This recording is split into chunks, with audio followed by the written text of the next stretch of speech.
Kia ora koutou, ka me nui ki koutou, kia ora, welcome to this meeting of the Dunedin City Council for Monday, January 31st. Welcome to councillors and council staff and anybody watching this broadcast out of either personal or professional interest.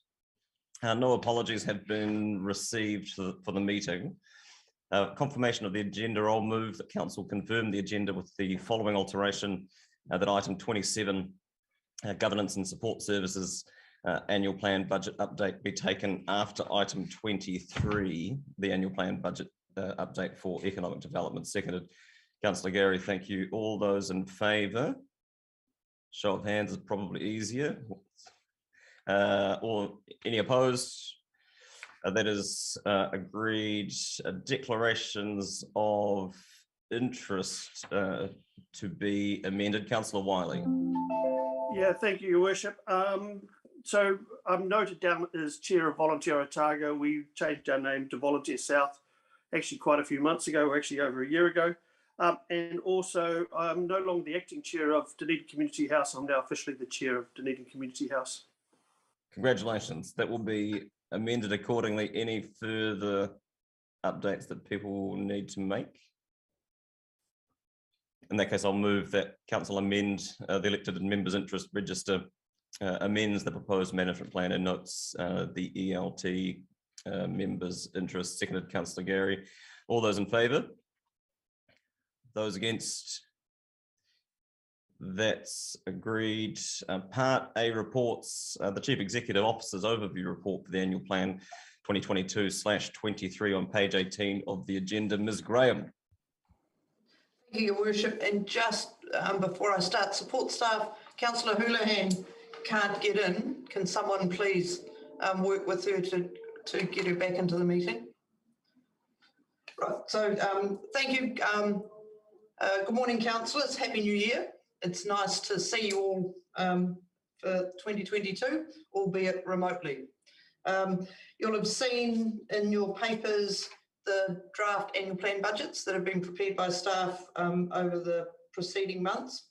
At a high level, we've looked at all of our costs and we have kept the rates increase to 6.5% compared to the 7% that had been allowed in year 2 of the 10-year plan. If you look through my report, there are a range of things that are covered off there. The capital budgets will come to you in May, just so that we'll have a better sense of where we're tracking, because as you'll appreciate, in the environment we find ourselves in, CapEx, capital spending is particularly challenging with supply chain issues, workforce issues, and we've had a couple of lockdowns, but that has been reported to you up until December and is tracking pretty well on budget. With the operating budgets, you'll see that there are various unders and overs. We've got some challenges with costs, and if I can draw your attention to paragraph 29 of my report, you'll see there's been some reasonably significant changes in both Three Waters property, waste management and governance support. One of those relates to a reasonably significant change in a contract for delivering our IT environment, which has proven it's a critical thing now for us, especially in COVID times, that it has enabled us to actually manage the organisation through nearly 2 years of uncertainty. There are some changes in the Three Waters related to the need to dispose of sludge. And what I would say with that, we're currently in the market at the moment looking for options around the beneficial reuse of sludge, and that process is ongoing, but we've got some promising options for that. And various other costs have gone up. At the same time, we've had some changes in revenue, including the inclusion of a dividend for the first time in a number of years from DCHL based on discussions with the companies. We've put it in what we believe is a conservative estimate, but we all know that we're working on the investment plan. We know that we need the dividend to be sustainable, so that's why we put it in at the level we have. But as that work progresses, and we'll report back to you in May, we'll have a better sense of how we might be able to build that in ongoing. And that there are also, as you will have seen, some changes in staffing, and we have ended up putting into the draft budgets approximately 36, I think, given additional staff. A good chunk of those are in the regulatory area, building consents and resource consents. They are all fully funded, but they reflect a response to the local market and a need for increased inspections and consent processes to deal with the growth that we're seeing. We've got unprecedented numbers of consents coming through at the minute, and so we're doing our best to respond to that need. And then there are a variety of other roles across the organisation, again, responding to things that we've been asked to do. Curbside, for example, the implementation of a new contract in that space requires some folk. Many of the roles are fixed term, but they still need to be accounted for in headcount in the budgets. And others are fixing regulatory issues we've had with rosters, which seems to be an ongoing theme. And then adding back in folk to run the Mosgiel pool, which hopefully the new pool will be up and running in this next budget cycle, which is also really a positive thing. Alongside that, though, we are running a quality improvement program across the organisation, and that is starting to identify efficiencies and ways we can do things differently. But that takes a little bit of time to do in an organisation this size. And so that framework is being worked on. At the same time, we are looking to make process changes and improvements across the organisation. Again, it's starting to have an effect, but it still takes time, and we need to still keep the business running while we do that work. So broadly, that's the budget side of the papers. The other side, and I think staff have done a very good job working with stakeholders on the other reports that you have on your agenda, and they've come up with a lot of options for you or possible solutions to things our community had requested as part of the long-term plan and have worked with them. The Otago Cricket one, I think, is a good example. Cricket had an idea that they wanted to go to Tahuna. After good work with staff, they've come up with an option for Tonga Park that looks like it might be a win-win for everyone. A new facility at no cost to council with little impact on the amenity of that area. And so there are a range of those kind of reports in the budgets for you to consider. So Mr. Logan and I are happy to take any questions that you might have. He's the details man in terms of the budgets, and then any other questions you might have. Yeah, thanks, Ms. Graham. Noting that questions of the various operating budgets may be better answered subsequently by the relevant general managers, but I'm happy for them to be taken now, and if you can't answer them, we can park them until further. Higher level ones, Your Worship, we're happy to take the higher level ones that are consistent across all budgets. Yeah, that's fine. I've got Councillor Elder and then Councillor Vanders. Just looking at item 27, increase in staff numbers, and I see that in the demands for consents and building services, those increases are covered by fees. I have a question just around the purchasing officers, and this has been a new thing for DCC, and we've got purchasing officers now. Can you tell us the effectiveness that purchasing officers bring to the council when it comes to contracts and things like that? So this is in our procurement team. So they are different than a purchasing officer, which we've also had historically, but the procurement team are ensuring that we follow really good practice in our contracting, and they've added a degree of scrutiny and transparency to that which we're doing. And I think it's also made us more efficient in how we're procuring nearly all of our contracts, but it does take resource to do it properly.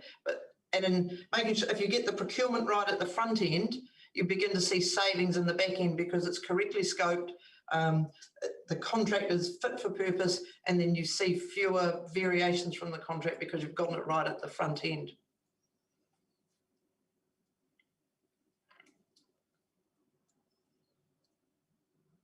Councillor Vanders. Very pleased to see that we finally have a company dividend after 4 or 5 years now. albeit a very small one at 5 million. The company dividend that we got prior to 5 years ago, I remember one in particular, was a direct result of extra company borrowing. Do you know what the company borrowing has been? And has this dividend been paid basically by simply borrowing more?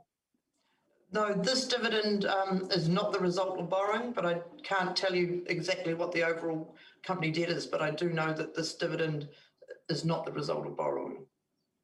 Great, pleased to hear that. The local government cost index on page 214 of our papers is 1.4%. That is to say, it's an indication of how much of an increase local government has got in terms of its costs.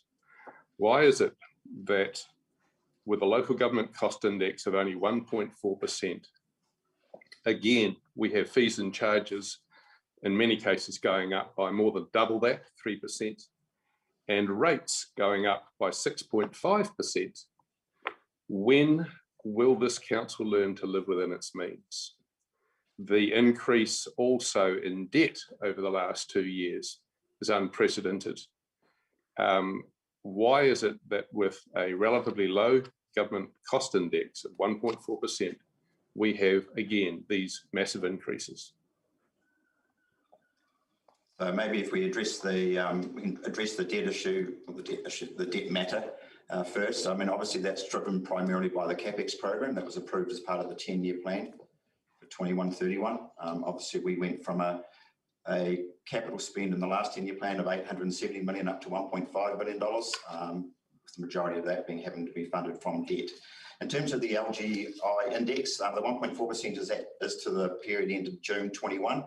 Obviously, there's been movements subsequently to that, and we're seeing that particularly in the consumer price index, and driven a lot by the cost of imported activity. I think the CPI is something like 40% of the goods in that bucket are imported goods, particularly petroleum, etc. So that's driving some of the cost increases. Obviously, we've added in additional staffing that comes at a cost, which has to be funded. And then also we have contractual increases in relation to our main contracts, whether it's the parks area or the transport area or Three Waters. Or the IT contract, as I mentioned, 1.4 million, give or take. And that's costs that we need to find a way of funding. And the IT costs, for example, are driven by the fact that the cybersecurity environment that we're now operating in is different to what it was 12 months ago. The other thing is we're having to provide infrastructure that allows staff to work from home, whereas previously, obviously, we were all office-based.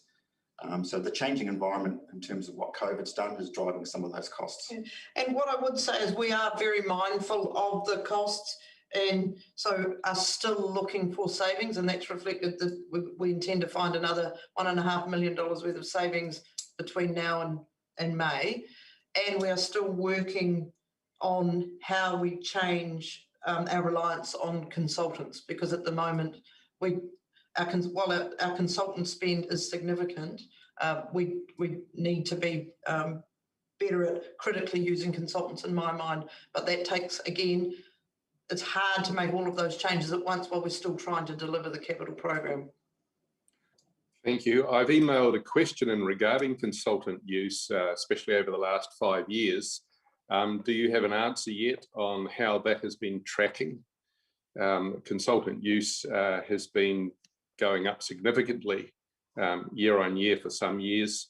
Can you give us an update on how that has been tracking the last 5 years and what's proposed for next year?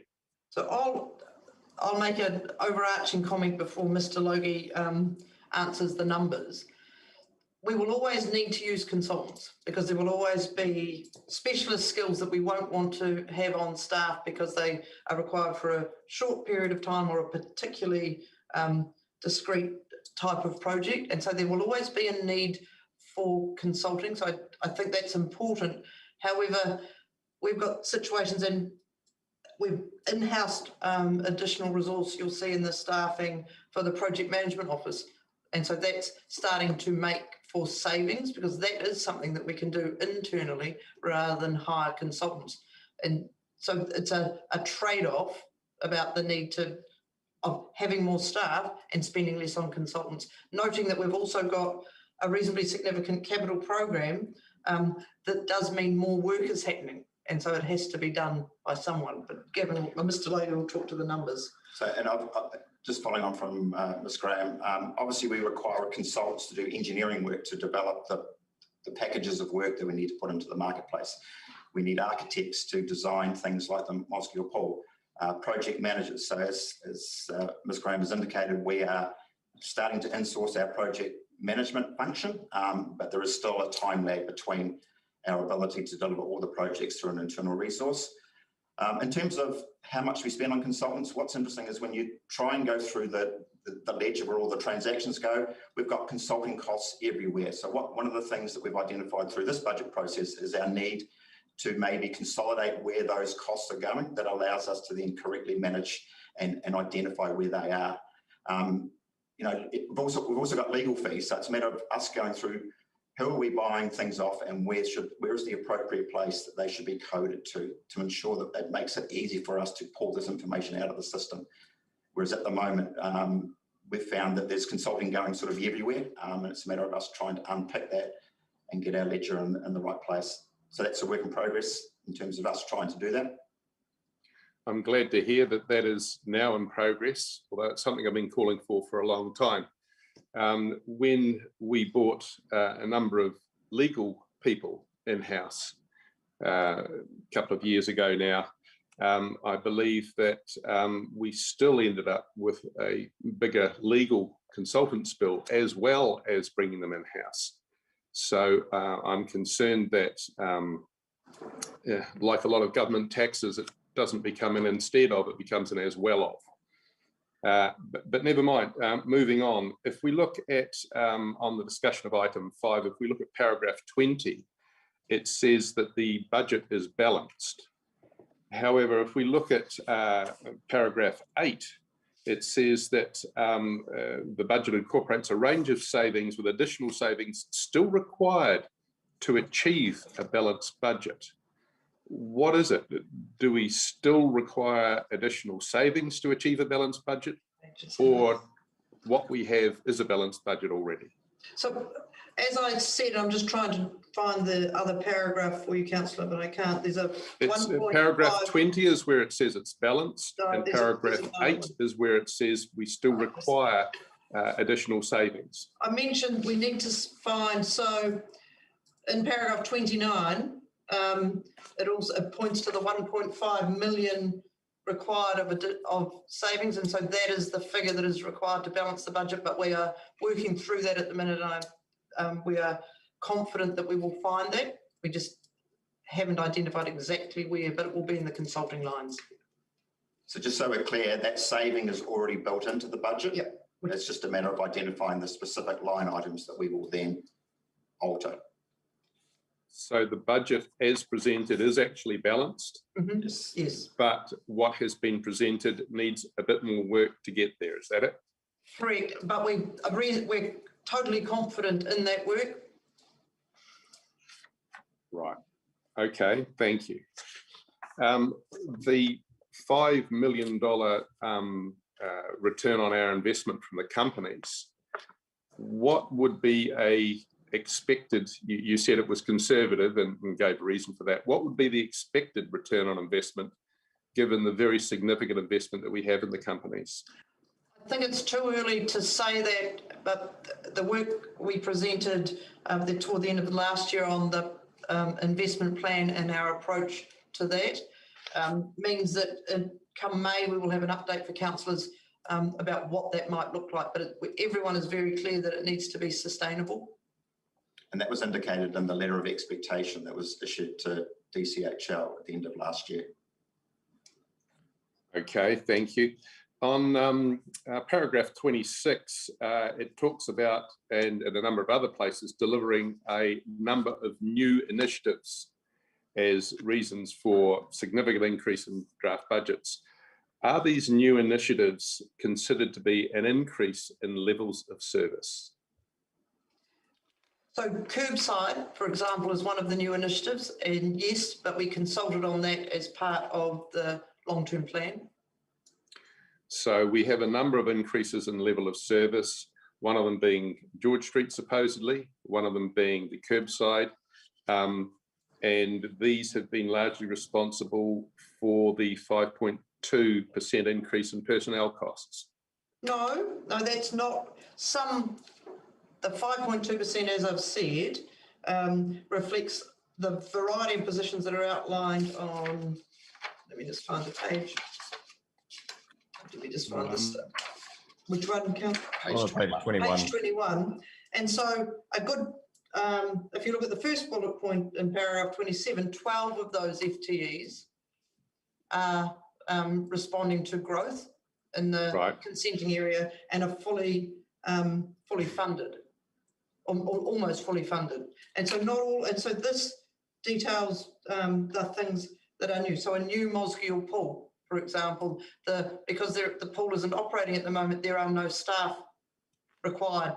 So these are being added back in. So they are new, technically new staff, reinstating them for a new facility. Curbside, well, some of those are fixed term. 4 of the 4.8 roles are fixed term, but they are required to roll out the new curbside service because there's a bit involved in that. Okay, thank you. Now, I appreciate that. And very pleased to see that we need some extra staff because we've got so much more consenting going on. This is good to see some development there. If we look at, still on item 5, paragraph 35, it talks about presenting options to enable delivery of the Three Waters Strategic Work Programme.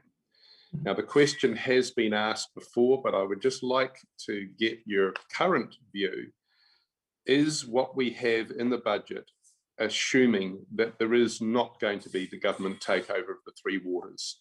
Are we proceeding with our normal program, assuming that the government is not going to take it over, or are we already powering back in advance of that assumption? No, what's in the current work plan is increasing year on year in the Three Waters space, but that is what our plan had been for this council. It's independent of anything that might be happening at a central government level, but the 10-year plan is premised on the fact that we needed to do more in this space, and we continue to do so.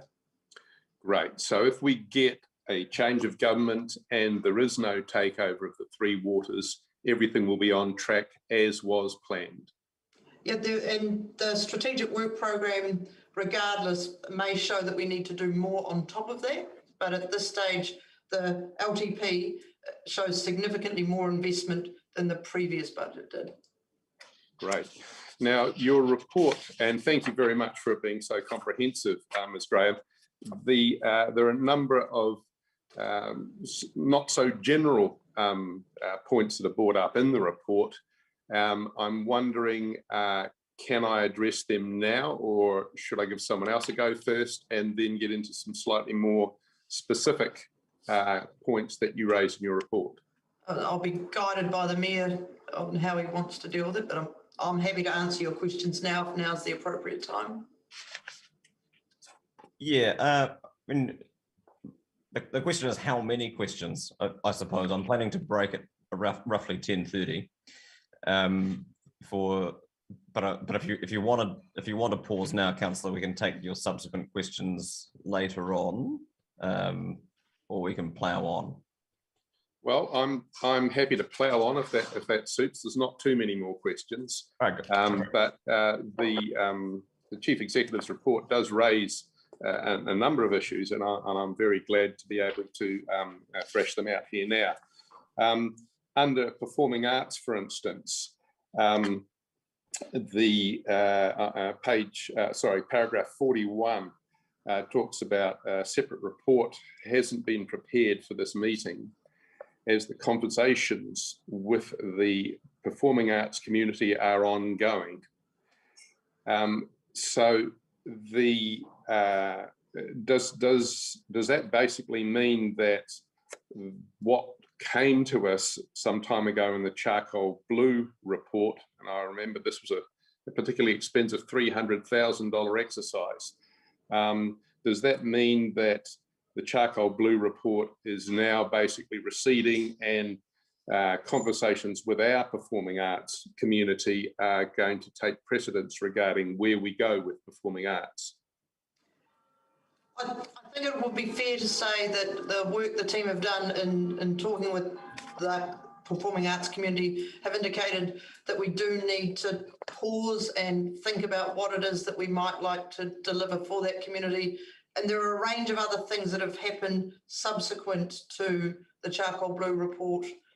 And it's time to, I think, pause, consolidate and check in. And so that's what that report will do. Right, and I very much appreciate that and recognise that the performing arts community in Dunedin has had quite some things to say about what was in that report and feel that they perhaps weren't adequately consulted. Going on to the waste management issue, I'm looking now at paragraph 29. It talks about an increase of almost $1 million, primarily relating to increased costs associated with operating the Green Island landfill.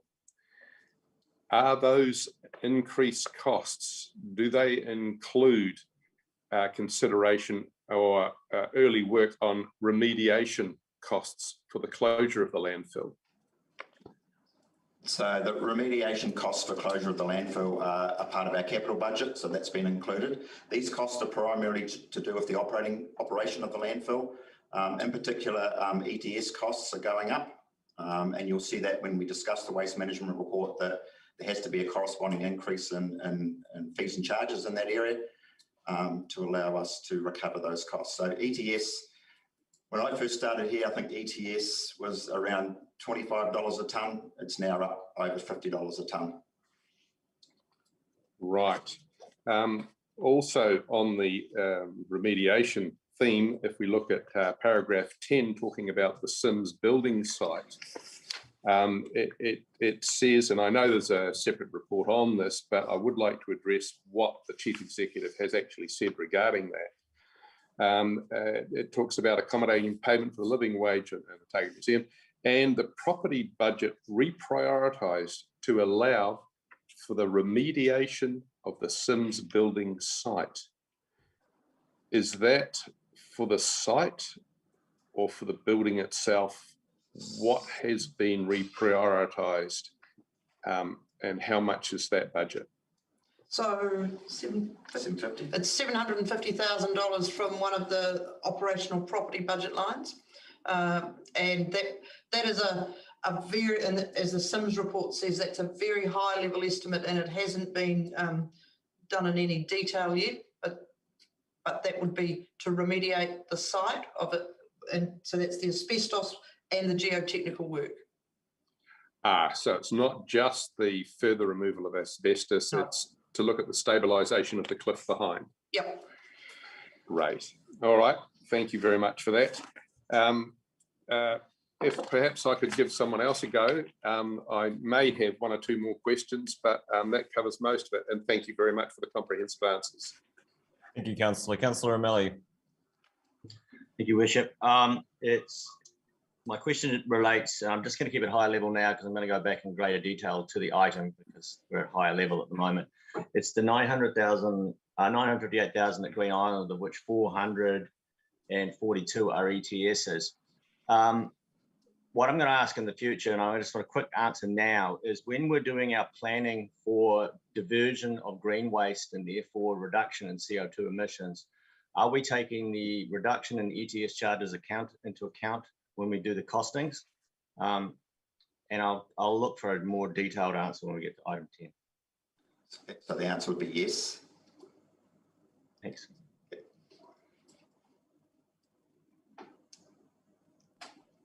Councillor Walker. Yeah, thank you, Your Worship, and kia ora, fellow councillors, and Happy New Year.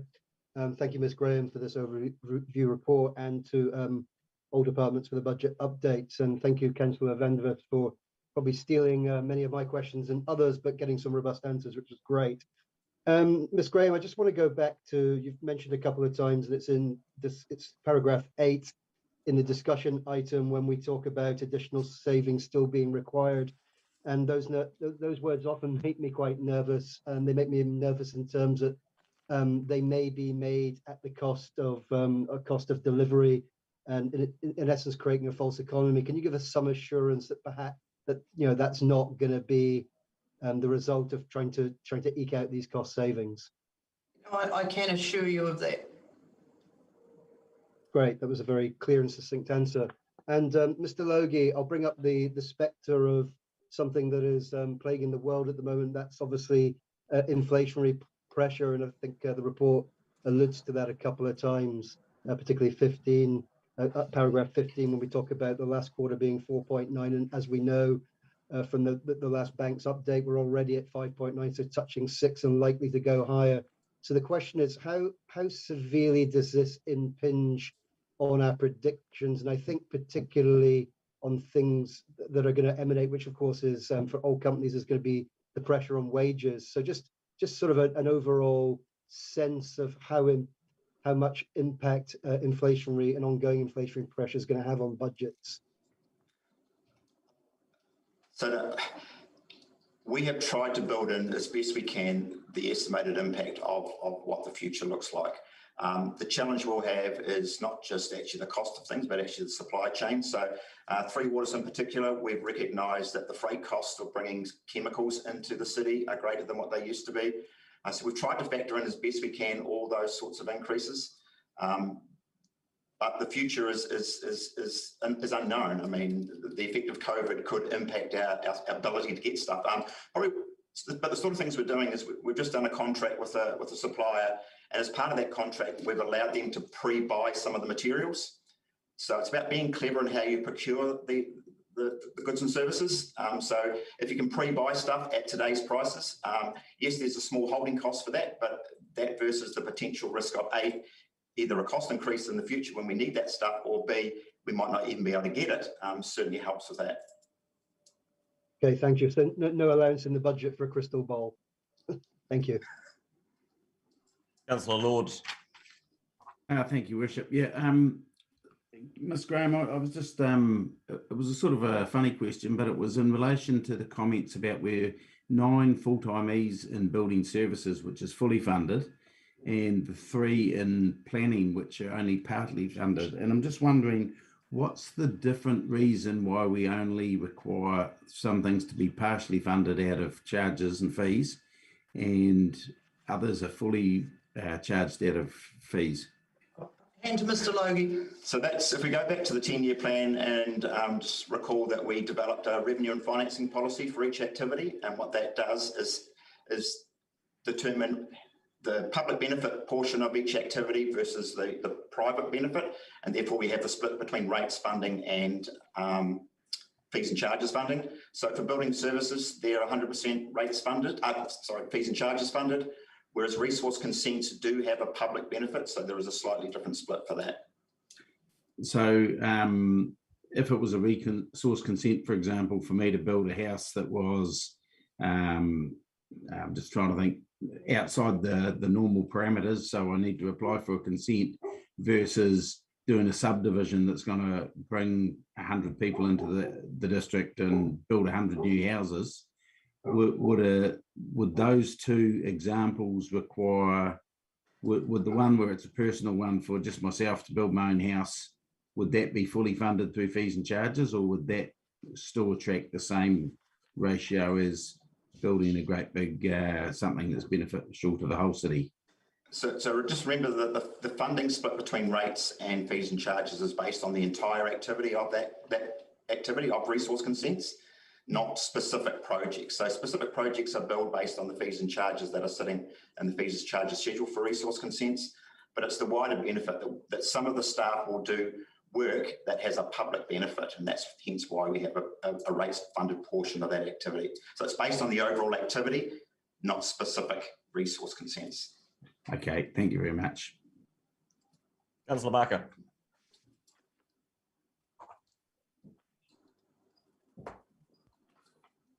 Sorry, kia ora. Can you hear me? Oh, good. Thank you. I just have a question that's following on from the revenue and financing policy. And I just note that resource consent management is 60% rates revenue and 40% other revenue. But my question was more about the fees and charges, which I see are generally growing up around 3%. And I just wondered, given that inflation is 6%, has it been looked at to make sure that all of the the revenue and financing policy is being adhered to? For example, we have the just trying to find the pools is 55% rates funded and 45% fees and charge funded, but we're only putting a lot of the fees up 3%. So I just wondered if those figures have been crunched through to make sure that we're sticking to our revenue and financing policy. So in general, the group managers are responsible, or the activity centre managers are responsible for ensuring that. So that's part of the work when they set the fees. You'll find that some of the fees have gone up, some haven't.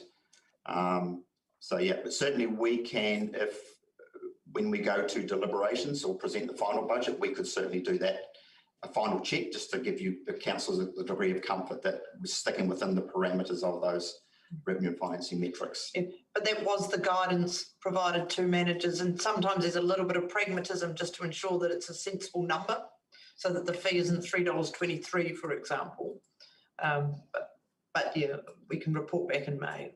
That would be great, thank you, because I'm quite challenged that every year that I've been on council, it's been 3%. So I just wanted to just flag that. Thank you.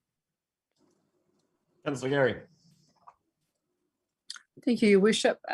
I have a question. Thank you, Chief, for this very fulsome report, and to all the staff for the savings that you have found and the reporting. I have a specific question on page 21 under item 27, which is around rostering obligations. And Ms. Graham, you referenced it earlier. I wondered to what degree this was about COVID and the need for extra staff in some of those public-facing facilities, or is it other rostering obligations that you spoke of before?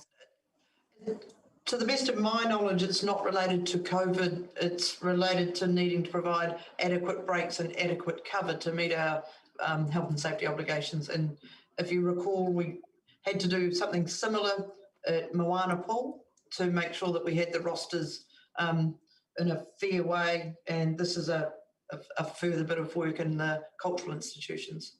Excellent. Thank you very much.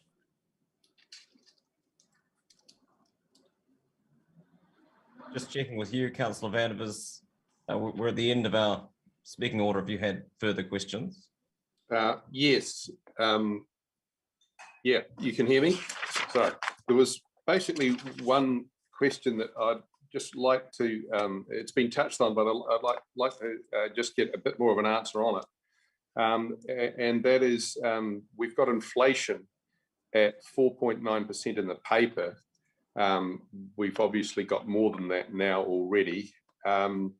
The relationship between the depreciation, which is up 11.9%, and inflation, is the 11.9% depreciation increase, is that driven in part by the 4.9% admitted inflation that we currently have, or is that 11.9% already include the inflation of 4.9% of the papers? So in terms of the depreciation, and we've indicated that we've estimated it at this stage, every 3 years we revalue our building and land assets. Land doesn't affect depreciation because it's not a depreciable assets, but buildings do.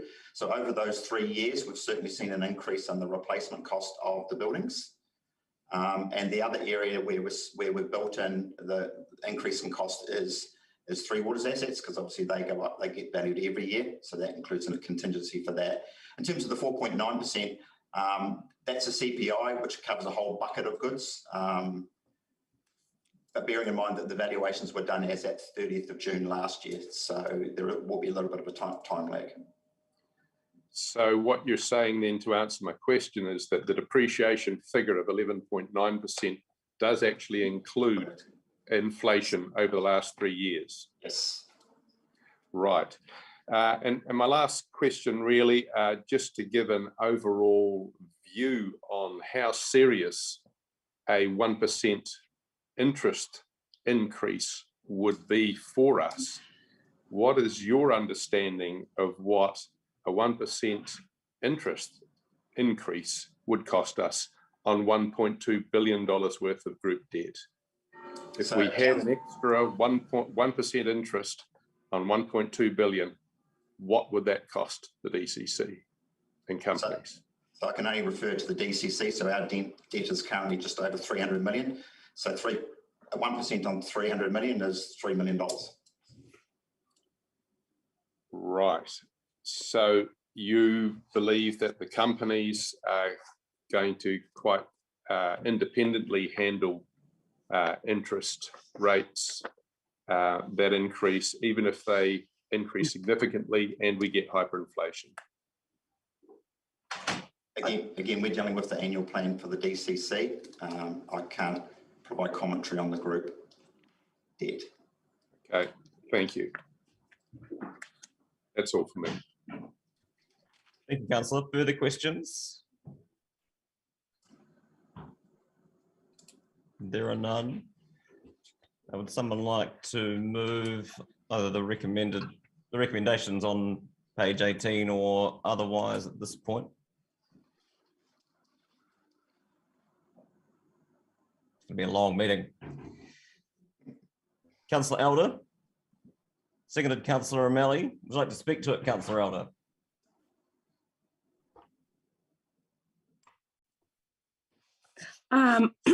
I just want to congratulate all the staff and all the departments,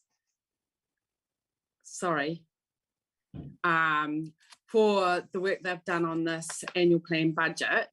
It's been very concise and easy to read. The savings that have been worked through enable us to look at other options in this budget. The 5.5 million dividend from our companies is heartening, and I'd like to say that the increase in staff for building and resource consents is a great indication of the growth of Dunedin, and I think it's well spent. Also, noting the project management and procurement office and the efficiencies we've gained through our contracts, and the delivery of our capital program has been really impressive. So I just want to congratulate the whole of the council for all the work they've done on this, and I look forward to the following discussions. Thank you, Councillor O'Malley. Your Worship, I'm not going to dwell on this too much because we'll hit them in each of the individual items. Just wanted to touch on the raising of the spectre of inflation that's been brought up a couple of times.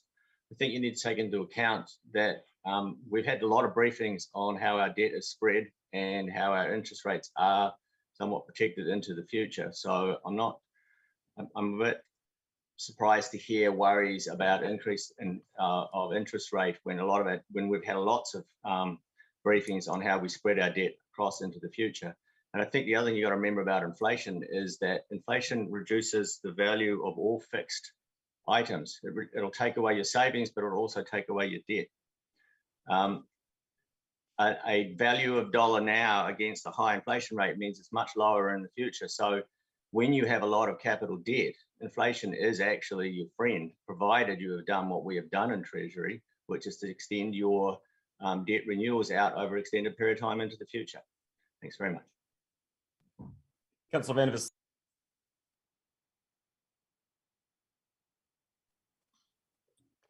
I'm happy to agree with recommendation B, but the adoption of the draft operating budget as is not something that I can agree with. To go for a 6.5% increase on top of the massive 9.8% increase that we had last year, I believe is unsustainable. I've alerted council already to the local government cost index of 1.4%, which I believe sets a benchmark that we should have aimed at and got much closer to. I recognise that there has been some need because of the increased capital program to increase some staff numbers, and that in compliance in particular with added numbers of consents, that there is a rationale for that as well. And that would have been over and above a 1.4% increase, but 6.5%, especially on top of the massive debt increase that we've had, I don't think is sustainable. I think that as with previous years, we have been spending beyond our means, and that although our chief executive has, I think, made some particularly good improvements, and I'm particularly pleased with the chief executive overview report, I think that to still carry on with fees and charges marching along again at double the local government cost index, and rates to go many times the government cost index is not sustainable.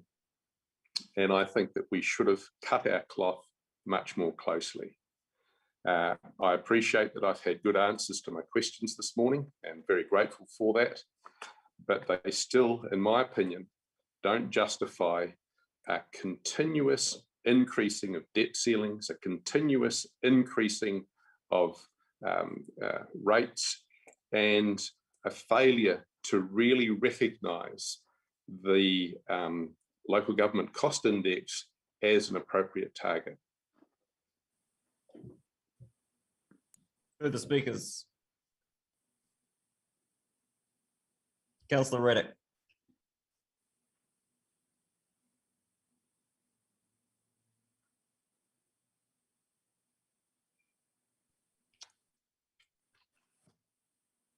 We can't hear a word you're saying, Councillor. Thank you. There we go. So I agree with Councillor Vanders. There we are on the brink of quite a difficult situation emerging in the world as inflation rises and interest rates will follow. So interest rates have already started the trend, but the expectation, my expectation is that they will go quite some higher. And whilst the DCC has hedging forward into the future, that will not last the whole 10 years. And we have a very large debt increase over this 10-year term. So the costs of running the ship are going to increase quite markedly and throw these budgets out as we go. And whilst I appreciate we have had a 0.5% cost saving over those expected rates increase for this year, the rates increase is relatively high compared to the rest of the country, and in the situation where we are still enjoying low interest rates, but not for much longer. So there's various items in the budget that could sustain some trimming and thus make the council more sustainable as we go forward. So therefore, I should be voting with Councillor Vanders and not approving the budget as it sits. Thank you, Councillor. Councillor Walker. Yeah, thank you, Your Worship. I've done many times, I wasn't going to speak, but I'd be moved to speak. I absolutely disagree with both Councillor Vanders and Councillor Reddick. In fact, Councillor Vanders' speech could have just been copy and pasted from many of his previous commentaries on us raising debt or increasing borrowing. I just want to congratulate staff for working in very difficult circumstances, whether that's a red traffic light setting or previous settings, with procurement problems, with inflationary pressures, with likely interest rises, with staffing pressures, whatever. I think it's no better time to be patting our hardworking and diligent staff on the back. And I think it's also worth noting, this is why, as a council, we have adopted a very tight and prudent financial way of thinking, whether that is hedging. We've had many questions in many forums and many workshops over the years about why don't we take on more debt now while interest rates are low. But this is a reason you do sensibly hedge for the future. It's looking to times when things will change, and also looking at the Waipuri Fund. I mean, anyone who invests in shares will have seen the red screaming across their screens in the last 3, 5, 6 months. And again, that's why we have a well-balanced, prudent portfolio of shares in that Waipuri Fund. And I would finally argue that, as we've seen before, as we move into or come out of a crisis, now is not the time to retrench. In fact, now is the time, as we've done previously, to be bold, to continue to invest in the city. And as we come out of this, I'm proud of the things we've already signed off on, and I'm proud potentially of the things we may sign off on when we eventually do this in April, May. And let's be brave as the governance team and as elected members, and as the representatives of the people who elected us to continue to invest for the future in this city. I will not support retrenchment. Now is the time for us to go forth and continue to make Ōtepoti one of the best cities in the world in which to live. Thank you. Thank you. Councillor Gary.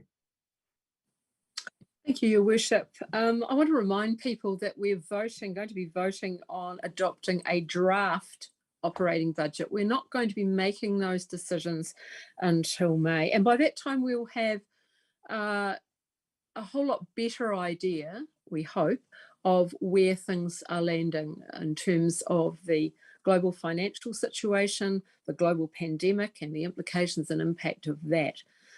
These are, of course, incredibly challenging times. But when we were discussing and voting on the 10-year plan, we had this dilemma of people wanting us to retrench, to cut our rates and not put the rates up and not do the investment. And in fact, we navigated our way through that wisely. We tapped into the expertise in our financial team. The staff did the work, and we navigated that very, very well. And our city benefited from those courageous and wise decisions, in my view. So we're called upon to do that again. And I too would like to echo what an excellent report this is, and agenda this is, in terms of the way staff have presented their reports, the savings made, the 6.5% proposed rate rise as opposed to 7%. And for me, it keeps us on track to invest in the city. And I believe it's cautious and careful, taking into account all of the issues that we have before us, and in a time when there is uncertainty, for sure. So just reminding you that we're voting on adopting a draft. We're not making those final decisions.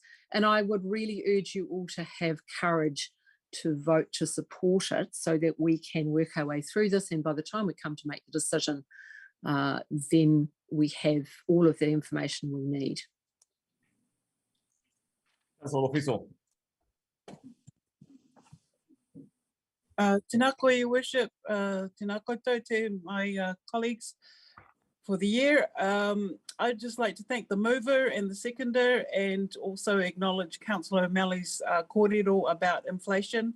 I think that we need to remember that inflation, it's a global thing, it's happening, and we do not need to, as other councillors have said, we do not need to panic or restrict our program because of what might be a temporary blip, given the whole global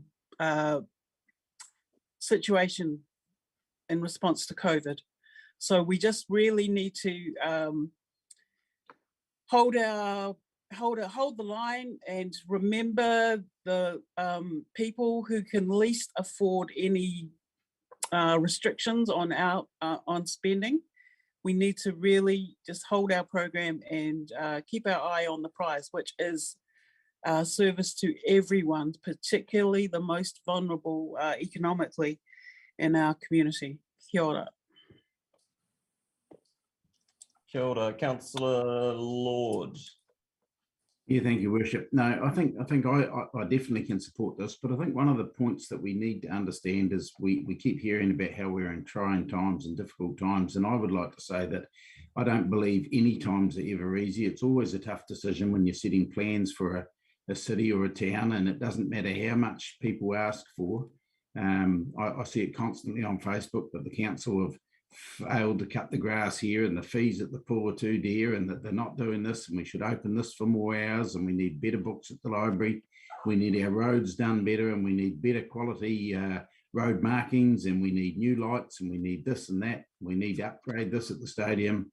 And unfortunately, you never see people saying they want to put their hand in their pocket and pay a bit more. And the reality of it is that whatever field, whether it's your own home, whether it's your car, whatever it is, if you're trying to upgrade and improve, it does cost money and nothing comes for free. And I don't like a 6.5% rise. I don't think it's a great big saving to say 6.5 instead of 7, but I think we just have to move on and we have to continue to do stuff. And I think there's no doubt that, I mean, this is year 2 of a 10-year program, but as was mentioned earlier, this is a $1.5 billion CapEx program, which is almost double the previous 10-year plan, which was done in 2019 or 18. And I just think that the spending we're spending, the roads, the pipes, the things that are underground that people have been complaining about for years, we're making inroads into those roles. And it's ironic to me that sometimes the people that complain most about the rates rises are the ones that complain most that we're not doing enough in these areas. So, yep, I'm supportive of this plan. Thank you. Thank you. There was a thumbs up earlier from you, Councillor Hall. Was that an indication of your willingness or enthusiasm for speaking?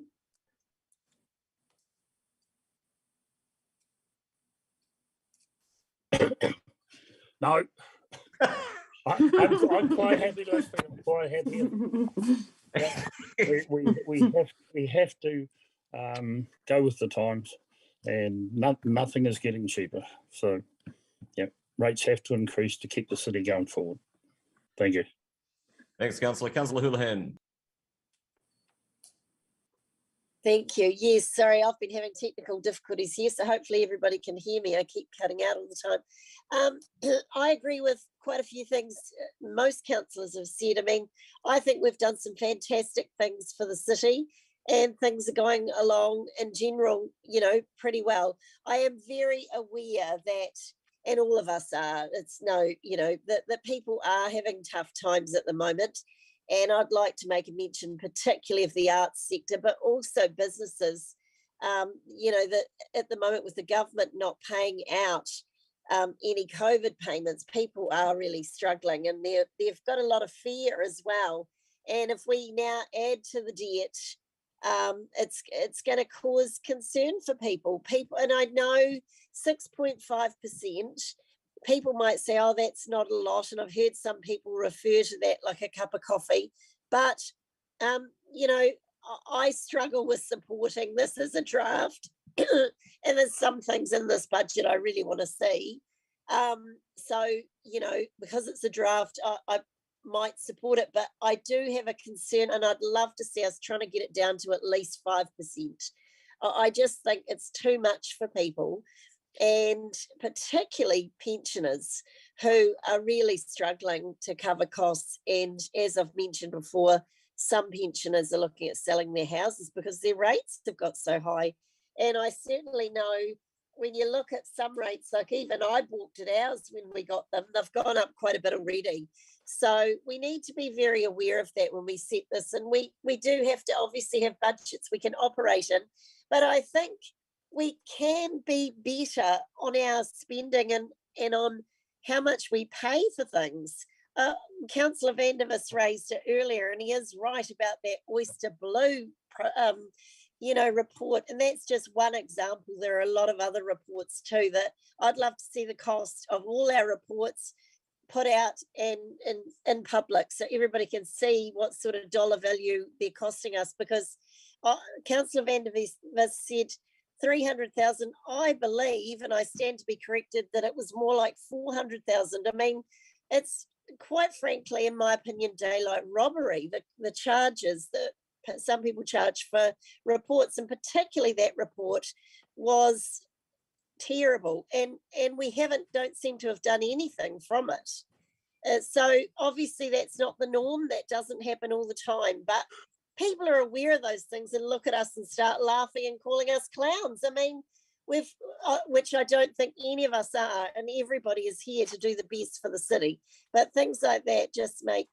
everything look ridiculous. Thank you. Councillor Barker. Thank you, Your Worship. It's always hard to support a rates rise. Last year during the long-term plan, we talked about all of the things that we plan to do for the next 10 years. We set the budgets for them, and we did set a rates rise for 7%. And as one of the other councillors said, taking it down for 0.5% is still quite challenging. And I think when we look at the inflationary rate, which we've just had in at 5.9%, we also need to consider the fact that around 50% of people haven't had pay rises in the last year. As Councillor Houlihan mentioned, the challenges that businesses have, and this year is going to hurt people. We're still in red, people are still suffering, people are still anxious. Our duty, I guess, is to take the city forward. We have had our new CEO, I guess. I don't know if we can still call Ms. Graham new now that she's been here for 2 years, but she is turning the ship around, and we see that happening with bringing contracting in-house, which we know, as Councillor Houlihan mentioned, contractors are expensive, and if we can bring some of that expertise in-house and make ourselves a lot more solid about doing that work, then that will certainly help us go forward. I think it was me last year that talked about our annual report results and how we just achieved 44.5% of them. And I think that we need to stay our course and to sensibly look forward to delivering what we've promised in the LTP. I'll also note that we are, as well as adopting the draft annual plan, we will note that any resolution made in this meeting, because we've still got 26 more reports to look at, that those may influence the outcome of the draft plan. So this is a necessary step in the rest of the discussions over the next 3 days. Thank you. Thank you. Councillor Wiley, I understand. Yeah, thank you. I agree with a lot of the sentiment that's been said already. And I think the key thing that for me is this is a draft budget. We've got a process to go through. We have to put the peg in the ground somewhere. And I think this is a good place to start. We will have plenty of time to argue, debate, put our points across as this goes through its process. And I would be interested to see where we get to come end of May, early June, when we actually finalise the budget and move into planning for the 22-23 year, and after hearing the consultation. I think there's some factors there for me that I really note. For, you know, it's nice and it's positive to see the exact level of the dividend is unknown, but the budget's allowing for a conservative figure of 5.5 million. And hopefully we may get a little bit more out of that would assist us and offset the 6.5. I think that's a big step, and it's been a long time coming. I think the other part is the community are going to have a voice in this, and we are going to want to listen to that voice. But the first thing is they have to turn up and share their voice with us on Facebook, social media, wherever they want to go. That's fine.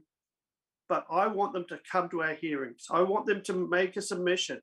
And I think that's the important way that they can have a voice and be part of this. And again, this is a draft budget before we finalise it. Thank you. Thank you, Councillor. Further speakers? Well, in speaking to this, and I can support it. Councillor Raddick was talking about the 10-year time horizon. I'd remind our colleagues that we're not here debating a 10-year budget.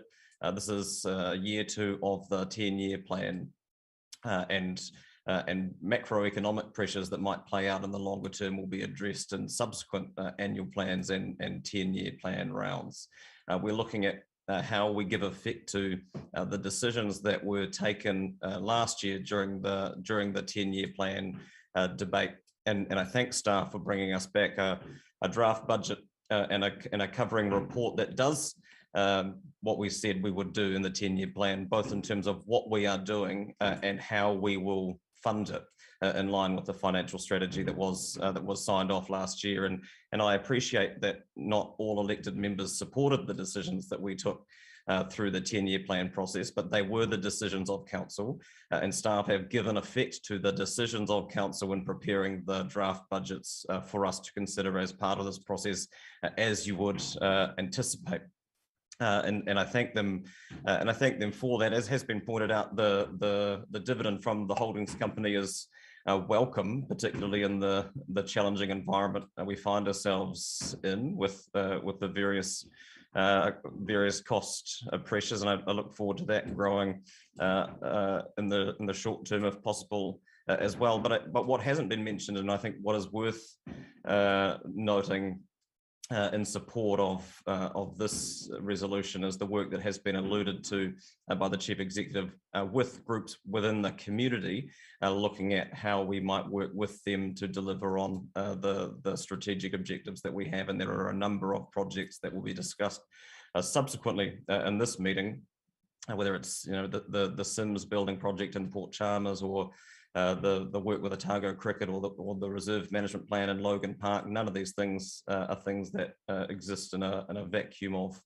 council staff time and effort. So thanks to the staff for leading that work, and similarly thanks to the more often than not unpaid labour and effort that goes on within those existing community groups and community organisations that help us get to better outcomes through the work that we are delivering. Councillor Elder, your right of reply. I feel like everybody's covered the issues and really talked about them well, and so I'm quite happy to leave that right of reply. I think people have covered the spectrum of thought, so happy to carry on. Thank you, Councillor. We'll take the vote by a show of hands because it's tidier. All those in favour? Those against? Can we do it in A and B? Yes. Oh, you'd like them taken separately? Oh, my apologies, Councillor Vandervers. You had suggested that sooner. So we can. We'll take Part A by a show of hands that council adopt the draft operating budgets. All those in favour? Those against? That's agreed. Part B, that we note that any resolution made in this meeting may be the subject to further discussions and decision by the meeting. All those in favour? Those against? That is agreed. Thank you. Item 6, which you'll find on page 28 of your agenda, annual plan budget update, reserves and recreational facilities.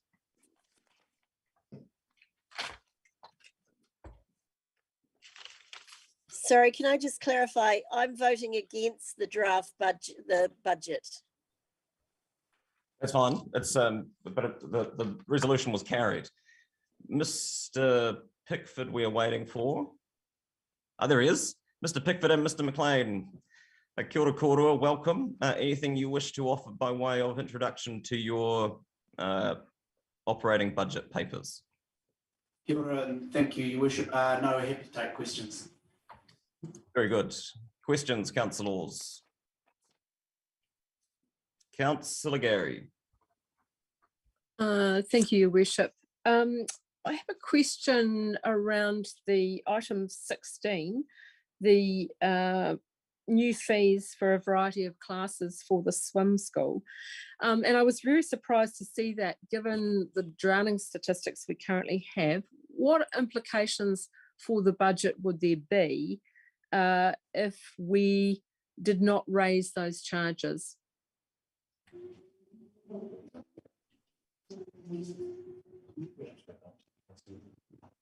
You would have to come back to council with the revised budget impact, councillor. Okay, thank you for that. And could you tell us about item 10? It refers to the property arrangement grant to High Performance Sport. What happened there? Thank you, councillor, through the chair. That was an arrangement whereby Parks would give a grant to the High Performance Sport, and that they would then in turn pay rent, if you like, to property. So it's just an administrative removal of that circle of transaction. Okay, thank you for that.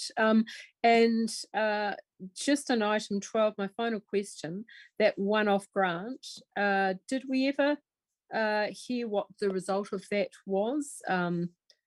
Clearly that was spent, but they presumably got what they needed there. As I understand it, they've requested the finance be paid, and it was to contribute towards the repair of the roof structure. So it was all going ahead as planned. Excellent, thank you. Councillor Vandervis.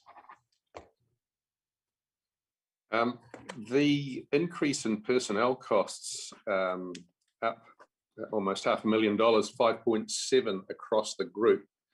I recognise that there have been some departments that really did need increases in personnel costs, for instance, compliance, consents, etc.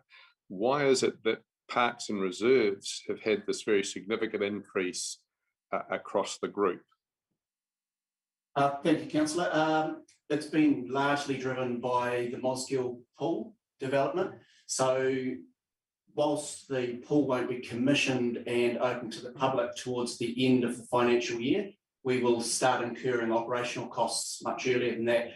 With the staffing and personnel costs associated with that, we will be recruiting in around about December of this year, and that's to enable training and familiarity with the new facility. So we need to be ready in a position to have those staff ready to go when the pool is open to the public. So we will be incurring those personnel costs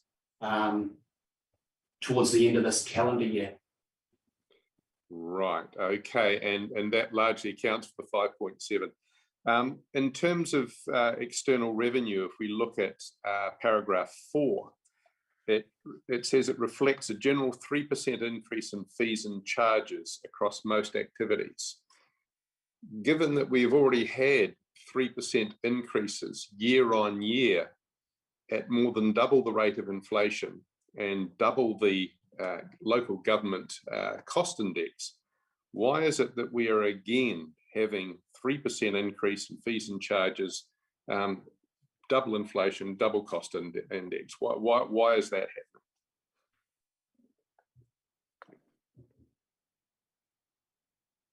happening? So, Councillor, I think the Chief Executive covered that in her initial report. So there are increased costs for staffing, but that's been applied across. So some fees and charges have increased by 3%, others by 0. I believe there's a range of changes across those fees and charges reflected in the report.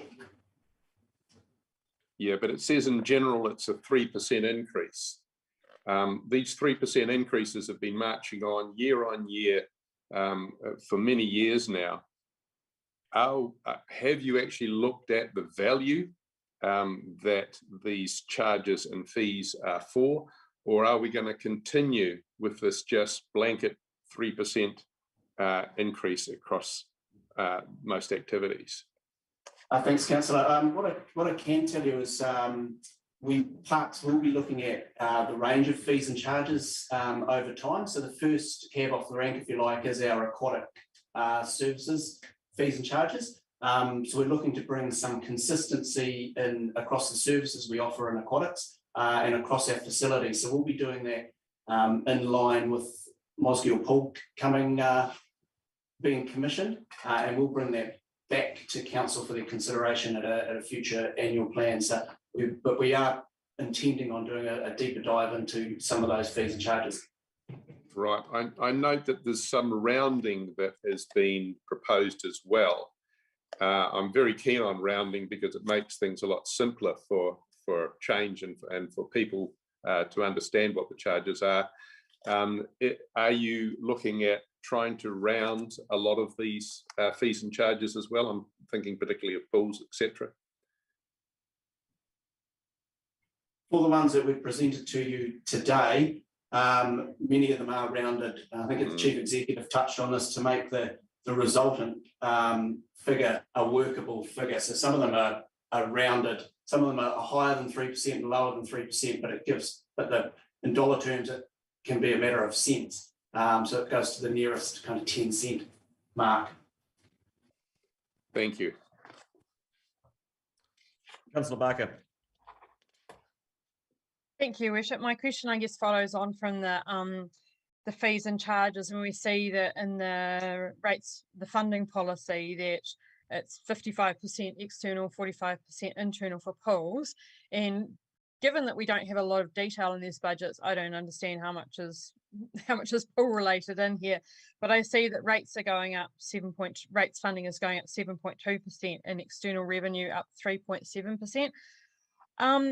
I just want to make sure that we are delivering on the rates funding policy that has been, I guess, carefully calculated. First of all, that's my question. Are we delivering on our rates funding policy to ensure that we are meeting that 55% external rates and 45% internal rates and their 45% charging? I think, Councillor, that is something that we review each year. The last couple of years, in particular for aquatics, have been challenging with having restricted services through COVID. So, but we do review it year on.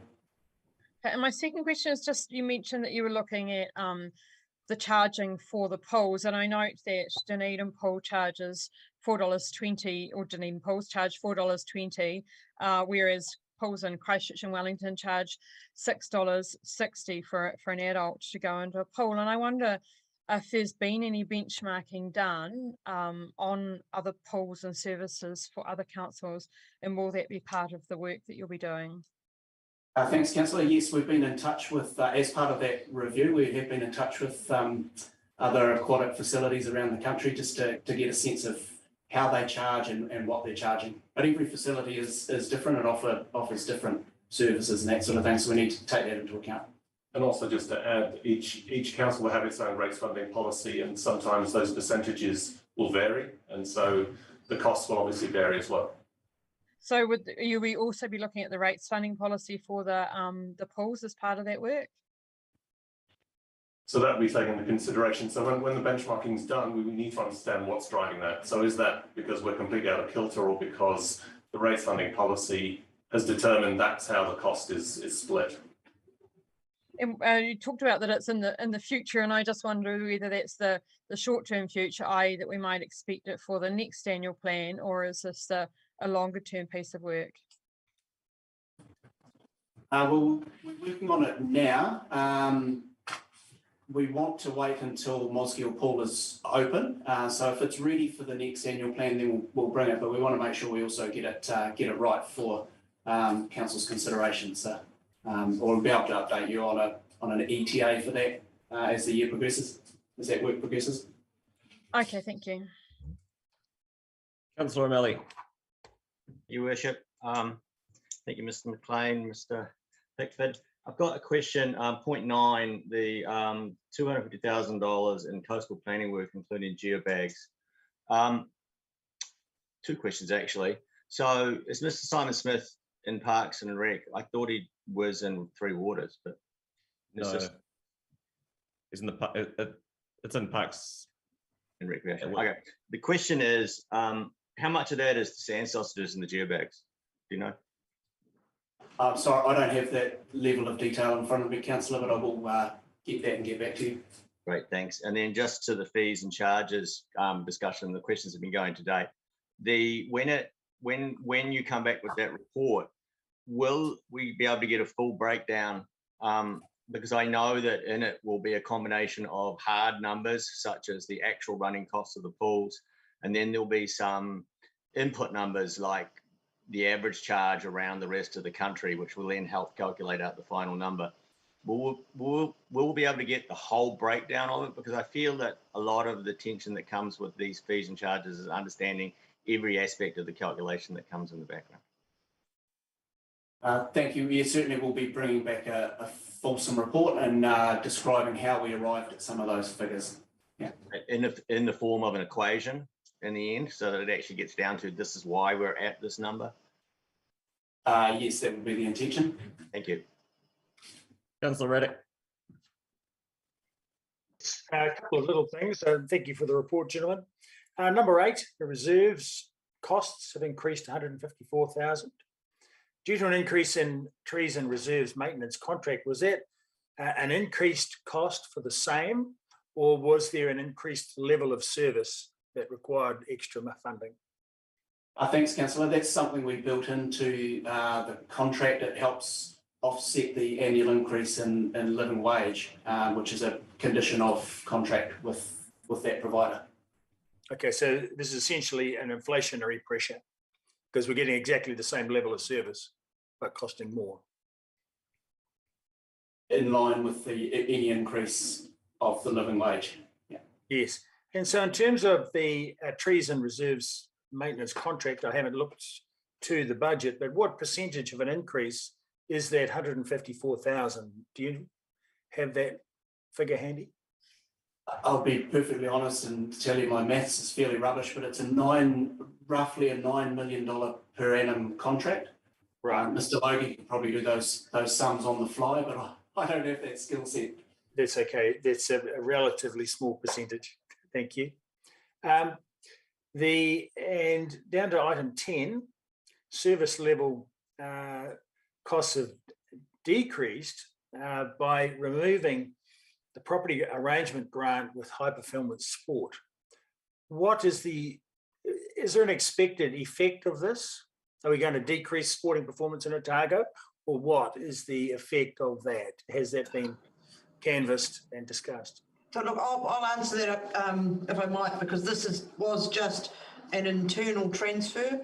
So, and I think Mr. McLean answered that earlier, but Parks paid the grant, and then High Performance Sport paid us, so for rent.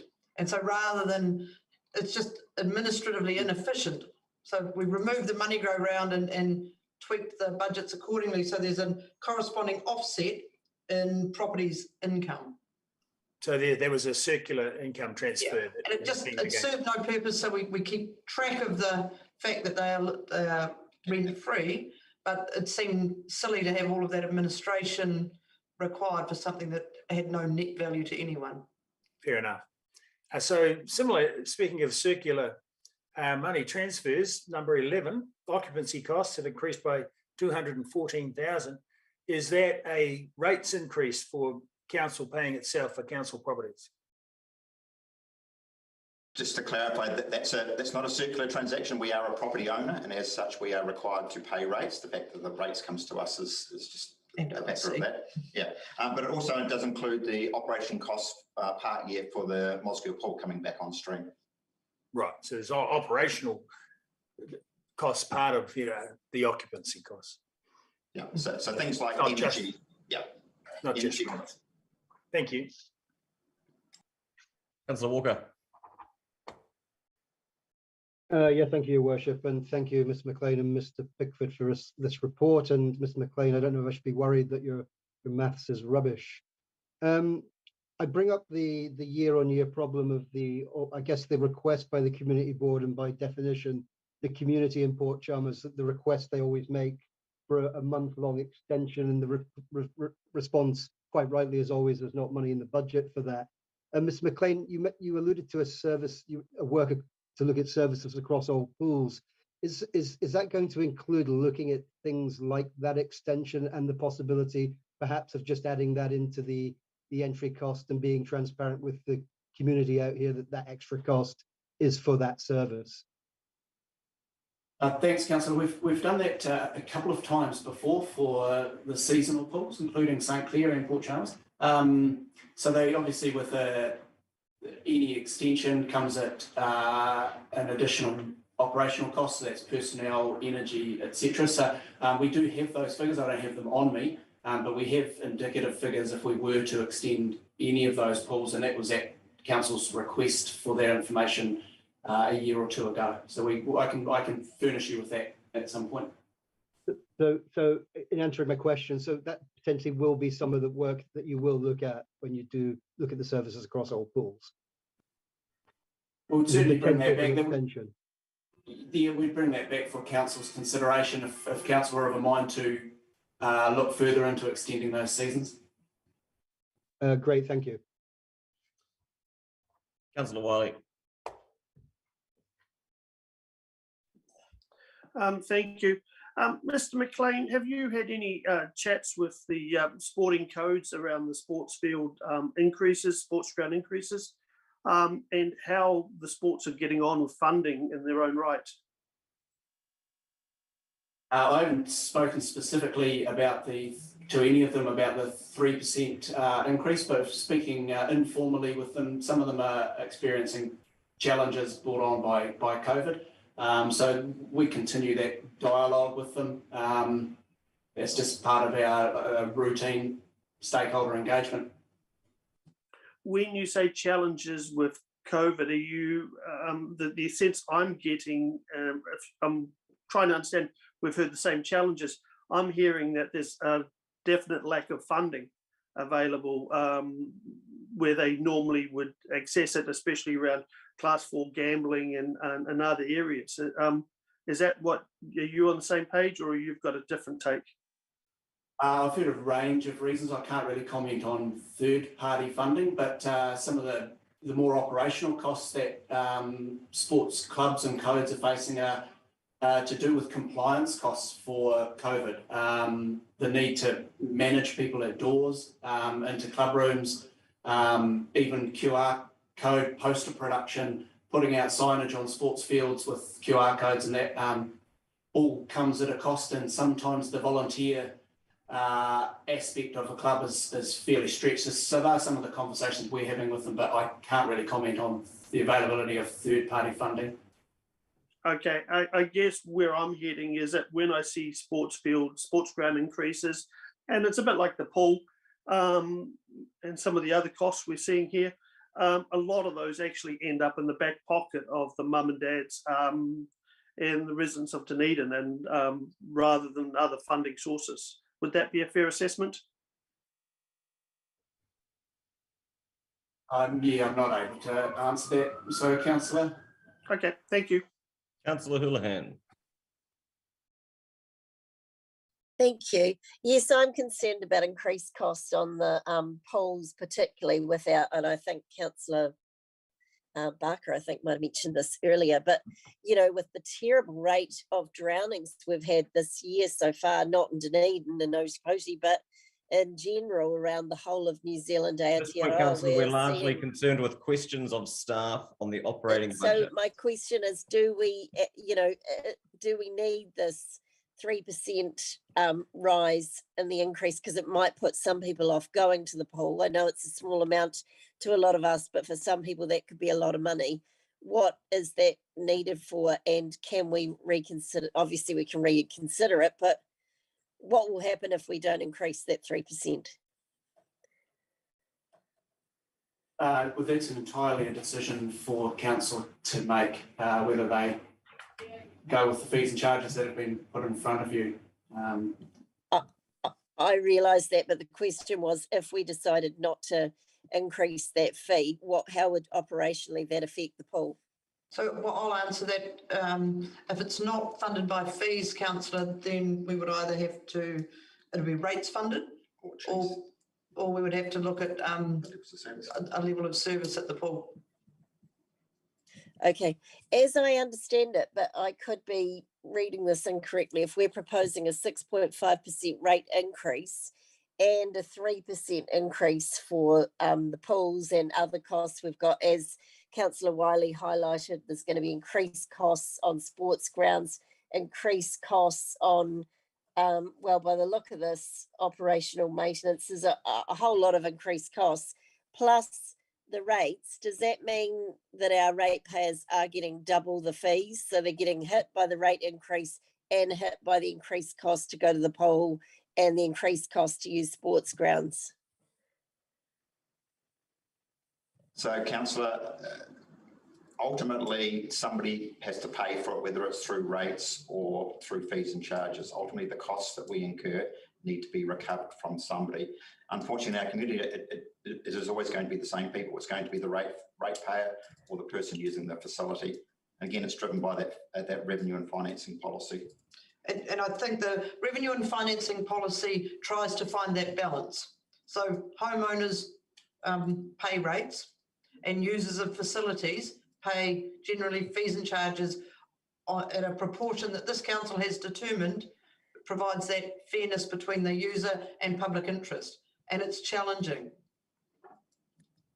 It's just that I understand we have challenges with cost, but people are going to say, well, if you've raised the rates, then why are you also raising the cost for us to go to everything? Because we're paying here, so why are we paying there? And it is a difficult argument to answer, I think, when people will say that to all of us. Why did you put that up when we're now seeing an increased cost on these other things? Do you have any further questions, councillor? No. Thank you. I would argue that anyone living here pays rates, whether they own property or not, directly or indirectly. Councillor Elder. Just a question related to the comments and questions Andrew Wiley proposed, put forward, and that is the costs incurred by clubs and societies and the increased fees and your discussions with those. Is there a process where, in fact, if it they can get rates rebates or something like that, or extra help with paying those fees? Is there a process for that? Thanks, councillor. I can't speak to rates rebates, but certainly some clubs do and will come to council and other funding parties and as part of the budgeting round and request some assistance.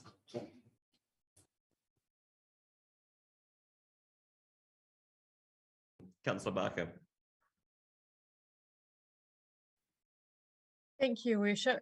Can I just check, when we're talking about a 3% rise for pool entry, so for a child, generally that's an extra 10 cents and an adult 20 cents, is that correct? So it is in quite a small amount? Yeah, that's correct. There are a lot of aquatics fees, but some of them are, are calculated in cents. Yeah. Okay, thank you.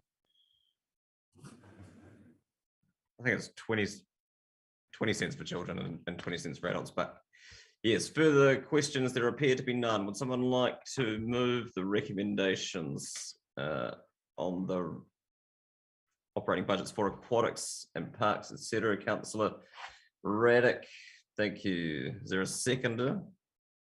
Councillor Gary. Councillor Raddick, would you like to speak to it? Yes, please.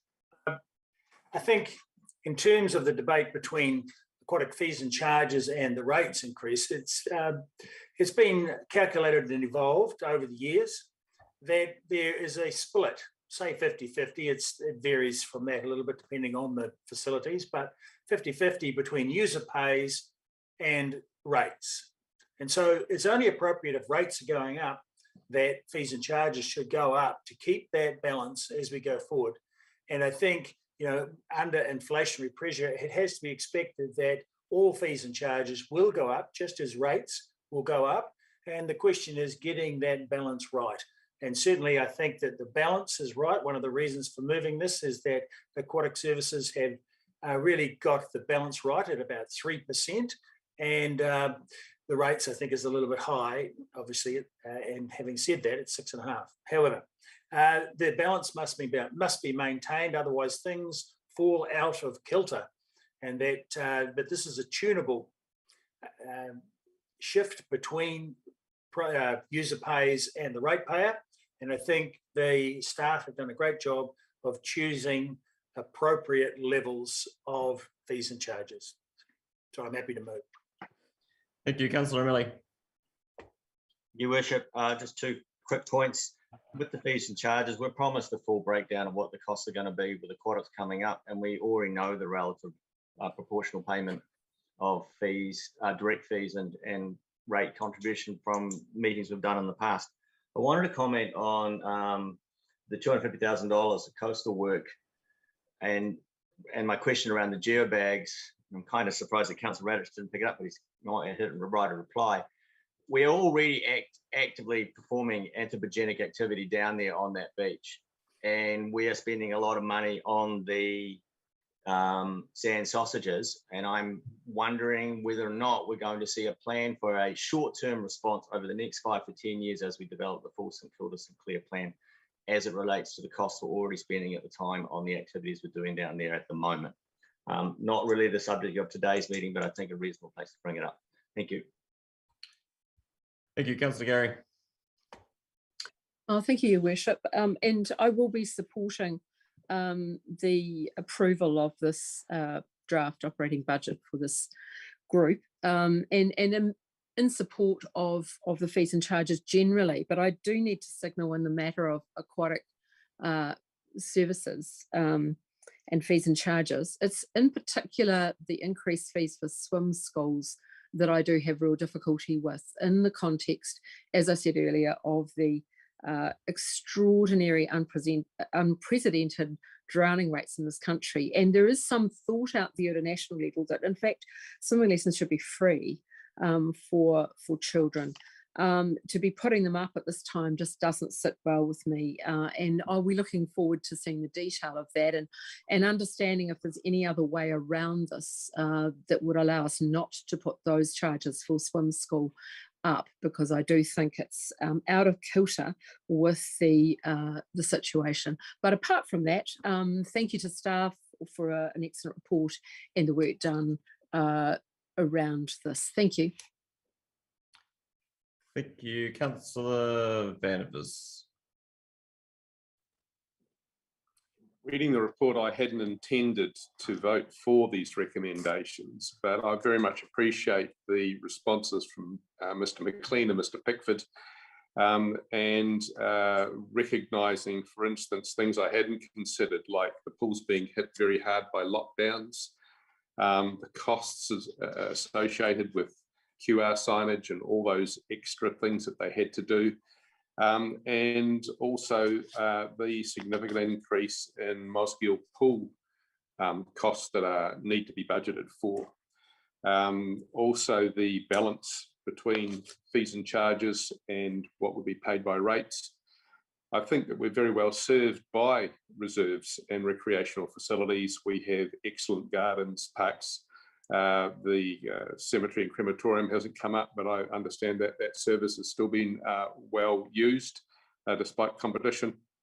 Aquatic services, obviously the big one, been under a lot of pressure.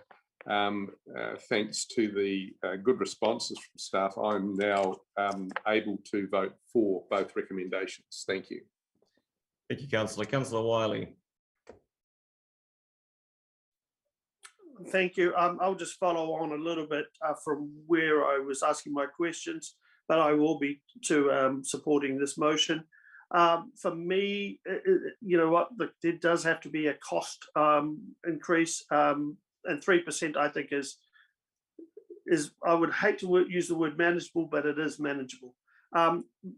The problem I'm seeing and what I'm hearing is the fact that there is actually less income coming into the sporting codes across and other organisations, whether or not for profits, through lack of funding from third-party organisations, and no matter whether it's DIA or lotteries or other sources such as that, or whether it is Class 4 gambling or other sources.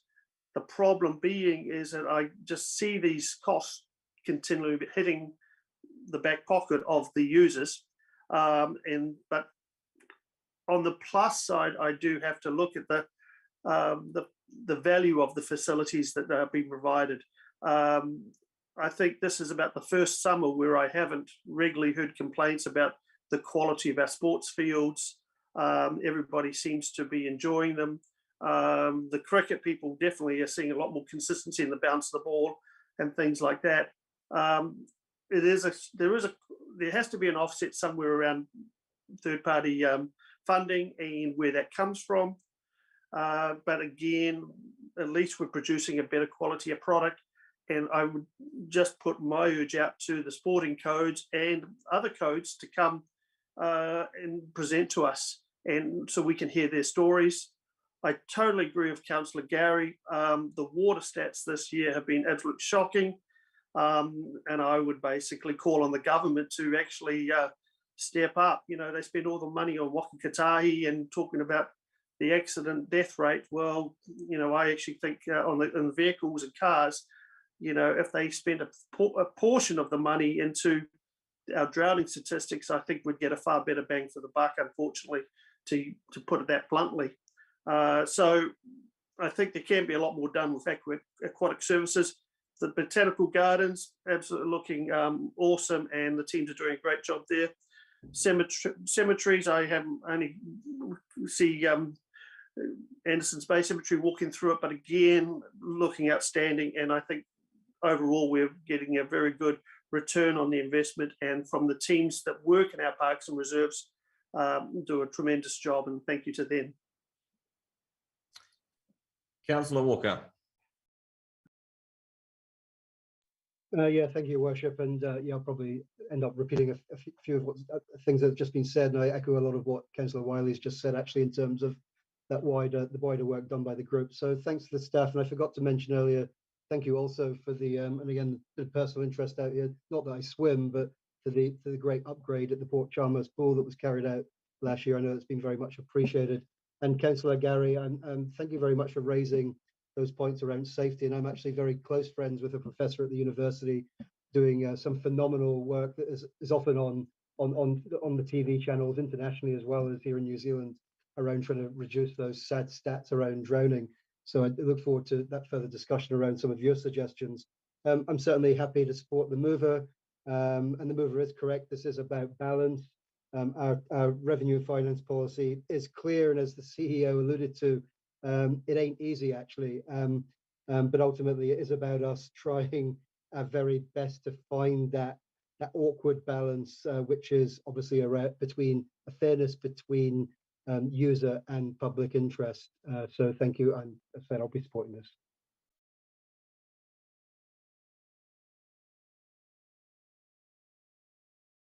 Apologies, Councillor Houlihan. Thank you. Yes, I'll be supporting this as well. And I do understand that it is done on percentages, and some of it's user, user pays. But it's the perception that people have on that when both are an increase. That was my point I was making. But I just want to go back to saying 100% agree with Councillor Gary and what she said around the swimming lessons. As a mother of two children who certainly one of them could do with a lot more lessons, I must say, I would love to see the government, because I don't think it's just a cost on us if we say the lessons are free. And, as you can see already, our budgets are tight. But, the statistics on drowning are really poor. Let's urge the government to look at maybe subsidising some of these lessons, because I think it is needed. We have a lot of kids, including, as I said, one of my own who's not a great swimmer, that it is a safety, as I tell them all the time, it is a safety issue. And we need to have a country full of confident swimmers would be ideal, but a lot of kids don't go to swimming, and it's difficult for people to always get to the pool, time pressures, and of course, once again, for some families, it's the money. And I know that small increase didn't sound like a lot to any of us, but to some people, just increasing is too much. So if it was free or heavily subsidised, I think that would be a real positive to encourage as many people as possible to get lessons. Thank you. Councillor Elder.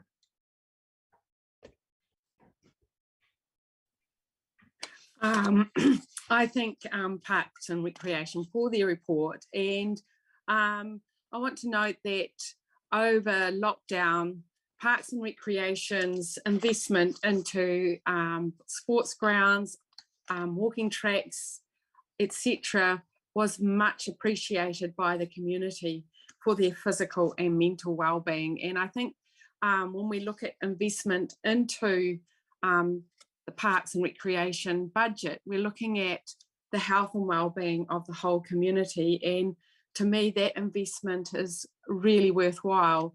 And I looked at Facebook over the time we had COVID-19 and the number of people who are out walking and enjoying our beautiful environment because we had invested in it was really encouraging to see. So I do feel for the sports clubs and the pressures on them when it comes to getting funding and also the compliance costs they're facing with COVID-19. And I'm really excited by our investment in Mosgiel Pool, which will enable that community and that wider community to actually access swimming lessons, which I believe in New Zealand should be a given the number of rivers and the coastal environment we live in. So congratulations, Parks and Rec, and I believe our investment in the health and well-being of our community is really important. Thank you. Councillor Raddick, your right of reply.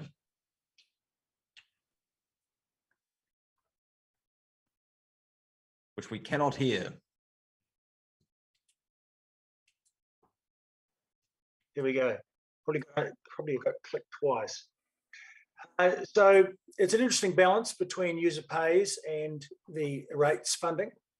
And I think obviously the rate, I think everybody paying rates gets value from our green spaces, sports fields and recreational facilities. And I think even if we look at the latest example of Otago sporting prowess, the women's cricket, I think people take a lot of pleasure from sports teams in the area, Dunedin, doing particularly well.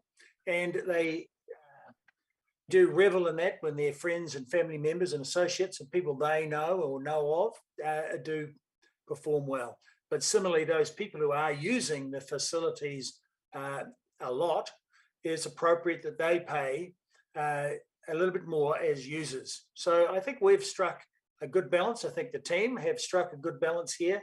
And I think that that balance is important. And it's important that the community sees and feels that balance. Because even if you're just walking across a sports field to make a shortcut somewhere, it is a pleasurable experience to walk across some beautifully cut, lovely, delightfully presented green grass. So I think we are well served.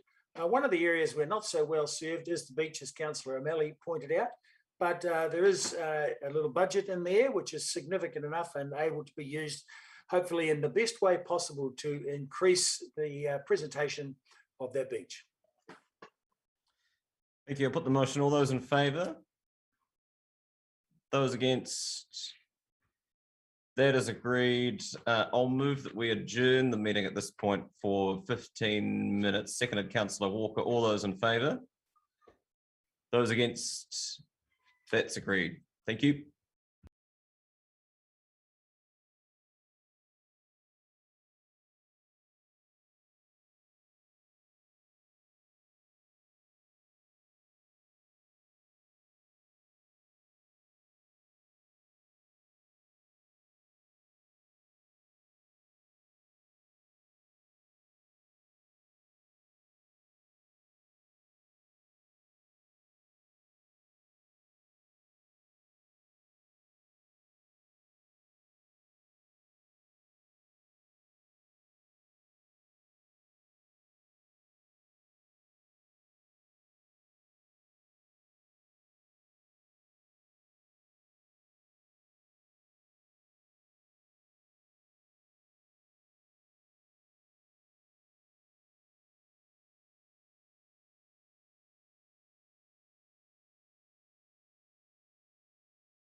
Thank you. Welcome back.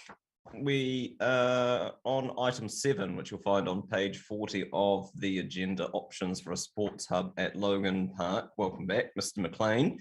And Mr. Pickford, anything from you by way of introduction, or you're taking the paper as read? Thank you, Your Worship. No, we'll take the paper as read and happy to receive any questions. Perfect. Councillor Vandevers. Why is it that the discussion of the proposed sports hub at the Edgar Centre is not part of the background, especially since there was a promised seed funding from the Edgar estate? It seems that this is only pushing in the direction of Logan Park, and I'm concerned and was concerned by the original move from councillors Wiley and Benson Pope, that this seems to be a way of basically pushing the agenda solely to Logan Park without seriously considering the Edgar Centre. Thanks, Councillor. This report responds to the resolution which requested that staff work with stakeholders and bring back a report on options for a sports hub at Logan Park. Yes, I have acknowledged that already, and that's quite clear. My question is, why is it that in the background to this, there is no mention of the Edgar Centre as a proposed sports hub? As Mr. Plain has responded, this report responds to that resolution that council instructed us. Okay, so basically it buys into the agenda that we're only going to have it at Logan Park, and it doesn't actually look at the wider considerations. Okay. It responds to the resolution of council, and staff have done what we have asked them to. And in addition, I would say that it does make reference to the broader review of sports facilities, green spaces that is going on at the same time, and also acknowledges that there is a need for indoor sport facilities, noticeably for gymnastics, but that is separate work because the resolution was quite specific about Logan Park. Yes, it was the specificness of the resolution that did concern me. My next question goes to the chart of stakeholders that goes from page 41 through to 42, and the summary order of needs, car parking being a very significant need for all stakeholders. How is it proposed that car parking could be accommodated in an area that is already absolutely committed in terms of any potential car parking?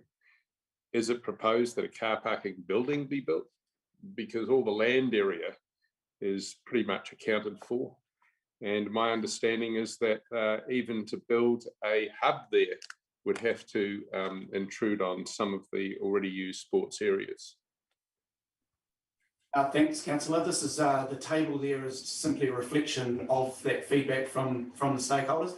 It's very much a conceptual idea, so there's been no detailed design, and that's probably another reason heading towards doing a reserve management plan, so we can actually engage the whole community to find out the needs, the pressures and opportunities before we make any investment decisions for Logan Park. But we know that the needs and the pressures are going to be very much on parking. Why are we, or how do you propose that parking could be provided for all of these organisations in an area where parking is already virtually impossible? As Mr. McLean's already stated, the reserve management plan will tease out with all the stakeholders and the wider community around what's required. Anything falling out of that will come to light, so that the work that's talked about in here around the reserve management plan will work through those issues. But at this stage, it would be that the car parking is not the single focus. No, but surely it's a deal breaker whether or not it can even happen there. The reserve management plan will tease out those needs. Right, I would have thought it was a fairly obvious thing that you would look at prior to going to the trouble of a reserve management plan. If it's not possible to get parking, then why are we even making these considerations? But I will defer to your reserve management plan and hope that it can somehow conjure parking out of no area. Funding for this particular exercise, can you tell me under the next steps where funding is coming from for this response in this reserve management plan? Thanks, Councillor. So we're undertaking a review of all of our reserve management plans. So we've put a forward work program. This is one reserve that we've identified as being a reserve that would benefit from it. It doesn't have a specific management plan already, but there are a lot of pressures on that sports area. So we've suggested a reserve management plan, and that would be funded out of our normal parks planning operational budget. We would just put that into our forward work program and work on that and bring back a reprioritised list of reserve management plans back to the appropriate committee. So this is just coming out of existing budgets then? Yes, correct. Thank you. Thank you, Councillor Gary. Thank you, Worship. So just to check with you, is it true that in fact the move towards developing a reserve management plan for Logan Park is not a new idea? I believe it's been around since 2008, and there's already been a lot of discussions. So this is not something new. Is that correct? Yeah, I understand that there's been prior engagement with a number of stakeholders in the past. So not an entirely new idea, and I think it further reinforces the need that to get a cohesive management plan for that wider area is probably a prudent thing to do. Thank you. That answers that question. And my second question is, and I was pleased to see the review of facilities and so forth in the report, and thank you for the report, Mr. McLean. I just want to check with you, when you do that review, presumably you will look at things like the tennis dome that's just about to come into operation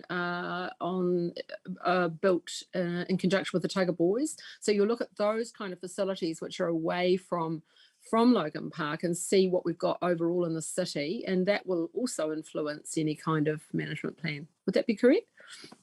Thanks, Councillor. Yeah, that's correct. We look at what facilities are available to the public but may not be owned or managed by the city, and we're also working with Sport Otago and inputting into their regional sports facility review. So that looks at what's available in Otago to try not duplicate big expensive facilities if they're available elsewhere in the region. So there's a wider piece of work going on with our councils around Otago via Sport Otago.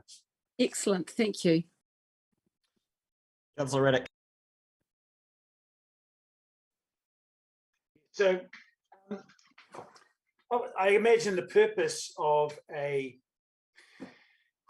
sports, the reserve management plan is to coordinate all the sports using the facilities that are there in a cooperative manner. Is that an adequate description? A reserve management plan will guide how we manage the reserve. So in terms of coordinating the usage, that's one aspect of it. But other things are, if we are to say have a development like a building, a sports hub or what have you, or more artificial turfs, if we're of a mind to think about that, it guides all of that so that we're not making decisions in isolation. We're looking sort of at what I'd call a helicopter view, looking at all of the needs and going, is this the right investment decision to make for this reserve? Yeah, so guides it. It's a more holistic reserve management guidance. Yeah. great. So and that reserve management plan is looking at the overall, that area of Logan Park.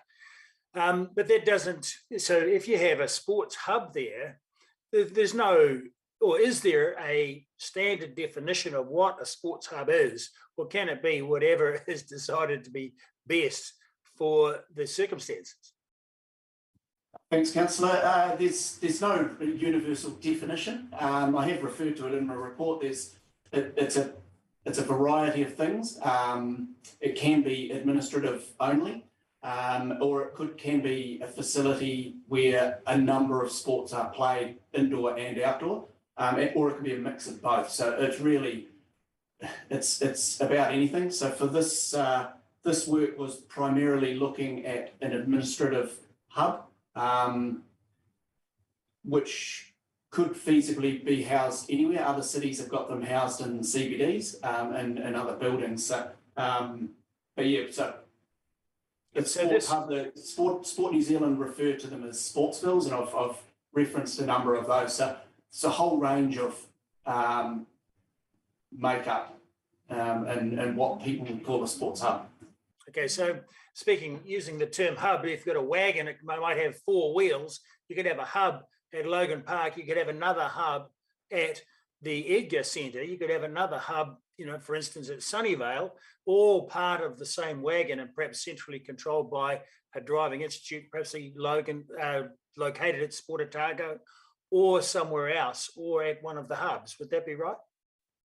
You could do it like that. Yep.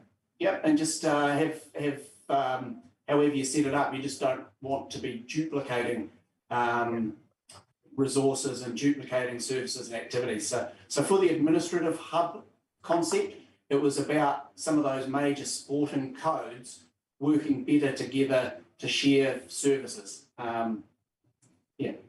Yes. Oh, well, just to me, that analogy of the wagon sprung to mind with all those hubs.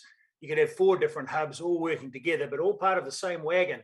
Whether the driver sits, at each, on whatever corner of the wagon doesn't really matter, or in the middle, as long as they're all working together and the wagon is moving forward. Anyway, Thank you. It sounds good to me. Councillor Barker. Thank you, Worship. I just want to check out when we've got the table of the stakeholders here, and I see Unipol, but I don't see the University of Otago, and I'm aware they have a large master plan, and I wondered whether they were going to be added as probably one of the major people or organisations to consult, given that students would probably be a very high proportion of users, and that they also have a special interest in that area. Yeah, you're right. As we worked through this with the stakeholders that we've listed in the table, it became more and more obvious that it was bigger than just a sports hub. People have an interest in Logan Park and that wider area for a range of reasons, and that's why we're sort of suggesting the development of a reserve management plan, so we can capture not only those major institutional organisations with an interest in sport and recreation, but also the university, Dunedin Venues Management Limited, so for cultural music events, and the wider community. So absolutely. And can I just clarify, there's a mention of the University of Otago grandstand. Is that just the name of the building, or does the University of Otago actually own that building? So that's owned by us, and it's called the University of Otago Oval. Yeah. Thank you. Councillor O'Malley. Thank you, Worship. When we start talking about this reserve management plan, I'm taken back to 2016 when I represented the University of Otago's Association Football Club in the then Logan Park redevelopment plan. And I was conscious of the fact that when I'd entered the room for the first time, the staff were treated rather hostilely by all of the stakeholders, because the stakeholders had said to them that they had been through this once before or twice before, and here they were doing it again. And I am wondering, as we're going forward, are we going to run into the same thing again? Are you going to go back, before you start with this reserve management plan, are you going to go back and look at the previous plans that have gone on beforehand? Certainly, there's some useful material that came out of previous engagement with stakeholders, but we've also engaged most of the sporting codes in Dunedin through our sports facility review. And talking with those folk, it's really obvious that they want to see Logan Park managed in a better way, and looking at easing the pressure on it and spreading out sport across the city. So they're all really keen for us to progress doing a plan, and talking with Sport Otago, it's their preference as well to see a cohesive plan done for that wider area. And on your stakeholder list, I noticed the absence of clubs that use that as their home grounds.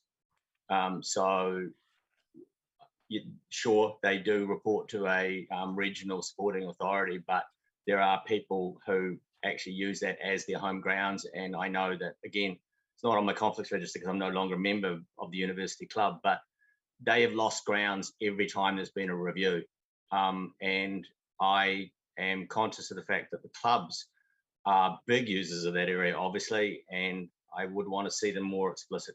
Will you be using them more explicitly, and will I see them explicitly on the stakeholder list?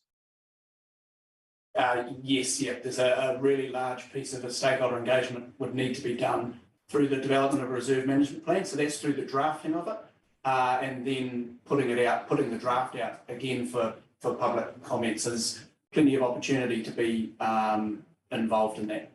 So specific users will be included as well as codes? Yes. Thank you. Thank you, and thank you for your reframing, Councillor. I appreciate that. Councillor Elder. Thank you. Certainly, the Logan Park sports facilities are amazing, and I was just wondering what number of sports actually use that space, and what number of clubs? Have you got a kind of round figure of that? I don't have that level of detail with me, Councillor, and I can get that for you through our bookings system. I do know that it's booked almost 7 days a week. There's some organised sport, but also then there's the informal recreational use. So it's pretty much 7 days a week, but I can get that greater level of detail for you if you wish. And so all those people who use it will be consulted in this process? All the formal users will be. So we have a record of who they are just by virtue of them booking through us. And then if we were to progress a reserve management plan for all those informal users, which we won't necessarily know who they are, they would have an opportunity through public consultation of a draft plan anyway. So the University of Otago students and the Otago Polytech students play there informally a lot, and I'm wondering whether they will be approached as well. Certainly the university and the Polytechnic would. We'd be expecting the relevant people there to probably put things out their student networks.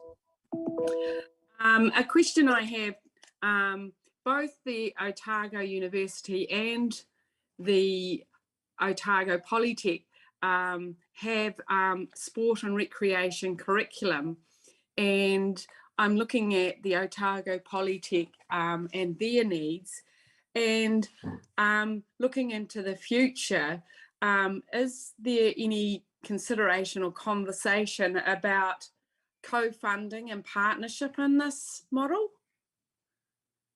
At this stage, we haven't gone into that level of detail or conversations with any of the stakeholders. And you reference the University Otago, the cricket stadium, which is amazing, I might add. I went there the other day. And the earthquake strengthening being an opportunity. Can you speak to that a little bit more? Yeah, so obviously the grandstand building itself has been identified as earthquake prone. So we've had some preliminary options developed for seismic strengthening. One of those options provides for an additional 900 square metres of floor space. The other two options don't, but it's a different technique of strengthening the building. But certainly one of the options provides for that. So there may be an opportunity to look at some more administrative space, which could be included in these considerations. Thank you. Thank you, Mr. McLean. I have a question around what the implications are of us pursuing the reserve management plan option, given the high degree of public interest that has been well canvassed already. It's not something that would happen, or nor is it something necessarily that we would want to see happen quickly. It just won't. And I'm just trying to get a sense of what the decision to proceed with this, what the implications would be on any proposal to use the space differently before the reserve management plan is done. Would it be your expectation that any proposals that would come to us would be on hold or deferred until the plan was signed off? I would imagine if it was any sort of large development, such as a new building, then it would be sensible to hold off until a reserve management plan had been developed. But in terms of continuing on with the reserve usage, it would continue on in the same fashion it has. But we do get asked from time to time for additional artificial turfs at Logan Park. But those are the sorts of things I think we would be guided better through a reserve management plan, and in conjunction with things like a sports facility review to go, actually, is Logan Park the right place for that?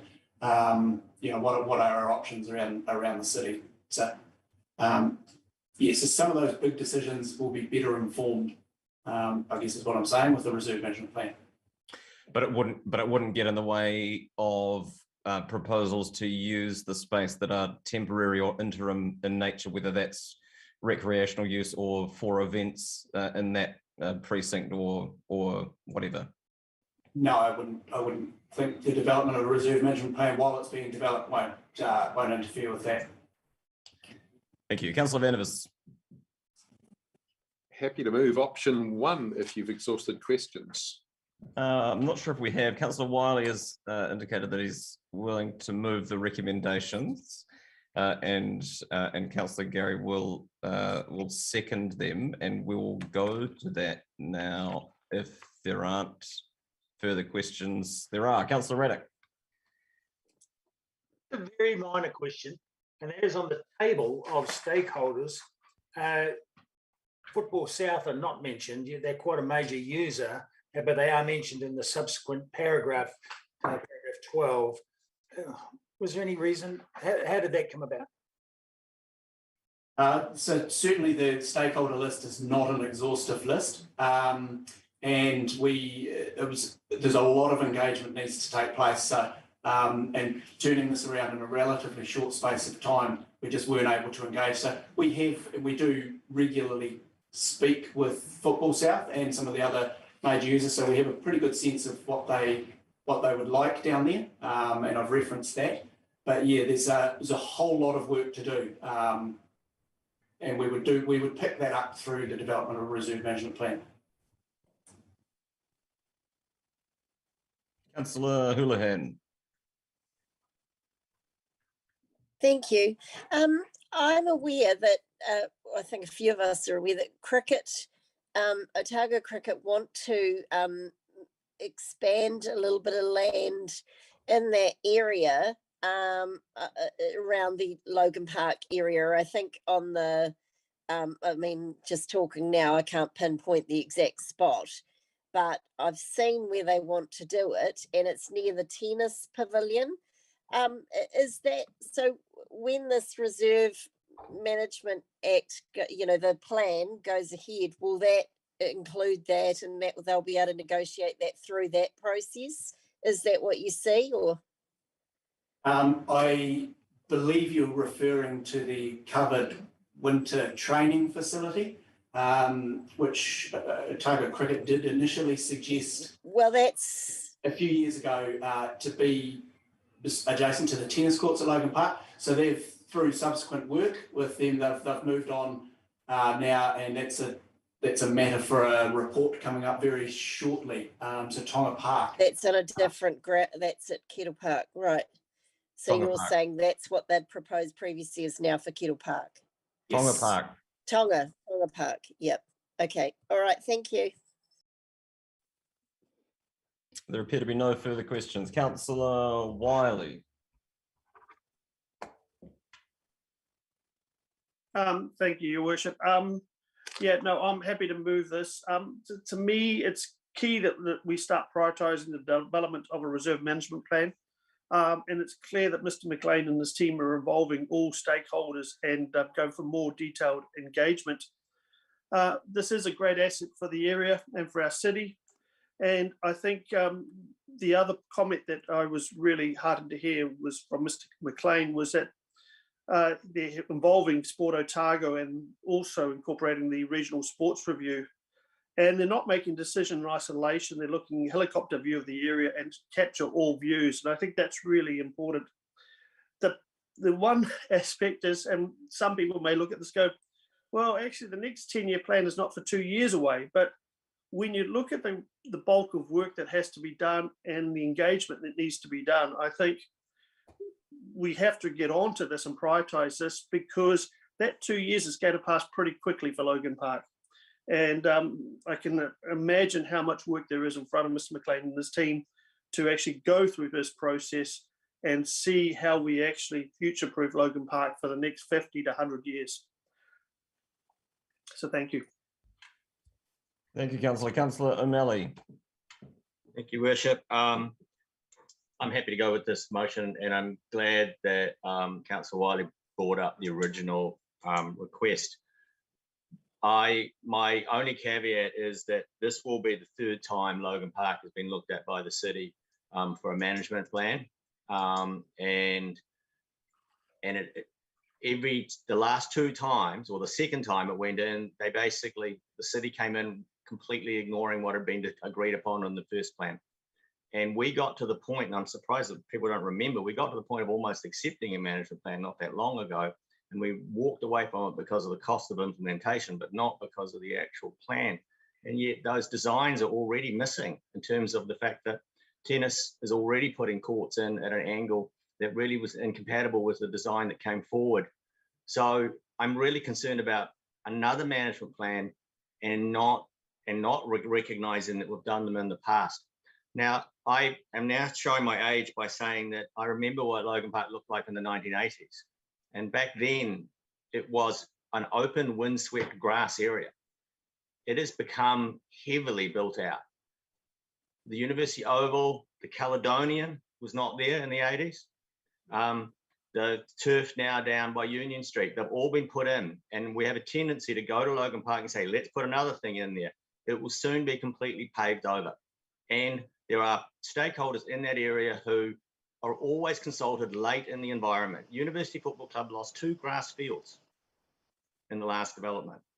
Now, I now am out at Mosgiel and I look at Memorial Park and Peter Johnson Park, and they look rather like Logan Park did in the 1980s.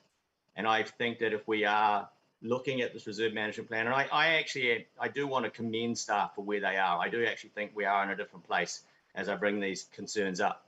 I want them to be looking at other areas in the city that also reflect our carbon neutral goals and lots of other things, that we should be considering whether or not everything goes into Logan Park or whether or not there are other places out there where this goes. So I like to see this coming forward, because I have a feeling that in terms of all reserves, this is the one that's being postponed the most. And it's being postponed because it is actually such a hard place to fit everybody. There are so many stakeholders in there. So I welcome the idea that a management plan is going to come forward, and I hope that what comes out of that is an appropriate development of Logan Park, but not overdevelopment, and potentially identification of other sites in the city for stuff that is currently flagged for going in that area. Thank you. Thank you, Councillor Walker. Yeah, thank you. And thank you, Mr. McLean and Mr. Pickford again for the report. And thank you to the mover and seconder. I certainly support this.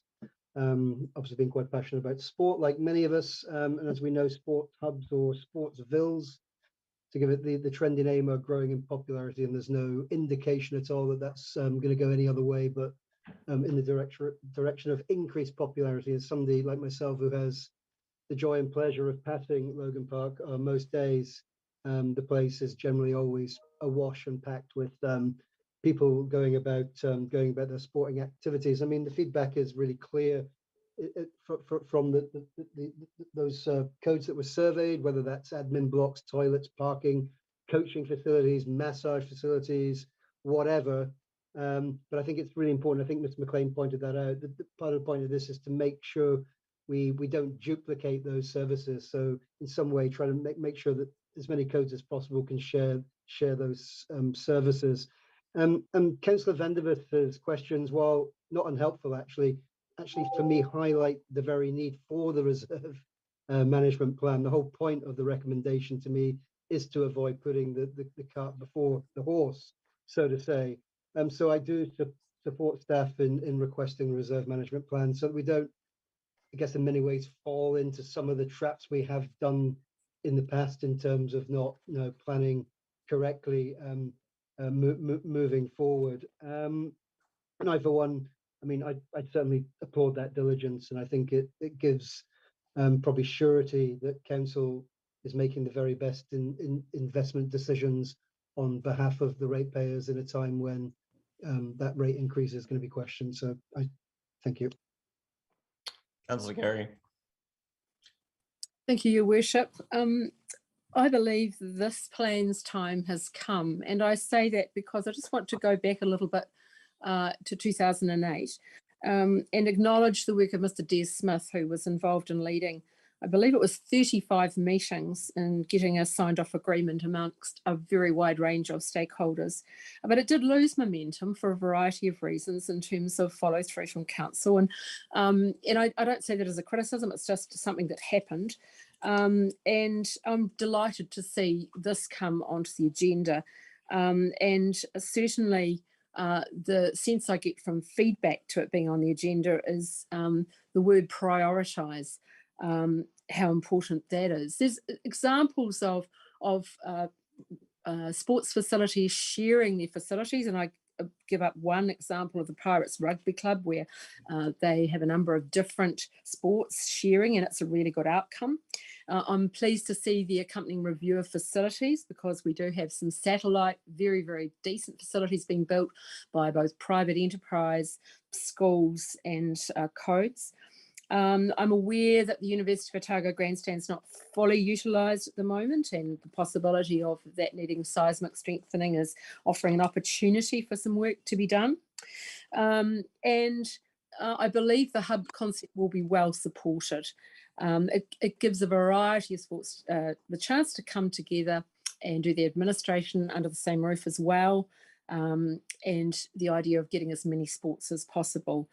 As to the parking matter, my understanding is, for example, the current Sport Otago complex has plenty of parking for normal day-to-day operations. So in conclusion, I'm very supportive of this. I would like to see it progressed as soon as possible, and I take the Mayor's point that it shouldn't be quickly, because we do want to make the right decisions, but we should keep the momentum up, because this has been around for a long time. We're looking for collaboration, coordination, and sharing of facilities, and it's going to give the best outcome for all. So thank you to staff for their work thus far, and I have great confidence in their ability to work with stakeholders on this. Thank you, Councillor. Councillor Raddick.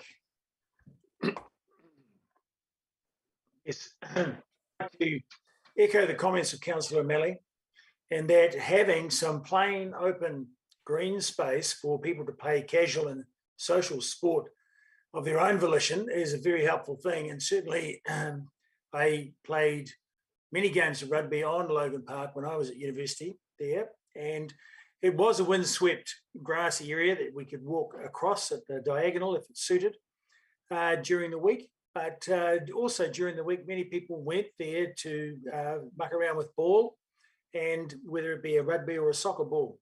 And similarly, the fields were full on the weekends And that space is being constricted steadily, has been constricted steadily since those days by specialty sports taking over areas and putting in dry weather turf or wet weather turf, all weather turf and all weather facilities that then keep out casual users.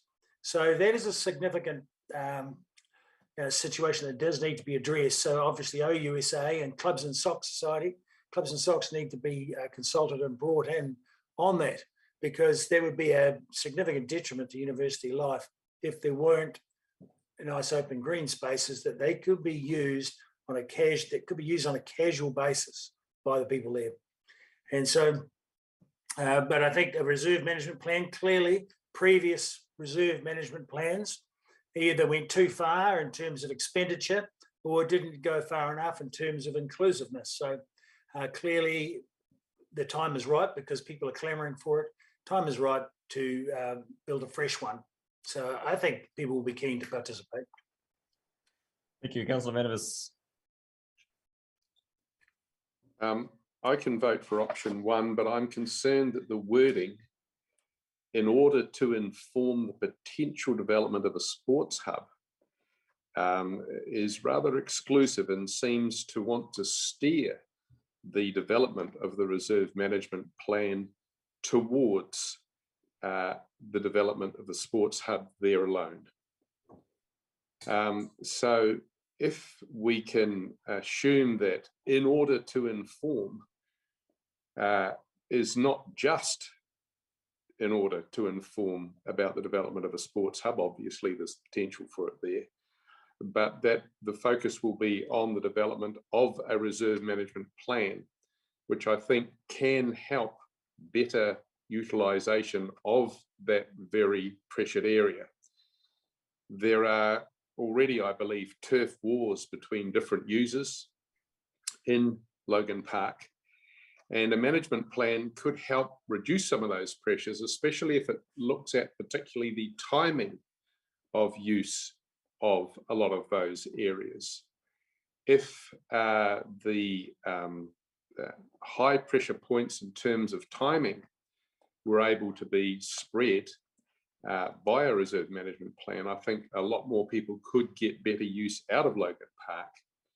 I just hope that this option isn't used simply and exclusively to inform the potential development of the sports hub only at Logan Park. Thank you.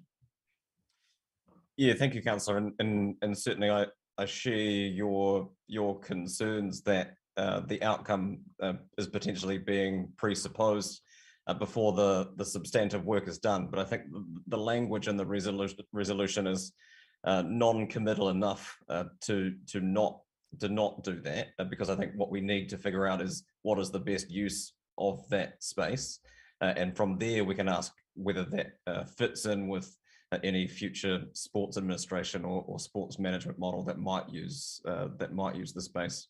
Because I think you're quite right that those questions need to be asked in that order rather than in the reverse. Councillor Elder.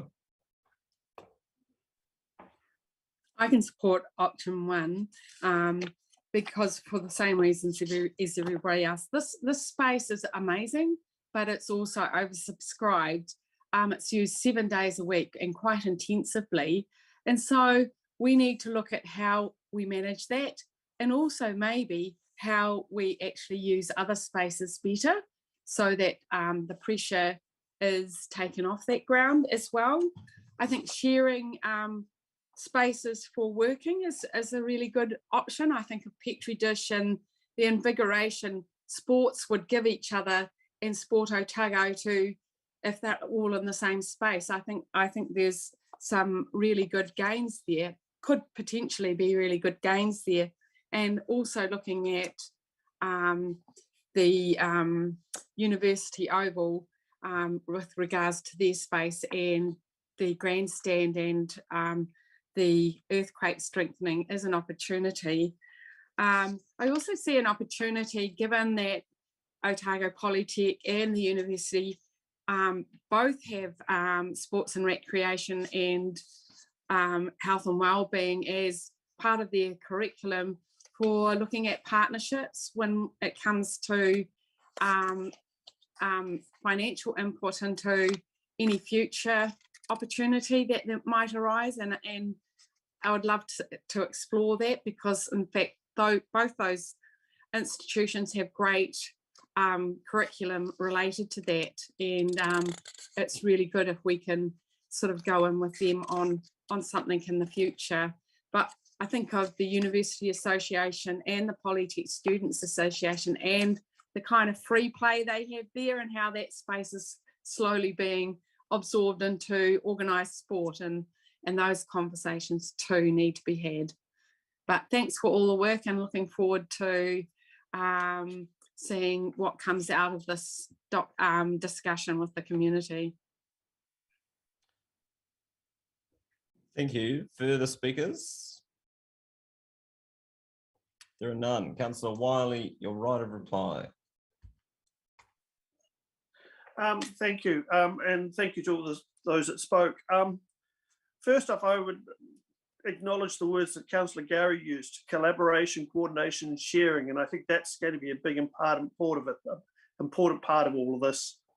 And I will touch on what many spoke about. It's not we have to consider the other areas of the city, not just to focus on Logan Park, and I think that's really important. I doubt there will be a lack of engagement opportunity for those sports, and I think that's going to be a big part of this. And following through on that, I would say I wish Mr. McLean and his team the world of luck, because I think there's going to be a lot of feedback, a lot of engagement, a lot of ideas, and a lot of people putting their wants and needs on the table, and trying to balance all those is going to be a pretty Herculean task. And I look forward to seeing what we get discussed in the annual plan in 2 years' time. Thank you. I'll put the motion. All those in favour? Those against? That is agreed. Thank you. Item 8, which you'll find on page 47 of your agenda, responding to a request from council for options around destination play spaces. Mr. Pickford and Mr. McLean, welcome back. Anything from either of you to begin? No, thanks, Your Worship. Happy to take questions.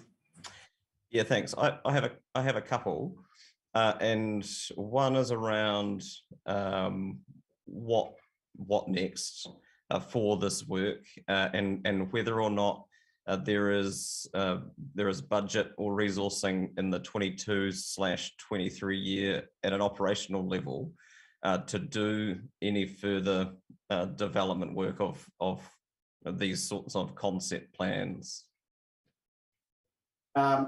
Thank you. We don't currently have any additional operating budget for concept plans for destination playgrounds. The budget we do have allocated already is for continuing our work under the play spaces plan. So it's developing concept plans for the neighbourhood and local playgrounds, but nothing specifically for destination playgrounds. So we would have to reallocate and reprioritise that if it were to be from within existing budgets. Yeah, thank you. And I wouldn't want you to hazard a guess as to how much money would be required to progress that. So an option would be for us to ask for a paper to come to the meeting in May that would potentially canvass either providing additional resource to do the work, or what would be the opportunity cost of doing it within existing budgets. Yes. Yeah. Yes. Thank you. And just a particular question, just thinking as I moved around over the weekend and passing various playgrounds, which is not unhelpful for this discussion, but the Market Reserve is a significant green space that is owned by the city and used for that purpose. Or part of that land is used for the purpose of playgrounds, and I'm just wondering on what grounds that option has been discounted. Thank you. We haven't discounted any, really. We've got to cater to some options there. And if a greenfield site, albeit there are some pieces of play equipment there, if that were to be developed as a destination playground, then it would probably be considered a greenfield site. So it certainly hasn't been discounted. And if council are of a mind to explore a greenfield site, then we would look at all of the available sites and where they sit and what catchments they service. But obviously the market reserve would be in that mix. Thank you. And just for colleagues' information, I plan to move in due course in the direction of a report back to the May meeting, looking at how we will adequately resource this work in the coming financial year. But I've got questions from Councillor Elder and then Councillor Houlihan.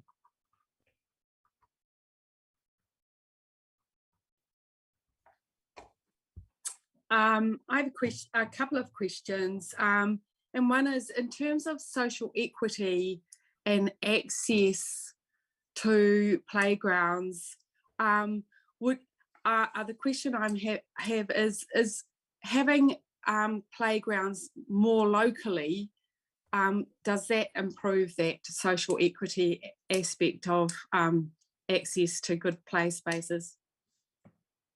I think, well, we are through the play spaces plan investing in over the next 10 years or so in almost all of our playgrounds right across the city. I think social equity is probably less about where we invest and more about how we invest in terms of providing for accessible play, inclusive play, play for older people, play for caregivers to enjoy with the children that are under their care. So it's more about providing those opportunities that for demographics that perhaps haven't been provided for in the past. So that's probably where we get our greatest gains of social equity. In terms of having spread investment across 3 different existing destination playgrounds, in terms of meeting our carbon zero 2030 neutral goals, when it comes to access to a destination playground, what would you see as the best option when it comes to investment in playgrounds?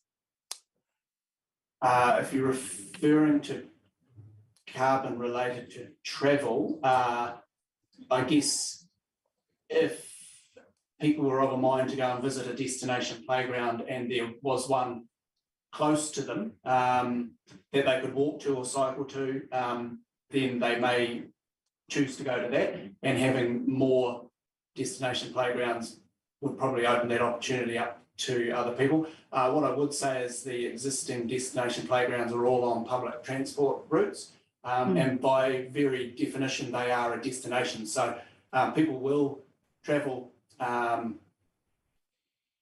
some means to get to them. So a destination playground in Mosgiel, for example, people will travel from Dunedin to go, and I think we've got an opportunity to leverage off all the unique settings so that you're providing a different play experience and right across the city. So yeah, not sure if that's really answers your question.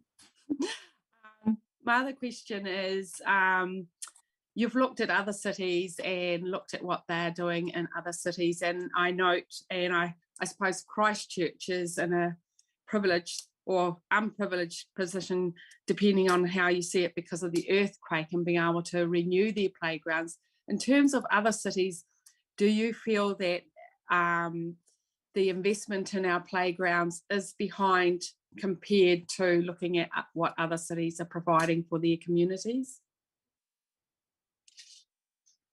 I'll answer a bit more broadly. I'm really excited about the Play Spaces plan, and which had really good community involvement and has been resourced through the 10-year plan. So yeah, looking forward, we've got some really great upgrades for all of our playgrounds. Yeah. And that was a great outcome in the 10-year plan. and it'll be exciting for families to see. Thank you. Councillor Houlihan. Thank you. Yes, those current upgrades, without considering the destination playground, Scott, that you talked about just then, or Mr. McLean, they're certainly, they've looked at the, I think it was the level 5 or whatever, that initially all of them were, they had the foam put on the ground, the sort of tire bouncy stuff. And, you know, like, so what I'm getting at is, would you say it's fair to say the things that are being doing there are sort of upgrading the equipment that's already there and perhaps just making them look a bit tidier? That's what's at the moment in the schedule. Is that fair to say? Yeah, so the initial priority and focus was on bringing the playgrounds that fell below our condition assessment rating. So where they fell short was rectifying that, putting in some soft fill surfaces. So we've largely gotten on top of that. So now this is about looking in the place-based plan. It's about looking at updating the equipment and play opportunities and experiences to more modern standards. So yeah. But a destination playground would go further, wouldn't it, than what is proposed there with just tidying up things? It will go a lot further. Is that fair to say? Yes. Yeah. Yeah, great. So I fully support this. As a mother, I'm very excited about it. And but I do have a concern. While I think it's great to see 3 larger playgrounds in our city, the proposal here that they could be done up and revamped to look better. My only concern is that looking at the budget, it's taken the price of Margaret Mayhew and divided it by 3. Is that my only concern is, does that mean we could get 3 playgrounds that look good but not great, whereas we could have 1 that's great, and would then be a destination playground where everybody would want to come to? But so I'll leave you to answer that. Well, that's really up to council to decide, which way they want to go. Yes, but what I'm saying is, if we have the option where there's... Councillor, we're asking questions of staff. There'll be an opportunity to debate the resolutions in due course. Lovely, thank you. Councillor Wiley.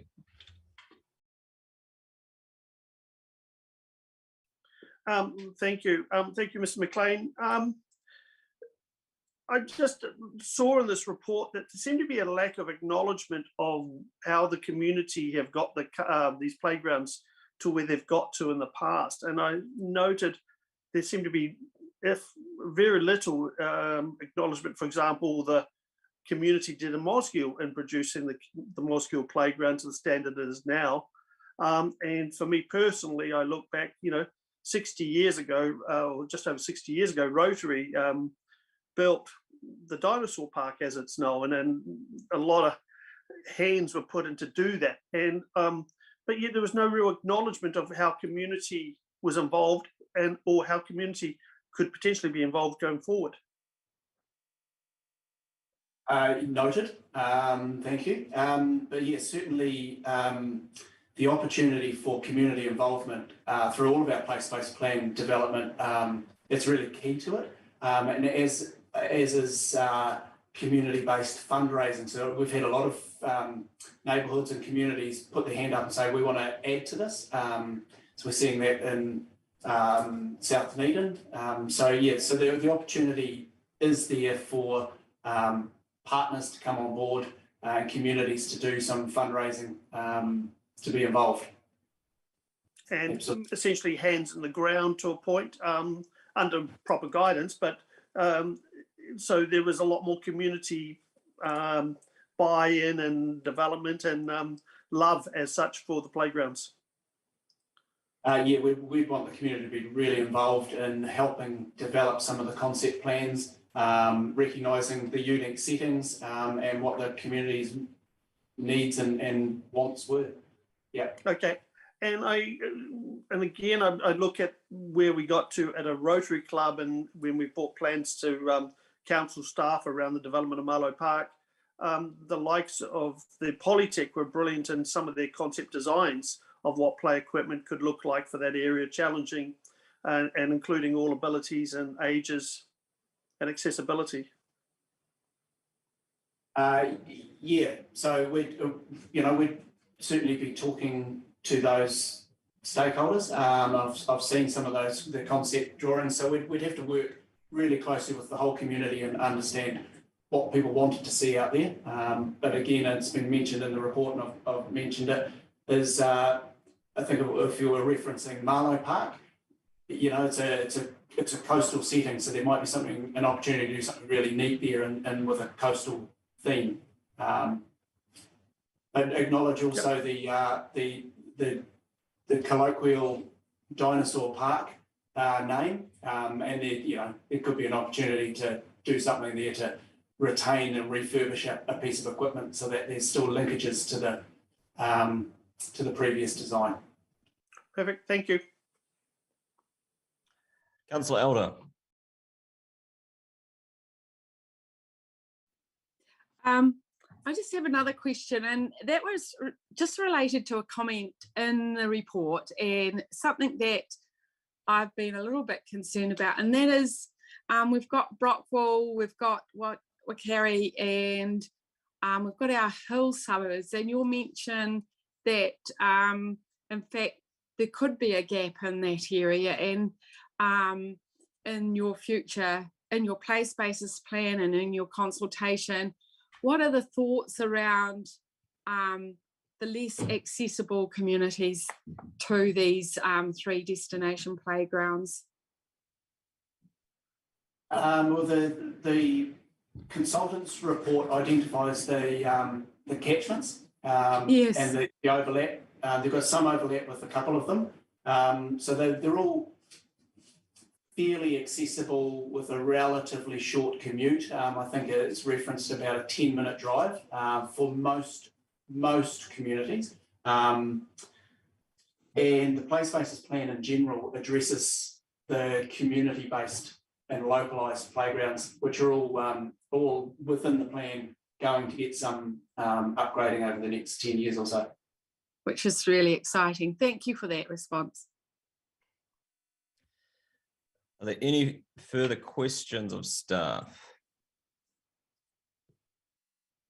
Councillor Reddick.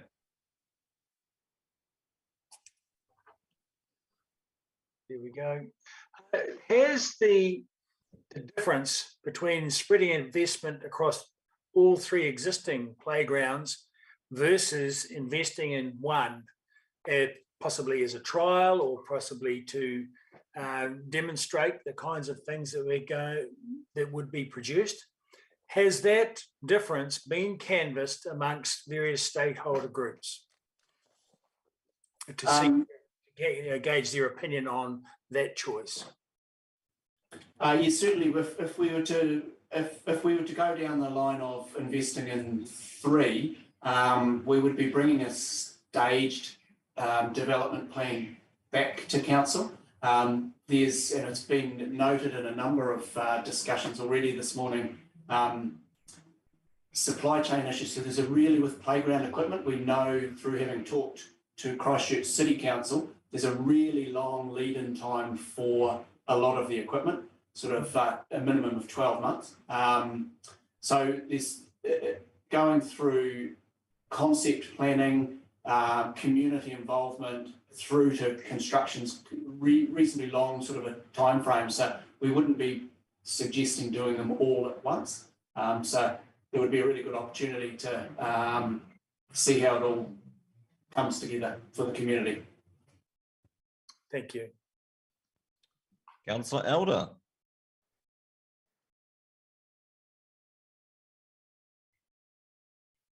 We cannot hear you.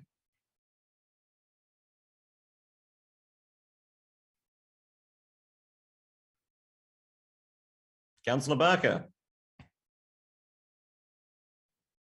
Thank you, Isha. I just want to check when we've talked about a play spaces plan, this is a budgetary question. Do we have money in the 10-year plan for our 3 destination play spaces to be upgraded? And what is the timing for those? No. So we've done the play spaces plan, but we haven't put any budget to upgrade any of our playgrounds in Oh, the that's future? that's a different question. So there's budget to upgrade playgrounds per the play spaces action plan.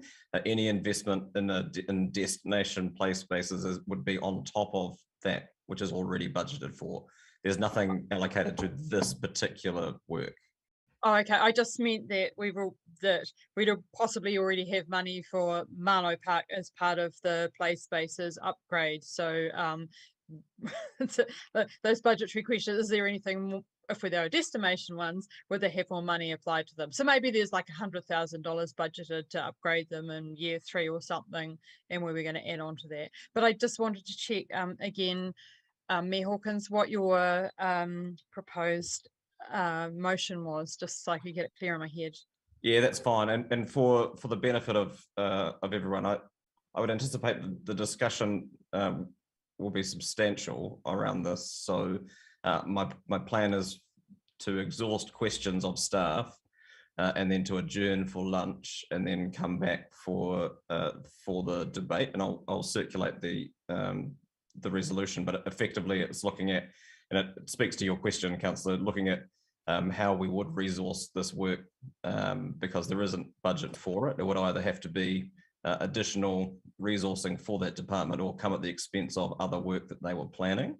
And my intention is to ask for a paper to come to the deliberations meeting in May, looking at options to resource this work in particular, without taking a position on which option we might progress further. Councillor Alder, have you found your mute button? I did. And subject to what you said, I was actually asking if I could move option 1, but are we looking at another motion that would count that, or? The resolution is an alternative to the recommendations that have been put forward. Yes. Okay. Thank you. There appear to be no further. Councillor Benson Pope.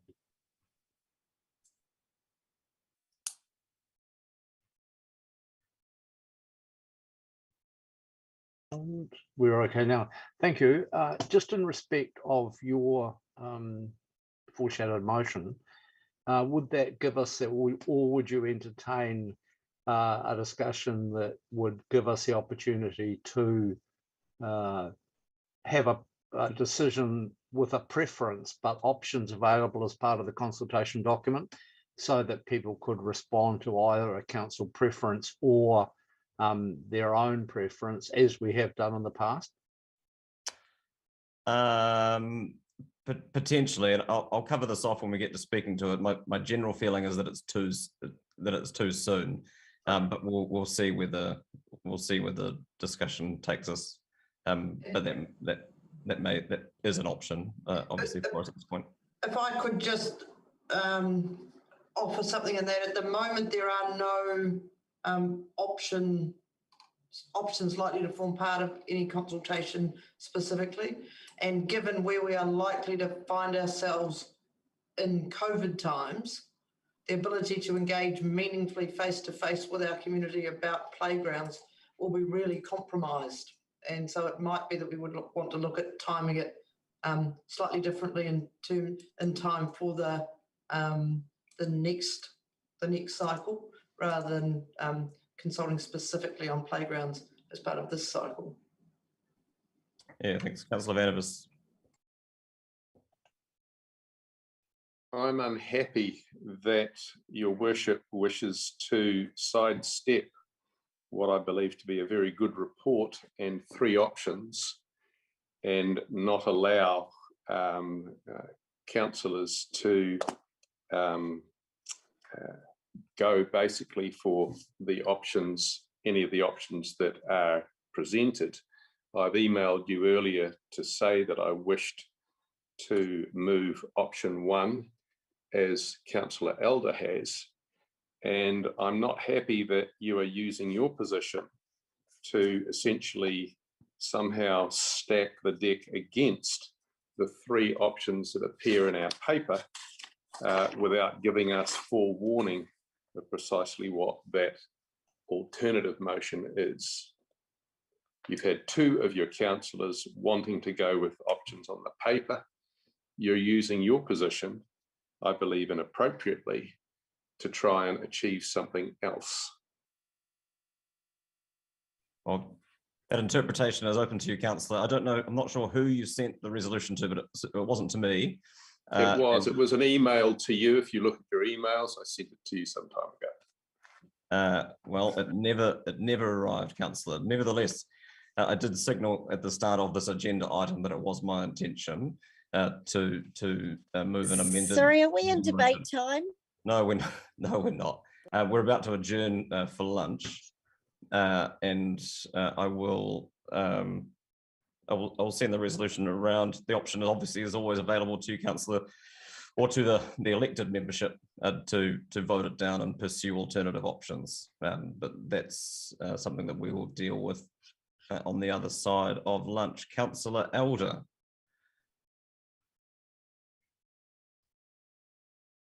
On talking to what Lee was talking about, does one preclude the other? I'm thinking in general, you know, if we say choose option one, two, Councillor, we'll deal with this, and we're getting into debate, I think, of the substantive issues, and we'll hold that until after the adjournment. But there'll be plenty of time for people to discuss the merits. It was just my suggestion that I don't think one precludes the other. That's all. That's fine, and you have the opportunity to raise that. Thank you. So I'll move now that we've adjourned the meeting through until 1 o'clock. Seconded, Councillor Gary. All those in favour? Aye. Aye. Those against? That's agreed. Thank you.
Thank you. Welcome back, one and all. And on screen now, you'll have the resolution that has that I have drafted, and Councillor Betson-Pope has indicated a willingness to second that.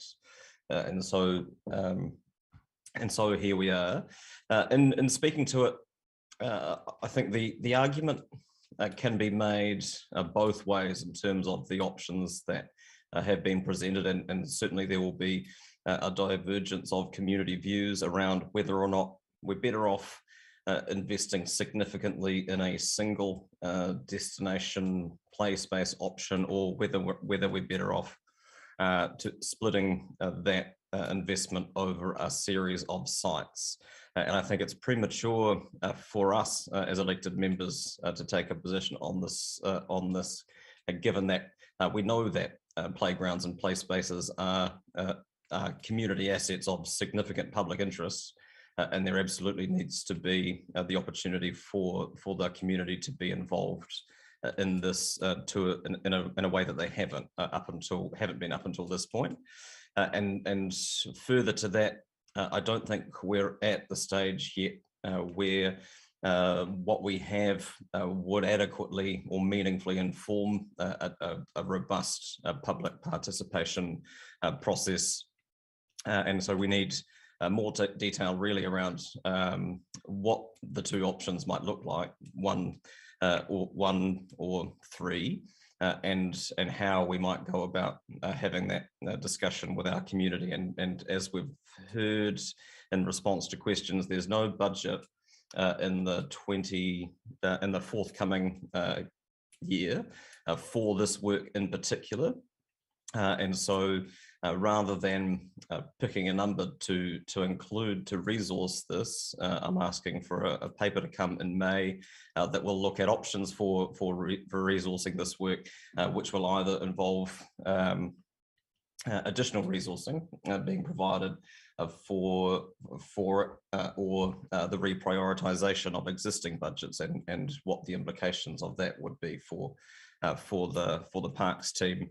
And I think we've learnt from other significant capital projects that the council is working on that until we have concept plans that are tangible and pictures for people to look at in terms of what it is that we're asking them to give us feedback on, we don't get as good or we don't get the best engagement up until that point.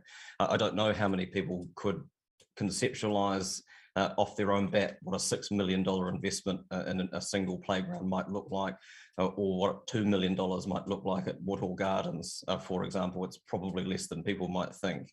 But I think until we've done the work to mock up the sorts of things that people might anticipate seeing for that kind of investment, we're going to be selling ourselves short in terms of getting that feedback. And given that this isn't something that is going to progress from a construction phase in the coming year, I don't see why what the rush is for us to make a decision now, rather than having a debate about how we get the best, how we run the best and most engaging public conversation around it.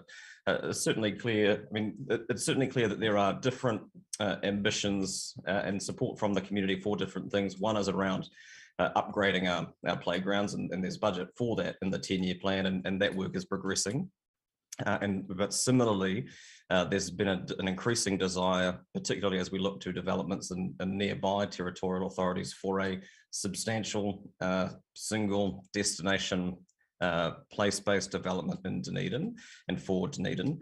And what I don't know, I think the risk of the distributed network across multiple sites is that the three of them end up being closer to the upgrade end, and none of them end up being the significant asset that we have been asked to consider, and that this resolution that was passed with the 10-year plan sought to address.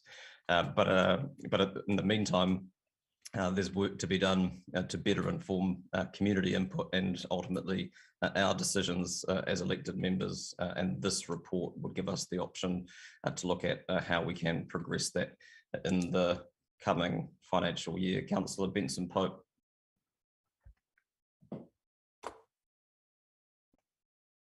Thank you, Your Worship, colleagues. I'd first of all like to thank staff for the report. I think it did traverse and identify the issues that face us. And while my personal view at the moment is in favour of the distributed solution, which in terms of the discussion earlier is significant because it would acknowledge the work that's come in from other parties in the community and so on, I think your suggestion is entirely sensible in terms of fleshing out what we would get for whatever and giving our community something meaningful to respond to in due course. So I'm supportive of the motion, obviously, and I think it's the only sensible way to proceed. Apologies, Councillor Vandervis. I disagree. I think what we have in front of us now is an excellent bespoke landscape architect's report. It's 15 pages of impressive and to the point discussion. It clearly shows that a single option, which in our papers is option 3, a new greenfields destination play space, would be extraordinarily expensive. It notes the cost of the Christchurch Mayhe playground as being $4 million just for construction. We know that actual cost with all the other issues, the bespoke landscape architects report, I think, gives us all the information that we need. It was designed to give us the options that we have in front of us. It clearly, I believe, indicates that option 1 is the one to go for, and it gives many good reasons for that. It shows, for instance, that unlike a bespoke greenfield site, these 3 main playgrounds that we already have good and fairly even distribution in terms of access across the city. It points out that the cost of a greenfield site would be extraordinarily high, and that what information that we have that the Mayor claims is premature, or it's going to be a rush, or that we need to have more information put in front of us. We already have that report in front of us now, and we have the staff options, 3 of them, in front of us.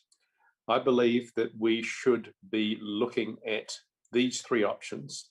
The Mayor's delaying tactic, and I believe that's all it is, essentially says that there are 2 options that he wants to consider. One is the single site, which was already option 3 under our existing paper. And the other is the distributed option, which is already option 1 in front of us. I can't see what extra information we would need to make this decision. The report that we have in front of us from the consultants I was most impressed with. It gives us, I think, everything that we need to do this. And I can see only one reason for the Mayor wanting to avoid this decision. I think a fairly clear decision put in front of us is that he doesn't like it, and therefore is going to claim that it's premature, rushed, and wants something else to come later. I believe that we should resist this temptation to always be asking for more meaningful information. I think all the meaningful information that we can get is already in the report. We have the options in front of us. I think council should simply vote on the options in front of us. That is to say, vote down the Mayor's delaying tactic. Councillor Reddick. Well, in this motion, I'd like to have a couple of alterations before it's considered. And that is the insertion of the relevant words from our I suppose, report that we've got, namely greenfields, into the, so that it's really abundantly clear, because the way the motion sits right now is not very clear, but it's a new greenfield site. And then in terms of the distributed across 3 sites, that is across 3 existing sites, namely, and there's no reason why they can't be named, Marlow Park and Woodhall Gardens and Mosgiel War Memorial Site, but also that a third option is inserted, which is a single revamp of one of those 3 sites up to a destination level. So in other words, that one of the existing sites is taken to a destination level, rather than trying to do all 3, make over all 3 lightly, do one to a genuine destination level and elevate that. So, to the high level that could be. So, so that's what I would like to see as an amendment. Who should comment on that? Perhaps the Mayor? Well, it's not for me to comment. I'll comment in my right of reply. That is certainly that's not misaligned with the intention of the resolution, but I'll speak to the value or not of naming specific sites in the resolution in due course. Right on.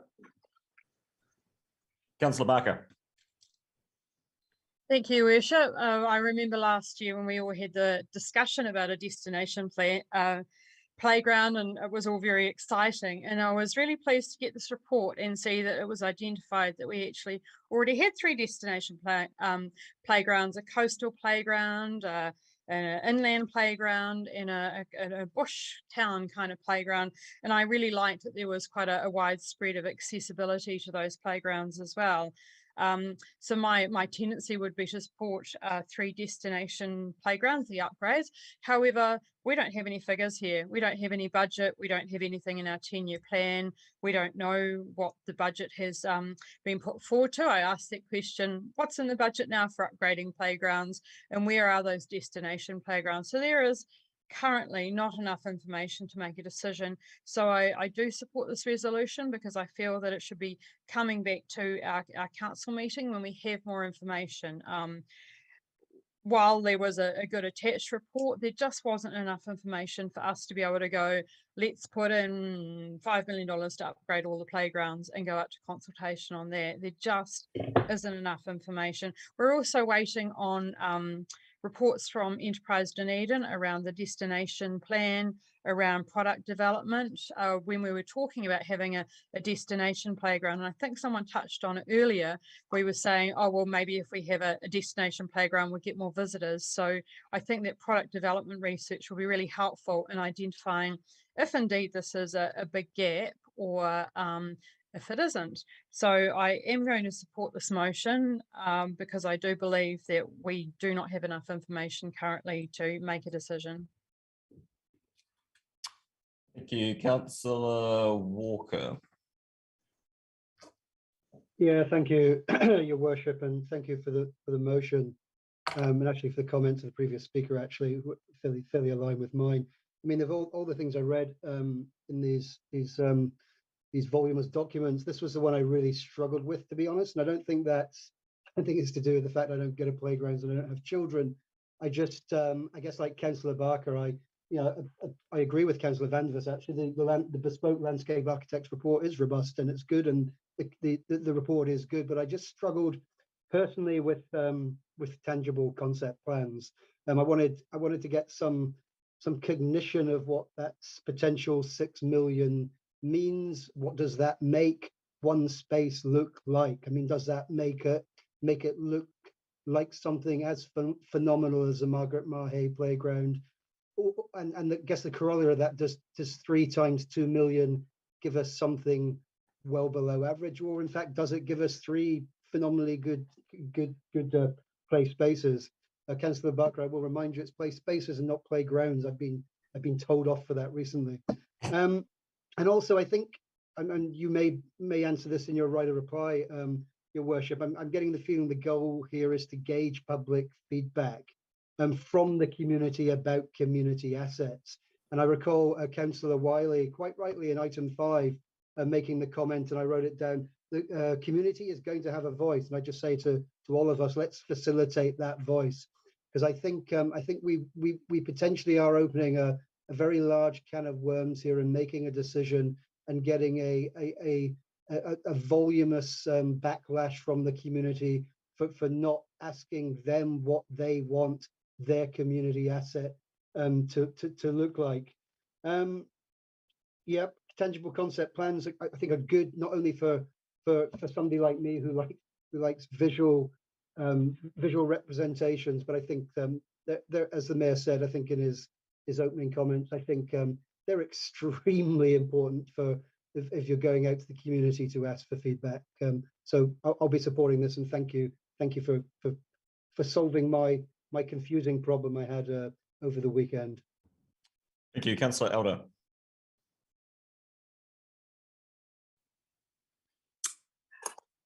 I remember having 3 preschoolers at one stage, and the logistics of getting them to a park was very difficult and fraught. And for me, having access to a park that was high quality, close to me, would mean the difference between going or not. Accessibility is a really critical factor in the use of playgrounds. And I look at the option 2 and option 3, and the disadvantages are quoted. Deficiencies in play provision and accessibility already identified is not remedied at all 3 playgrounds. And that's in option 1 and option 3. So my initial gut feeling and my own lived experience tells what informed me in my decision making, and that is I would go for option 1 every time because of the barriers that are created by having something a long distance away. When you've got all your energy used up in being a mum, having something close is really, really good. And I can remember at the time bringing up my children and going down to the new playground at the Gardens and finding that a really good place for me to hang out with 3 preschoolers. And so that was one of the strengths of the report, that in fact enhancing and upgrading and also working with the community to fund and develop playgrounds and local spaces for local people so that those barriers would be removed was really important to me. I will, however, support this report because, in fact, I don't want to go against upgrading playgrounds and having 3 well-developed playgrounds which are easily accessible by those communities close by. However, I put that as a caveat to that, and that's my preference. And I believe looking at Marlow Park and the Rotary Club, and looking at the Rotary Club, what they did in Mosgiel, and I think working with those communities and looking at what they can bring to the table and upgrading their local parks with the support of councils is a huge possibility of actually getting them up to spec when it comes to the variety of play, the access of play, and the diversity of play for all ages and stages, which is really important. Thank you, Councillor Gary. Thank you, Your Worship. And I just want to pick up on something that Councillor Elder talked about, and that was around community involvement. My husband in the break reminded me that I used to complain about 20 years ago about the lack of playgrounds around the city, and has that changed? And even in this local area of the peninsula, I think of the Portobello playground, which was a community DCC partnership and has a pirate ship theme. The local school playground, which is cited as a really great little playground, and Taironi is about to establish its new playground. So there's been a whole lot of changes. I think our challenge in this, and I support the motion. I was relatively agnostic about which option I was tending towards, improving the 3 playgrounds as opposed to going for 1, but very happy to support this to ensure we get it right. Pivotal that we involve the community, and I think we get the best outcomes in this sort of matter when we do. But I think our challenge is going to be, and I hear it when I listen to the debate around the table, is that making sure our community understand that the upgrades are going to go ahead alongside this. So that's happening anyway. We need to be really careful how we communicate what's happening around this bit, because we consulted on the play spaces. We're going ahead with upgrades. This is a separate and focused issue, and I think that's going to be really important. But I think getting this right is pivotal. Thank you. Councillor O'Malley. Thank you. I will vote for this, but I'm torn because I feel that we have traversed this a number of times. And I think when we look at the Play Spaces Plan 2021, there's commentary in there on page 2 saying that we received feedback from more than 900 responses and from 1,000 children. And we spoke to, and then we had a number of submissions over the 10-year plan. So we've done consultation on our play spaces. And I would have hoped that that was thorough enough at the time to have addressed this various question. And I know that certainly as this plan's unfolded, the 3 destination playgrounds have kept bubbling to the top as the ones that staff have recommended. But I don't want to be caught out in a situation where we said we didn't specifically ask this question because somehow after all this consultation, we forgot to ask this very specific question. So I guess we're going back and asking this very specific question. So I'll support it in that regard. My suspicion is, though, that when this is all over, given what the staff have said, given our carbon neutral targets, the idea of having a playground that you will go to from distant sites and not have one that's geographically close to you will be inconsistent with a lot of policies and a lot of other objectives we have in the city. We'll end up with the 3. But I don't want to be caught out saying I never, ever, ever considered it. So I guess I'll vote yes. Thank you. Councillor Houlihan. Thank you. Yes, I'll be supporting this, and I'm happy to second if you need a seconder. Certainly as a mother, I've been around most of the playgrounds in Dunedin and a lot around the rest of the country as well. Whenever we drive anywhere, we stop off and always do a playground stop. And I think what a lot of people don't realise is that a playground is like an extended lounge for a lot of mums when they've got kids, when they're younger. And certainly when we arrive back from, I've told this story before, but when we arrive back from out of town and move back to Dunedin, we were in quite a small house. And so our lounge area was really small, and we spent all of our days at the St. Clair Park, but certainly we haven't been to Christchurch heaps, but when we have been, the kids have wanted to go straight to the Margaret Mahy Park, and we've gone there and had lots of fun. Now, that is, for my example of a really good destination playground. What I loved about in this report, that it talked about the difference between just upgrading parks and playgrounds and just putting the things there and having what we've got now, is that these destination playgrounds are designed to challenge kids and give them adventures and help with their learning and activity and more creativity. And I love that. And I think it's really great for children to be able to, experience that.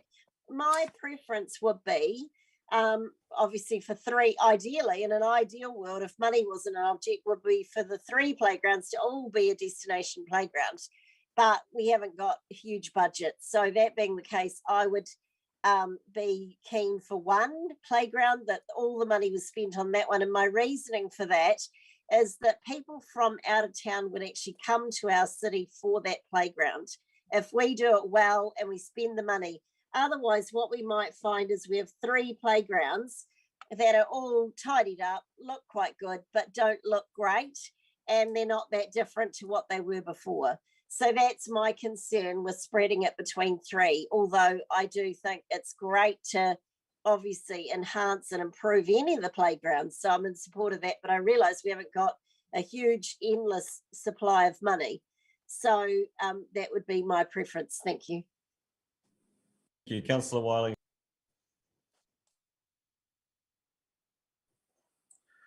Thank you. Some interesting commentary on either side. And options, and you can have a debate for both sides, but I think the key thing is it is, as the Mayor said, it's a community asset of public interest, and more detail is needed and greater community input is needed. And I agree with all that. And another comment that was made, that playgrounds will continue to fade away if we don't invest in them. And when I look at Marlow Park, the dinosaur park, and I talked about the history of it, and the fact that actually successive councils over many, many decades have failed to contribute to it and improve it. It was great to see the investment from Wakukatahi and how we've got the bike and the roading track for cyclists and put there. The problem I'm seeing with this resolution is there's a desire by some councillors to focus on a single site development on council-owned land. And I can see the Mayor potentially having numbers to push that through. And we talk in our report about $4 to $6 million in minor upgrades and renewals. But when we look at the 3 parks identified in the report from the consultants and what is required, there is no ability to do both. You've got to do one over the other. And I think this motion, to me, I can't support, because we've got a clear documentation in what we've been reading about the importance of upgrading what we've already got. And it's going to take more than the $4 to $6 million, because that's across all playgrounds. Dunedin wants to be an active city. We want a great quality of life for our kids. We've got 3 destination playgrounds that are crying out to be upgraded. And to me, this is putting it off again. I hope the community do come and tell us the importance of upgrading these 3 parks. I would like to see us park the motion or the concept or the idea of a single destination playground on council land. We've got 3 sites that need to be upgraded and invested in. That's where we should focus our energies, and that's what this report has told us. So I won't be supporting this, and I would like to put a substantial, should this fail, I would like to move option 1. Thank you. Thank you, Councillor Officer. Tēnā koe, Your Worship. I had no actual firm position regarding what to do, so I refute Councillor Wiley's comments that we've got decided positions.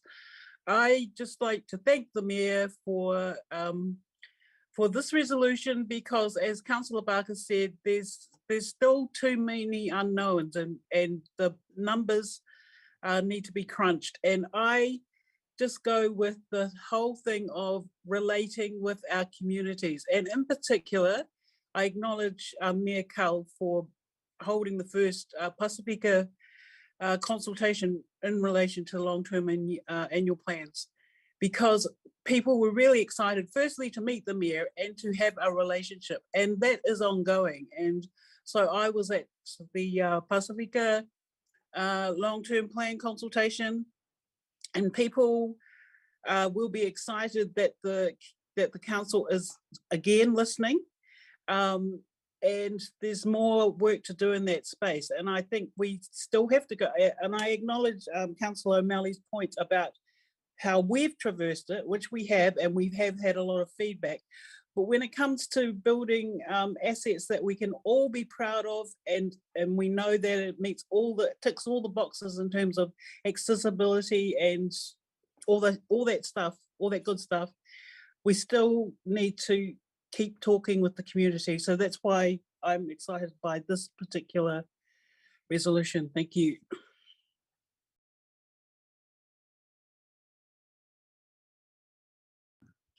Further speakers? No. Well, in speaking in response to the debate, a number of things have been raised, including the accusation that this is somehow a delaying tactic, which is a hell of a way to characterize a request for community input into a decision that we will eventually take around significant community assets. And also, given that there's no money in the budget for this work to proceed next year, I don't see how making a decision now or making a decision in May around how we might proceed as any sort of delay to the eventual project ultimately being realised. I said at the beginning that you can make the argument either way around a series of 3 investments or 1 significant one, because you can, and I've had certainly members of the public make both of those arguments cogently.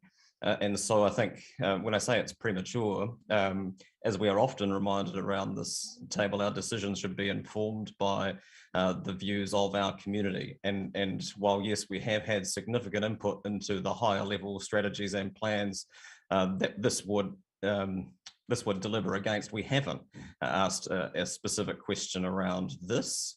There will undoubtedly be significant public interest in a decision of this nature, and I think we owe it to our residents and visitors to take that on board and involve their feedback in a structured way. And while, like others have said, I certainly have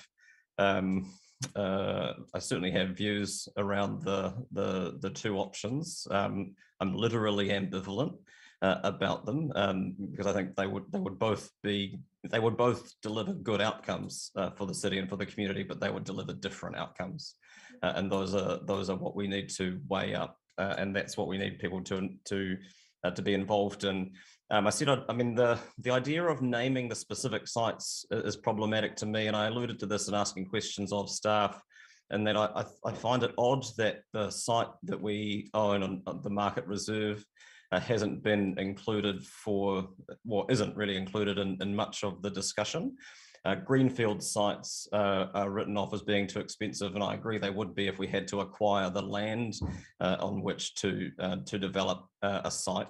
But areas like the Market Reserve, which is roughly the old electorate boundary between the south end of the city and the north end of the city, is a reasonably centrally located, is on public transport routes, etc. That's the kind of thinking that I would like to be included in this work that would be excluded if the resolution was specific to the options that have been traversed in the paper. And I agree that the work that has been done by the consultants on this is sound and is really helpful and continues on what has been some fine work that's been commissioned by the Parks team to inform our various work streams. So it's certainly not an attempt on my part to diminish the quality of the work. It's just that I think that there are other options that are worth traversing. There hasn't been the opportunity for public input into this. There is no budget to advance that in the coming year, and that is the resource in question that we need to answer in May if this is work that we want to see ongoing, regardless of what the outcome will be. And I will take the vote by division.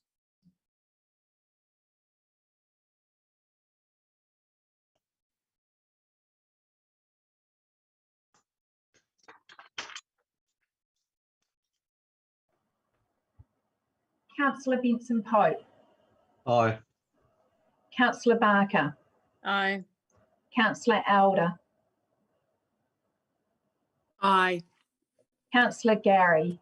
Aye. Councillor Hall. Aye. Councillor Houlihan. Aye. Councillor Lafiso. Aye. Councillor Lord. Aye. Councillor O'Malley. Aye. Councillor Raddick. No. Councillor Staines. Aye. Councillor Vandervis. No. Councillor Walker. Aye. Councillor Wiley. No. Your Worship. Aye. Carried 12-3. Thank you. I'm going to move that we adjourn the meeting momentarily for me to seek staff advice. Seconded Councillor Gary. All those in favour? Those against? That is agreed. Thank you.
Thank you.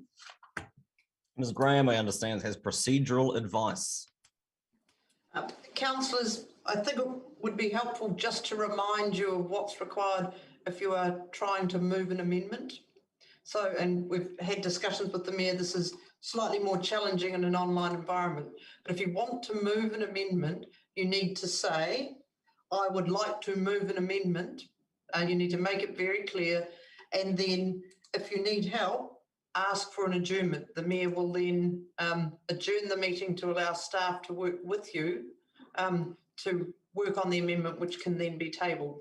Councillor Raddick had tried to move an amendment during that debate, but the timing and the fact that none was clearly articulated and an adjournment wasn't sought meant that we weren't able to work on it with him. My advice would be that what he was intending is not precluded from what's been moved anyway. And so that's the advice that I have provided to the mayor. But from now on, if there are things, you need to very clearly signal that you would like to move an amendment, and the mayor, if required, will adjourn the meeting, but you need to ask for that as well. Yeah, I'm happy to. I mean, people effectively have two options: either know what the amendment is at that point, in which case we can get on with it, or request an adjournment of the meeting to be able to work through that, which, well, I'm happy to put, and will be in the hands of the meeting whether or not that's granted, but I can't see why it wouldn't be. Item 8 is done. Item 9, proposal for the development of a covered winter cricket training facility. And by way of clarification, while his name is included on the report, that Mr. McLean hasn't been involved in either this work or the preparation of this report that has been included in the papers in error. And we have Mr. Pickford in charge of speaking to it. Anything you would like to offer at this point, Simon? Happy to answer questions, Your Worship. Okay, we're on page 76 of the agenda. Questions around the covered winter cricket training facility. Councillor Vandervis. Happy to clearly move the 4 recommendations. Thank you. We'll get to that in due course. Councillor Wiley, were you doing the same? Okay. Questions, Councillor, sorry, I got Vandervis and Wiley in due course. Councillor Houlihan. Hi, I've got 3 questions. I'm just wondering, how have we got any idea how the public will respond? Because a lot of the public use that park, and I notice in the report it says the public wouldn't be able to use it. Now, how have we got any indication of, you know, what response the public would have to that, and how we'll deal with that? Thank you, Councillor. The report does address work that has yet to be done, so it would need further consultation, obviously, with, and the report lists a number of stakeholders that we would have to consult with. The amenity impact is very low, so it would be, and the gains you get from the upgrading of the change rooms and so on that Otago Cricket have committed to, we think would offset that. So it would be through that consultation with those stakeholders that we would gain that feedback. And can I just add, we're talking about a very small section in a corner of the park. So the vast majority of the park remains unchanged, and the facility is just going on an area that is currently cricket nets, but just being expanded very slightly. So the public could use the other areas. Absolutely. So if you look at page 80, if you look at page 82 of your agenda, the little blue outline is where the facility will be, and the rest of the green space is unchanged. Okay, so yeah, that seems fine. My other issue is around the old landfill that's under that ground near there, or near that area. What is the issue with that? I know it's just touched slightly. It's mentioned very briefly in the report, but my understanding is that there will be a day when that needs to be removed. How does that affect this?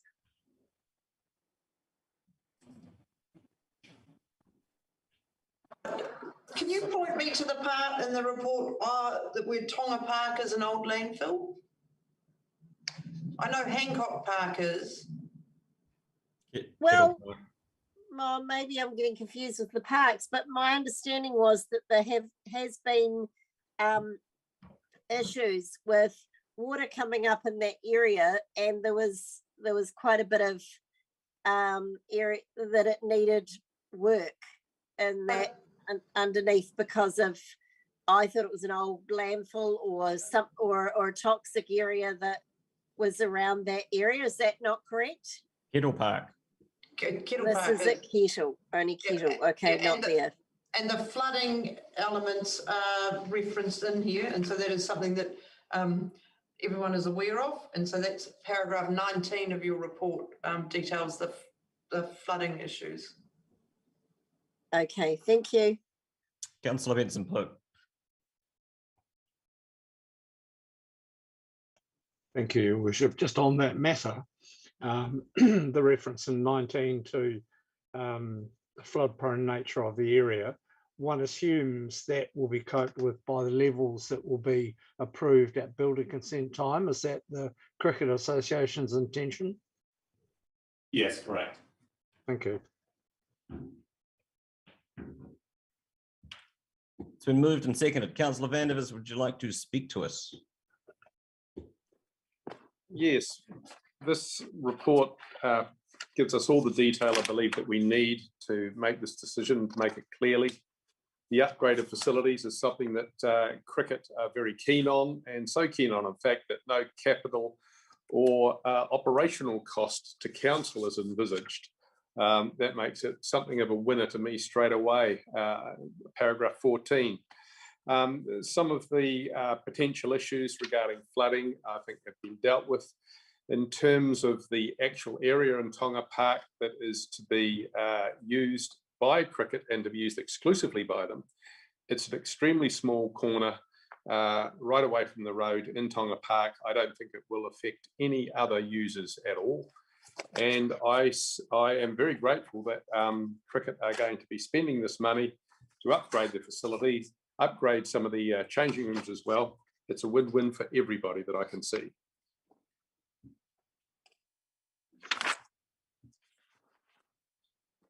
Councillor Walker. Yeah, very briefly, just 100% agree with Councillor Vandevers. And I know in the past this process was quite fraught, so congratulations for staff and not only building good relationships, but coming to a resolution which, if only everything we do had such a positive outcome and cost us no money, we'd be the most popular council in New Zealand. But well done to the staff. Thank you, Councillor Elder.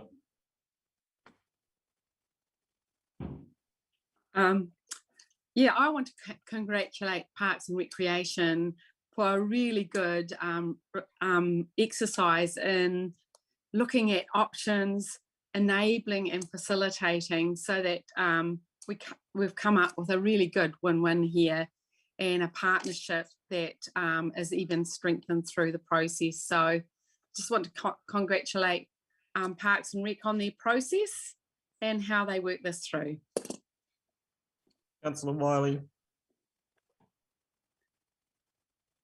Yeah, I'd like to thank Scott and his team for considering, or Mr. McLean and his team for considering working through this with Cricket Otago.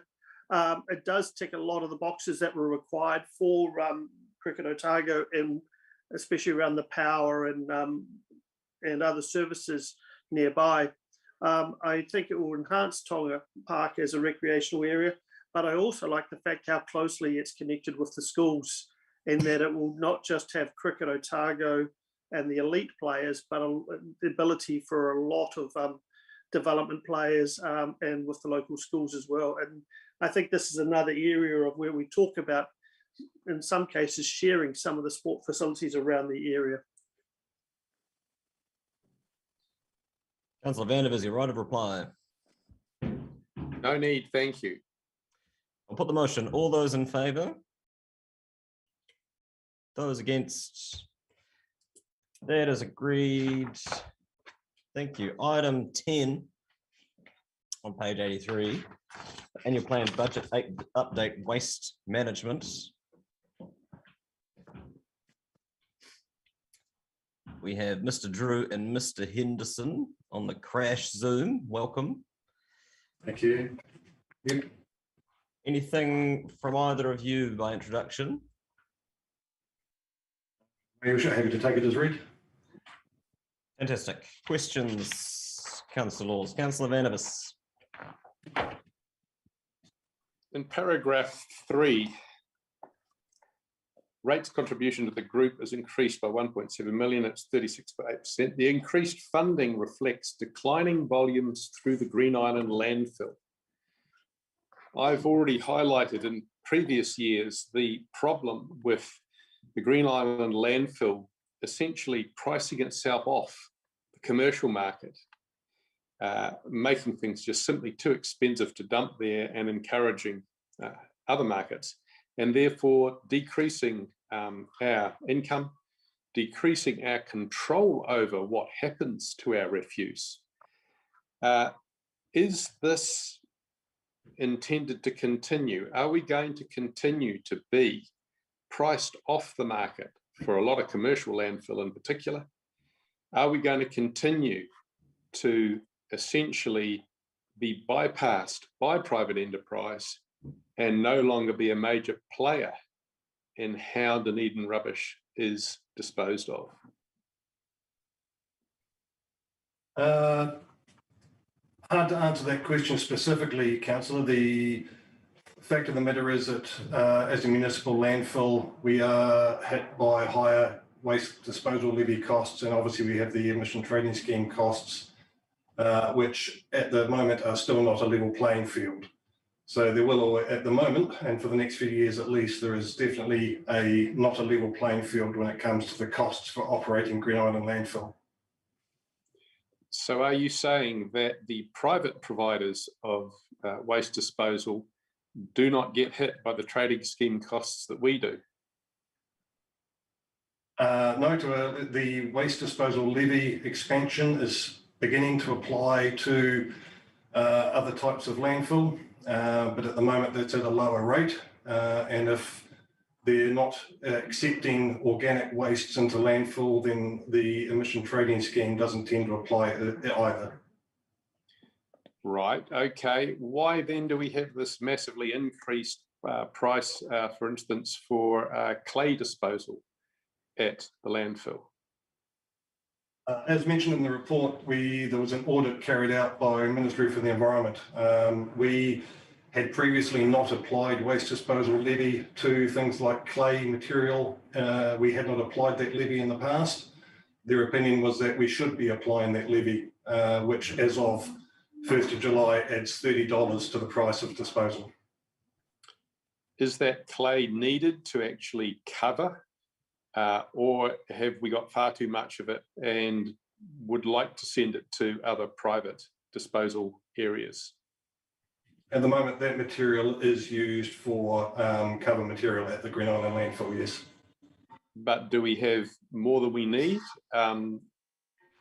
Do you think we're going to continue to have as much as we need, given that we're now charging so much for it?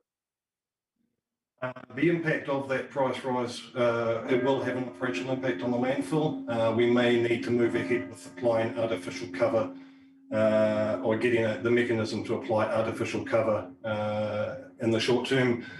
At the moment, it's very hard to judge exactly the impact it's going to have. Rather than risk artificial cover, would it not be far more sensible simply not to whack the price up of clay cover so much? If we had a choice, unfortunately we don't, Councillor. So you're saying the government is forcing that particular price increase along with some of these others, forcing it on us and not on the private landfills? To a varying degree, yes, that's correct, Councillor. Thank you for explaining that. Councillor Lord. Yes, thank you, Mayor. Mr. Henderson, I was just wondering, and it's not totally pertinent to the budget that we're looking at, but I'm just wondering what has been the effect of all traffic going over the weighbridge. Just over the summer, I've taken a few loads of builder's waste and stuff in there, and I've been surprised how much cheaper it is going over the weighbridge, even with significantly heavy loads, compared with what was the assessment by I. And years gone by, you'd pay $100 or $50 or $80, and now I'm getting some relatively cheap loads, and I'm just wondering what that's effect that's had for just the general income. fair to say there has been a reduction in the income at Green Island Landfill due to the second weighbridge.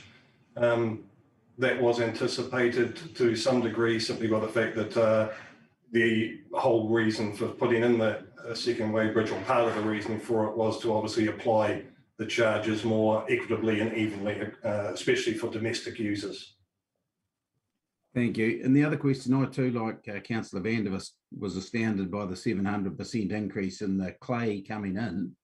And if you were in the situation where you had to buy covers from elsewhere, you're saying at the moment, if it's taken as dumping, you need to increase those rates. That's just how you understand it. But if you were buying it in, could you buy that clay and therefore do away with those charges because it's just something you need? Our preference would be to avoid adding that kind of significant operational cost by having to buy in material.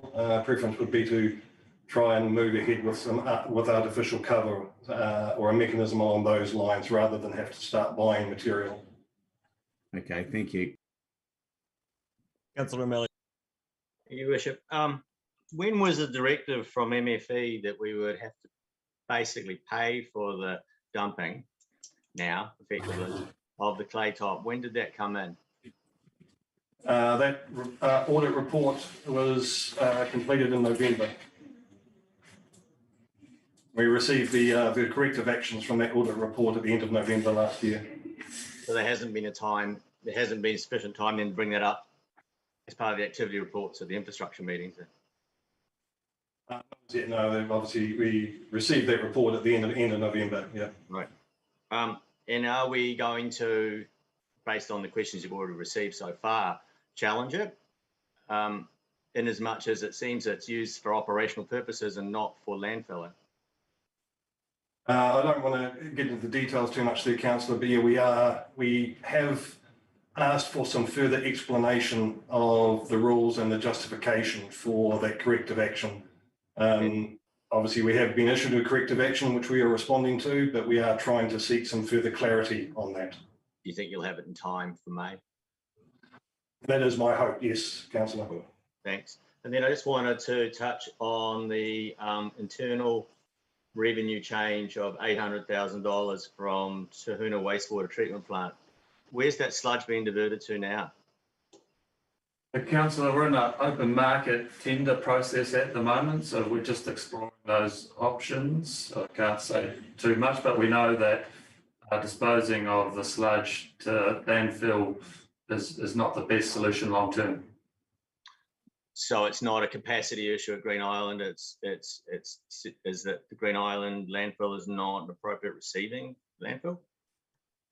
It's partly a capacity issue. So we all know that the landfill consent is due to expire, but it's more about beneficially reusing our waste into the future.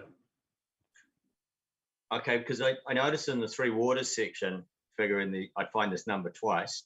It's a $1.2 million charge to dispose of it in that item. That's a $400,000 difference. Can you explain that difference? Yeah, so the internal charge to waste management was the charge to dispose of the sludge at Green Island landfill. The difference is transportation costs. Obviously not close at that price. Well, we don't know yet because we're still going through our tender process.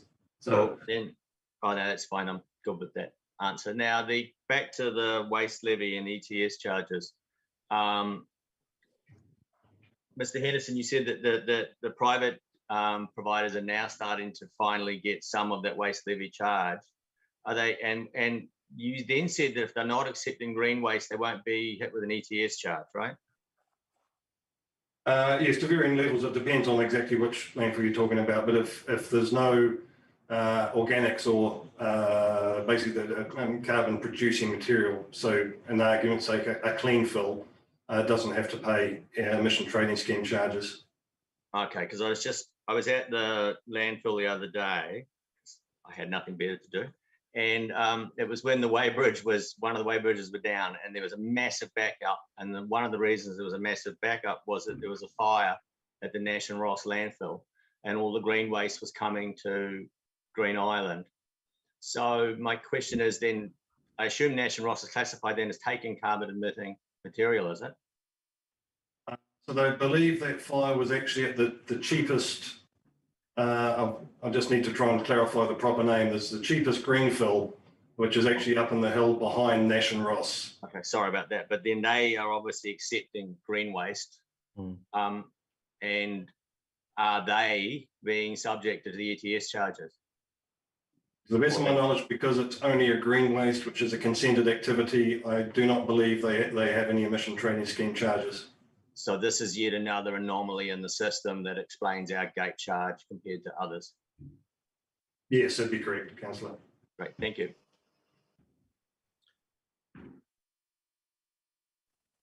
Further questions? To the best of my knowledge, green waste disposal remains a permitted activity under the relevant regional plans. Councillor Elder. Just to that point, is there any work being done to make commercial providers responsible for their emissions in the future? It was, you may remember the submission that we put to MFE on the proposed changes to the Waste Minimisation Act at the end of last year. There was some work in there around making commercial waste providers responsible for waste minimisation as part of their activities. So there is some work going on around that, but obviously we haven't seen what's come out of that process as yet. Thank you. Councillor O'Malley. You had one more question. It is the ETS fees have gone up substantially and are forecast to keep going up. This $400,000 increase in ETS this year, we must be well over $1 million a year now for Green Island, are we? Yes, double that, Councillor. 2 million. And my question I asked earlier on in the opening item with the summary items, and I forgot I was going to ask it again, is when we're doing the green waste diversion and all organic waste diversion from the landfills in the future, in the business case calculations, where do the savings and emission trading scheme figures show? Do they show as income? Reduced operational expenditure. So if you did, well, if you bury it as an operational expenditure, but if you divert it and don't incur an ETS, and if you had buried it, it would have been an expense. Is that savings on an expense shown as at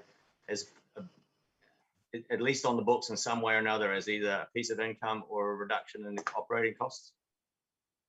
At the moment, the reduction in ETS charges because of diverting the material is a saving in operational costs. Any income from that material will depend on that procurement process we have in play at the moment regards the resource recovery and organics processing. It'll depend on the contractual arrangement and the financial arrangement around that. Okay, so my specifics really around it are, let's just say I'm not saying I'm going to put in a worm farm, but let's say you put in a worm farm and it lost $2 million a year, but it occurs none of the future ETS charges, or 500,000 a year, none of the future ETS charges. Does that then become a cost neutral environment because the ETS charges are now gone, or does it count as a $500,000 loss in your business calculation? It's important because it will make a difference about a decision. Probably more a question for the CFO, I believe. And he's about to answer. So yes, you are correct in terms of that specific aspect of the saving. However, as you put less volume through your landfill becomes less economic. So there's a trade-off there as well, because you have a fixed cost of running the landfill, and therefore the less tonnage that goes through that landfill, the less profitable the landfill is. In fact, it starts making losses. Okay. Yeah, it's, I sort of got your answer. Okay, if we're going forward in planning though, we will be taking that into account. it's one aspect of the calculation. Yes. Thank you. There appear to be no further questions. Would someone like to move the recommendations or otherwise? Move Councillor O'Malley. Thank you. Is there a seconder? Councillor Staines. Councillor O'Malley. Thank you very much for this report, and it's really not too much to comment on. I know we often talk about the gate charges at the landfill, and I think we've traversed this every time. Mostly our charges are based on externalities that we can't really control. Other than that, I think that it's a relatively cost-effective operation. And the other side of it was, yes, the putting in the weigh stations, the second weighbridge was entirely designed to make sure we were accurately charging. Took a lot of pressure off the staff there who had to guess and would sometimes get abused because of the guesses they had to make. If it turns out that now we need to charge more, then we know why we need to charge more. So maybe in the next iteration, we'll change those weight charges again. But all in all, thanks very much for the report. Thanks. Thank you. Further speakers? There appear to be none. No, there is. Councillor Vanavers.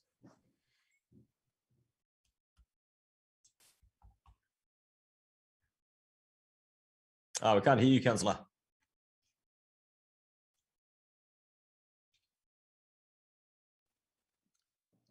Pardon, can you hear me now? Yeah, all good. Yeah. I've seen our landfill over many, many years basically decline in profitability. Used to be a cash cow, so now it's become a liability.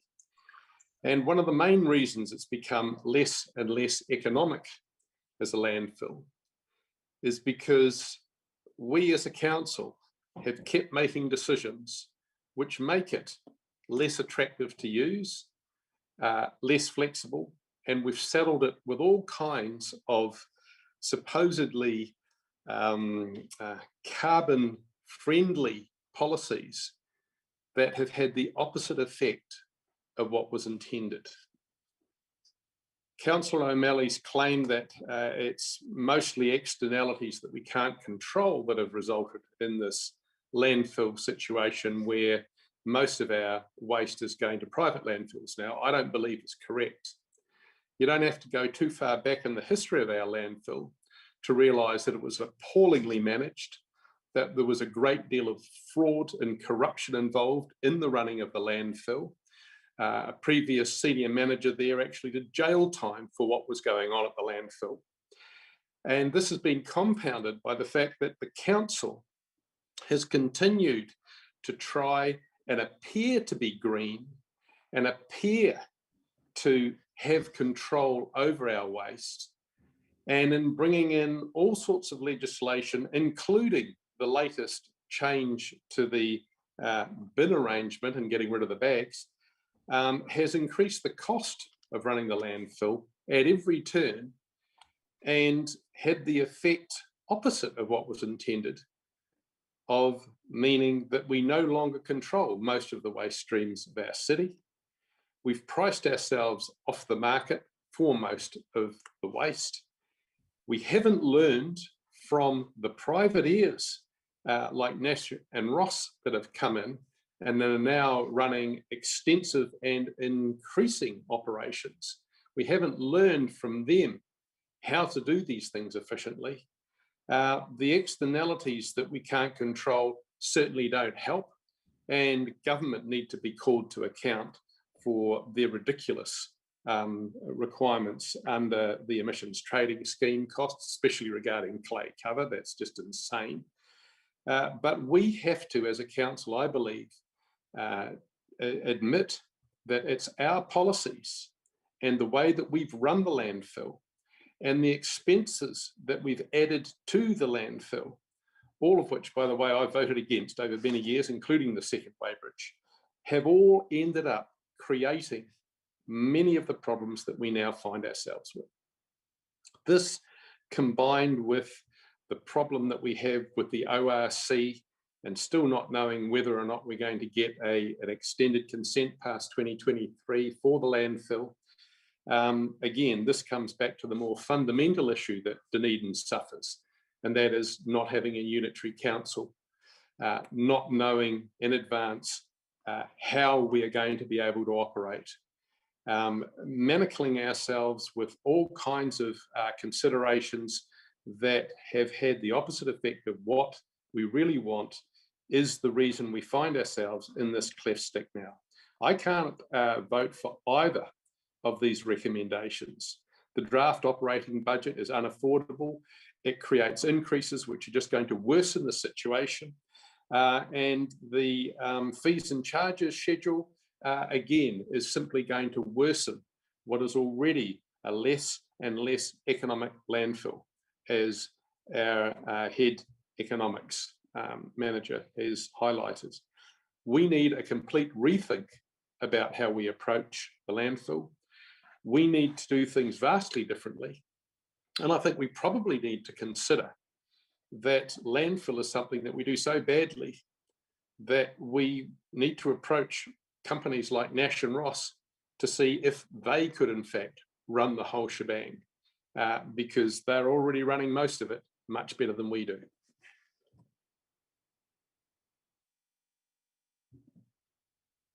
Councillor O'Malley, your right of reply.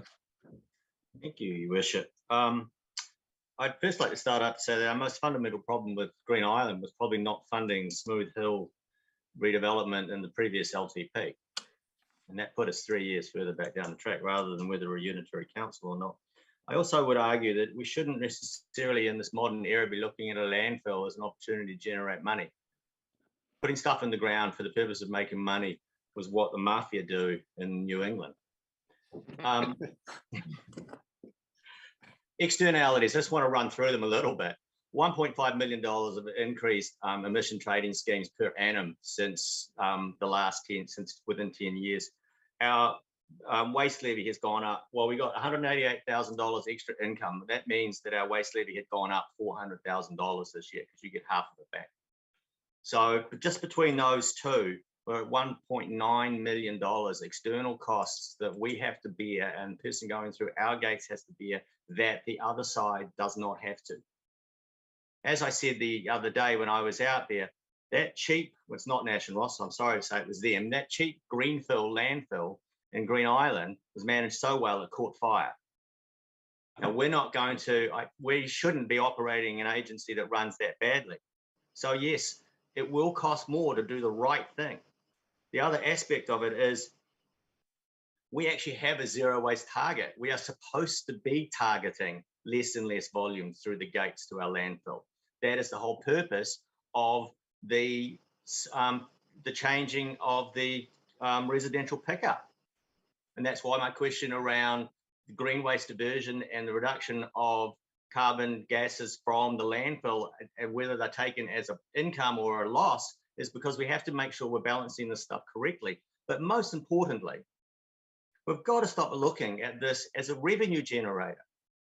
This is waste and environmental solutions team. And the environmental solutions part of it is something we've got to take seriously. So I don't think that our costs are excessive. I think they're what you pay to appropriately dispose of stuff that you can't otherwise get rid of.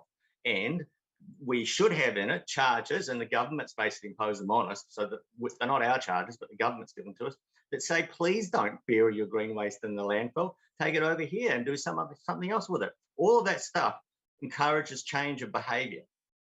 Lastly, I just want to finish on the two-way bridges. Why would you be against accurately measuring the weight of the material that you're being charged to put in? Frankly, all we did is we tried to make sure we were being fair and honest. And I don't see any contractors or most of the public complaining that now they know exactly what they're being charged for. Again, I stand by this. I think it's a good budget for this year, and frankly, there's no real surprises in it. Thank you. Thank you. I'll put the motion. All those in favour? Those against? That is agreed. Thank you. Item 11, after which we will break or adjourn the meeting. Curbside collection update on pay-as-you-throw technology. Mr. Drew and Mr. Henderson, welcome back.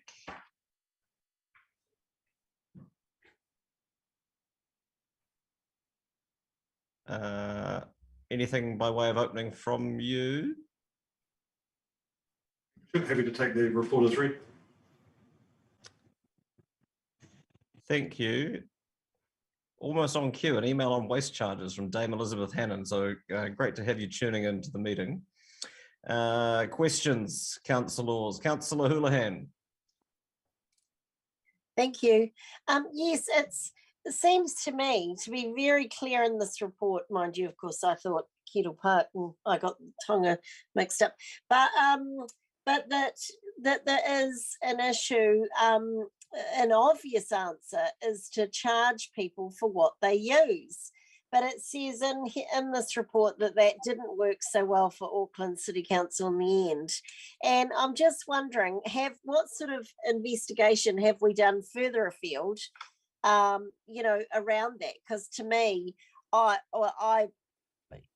talk about it in debate, but I don't see people liking the option, or I don't favour it at all, of charging people by where they live, and they're it's like it's another tax, isn't it? I mean, it's just not fair. So a lot of people could be paying for what they haven't even used.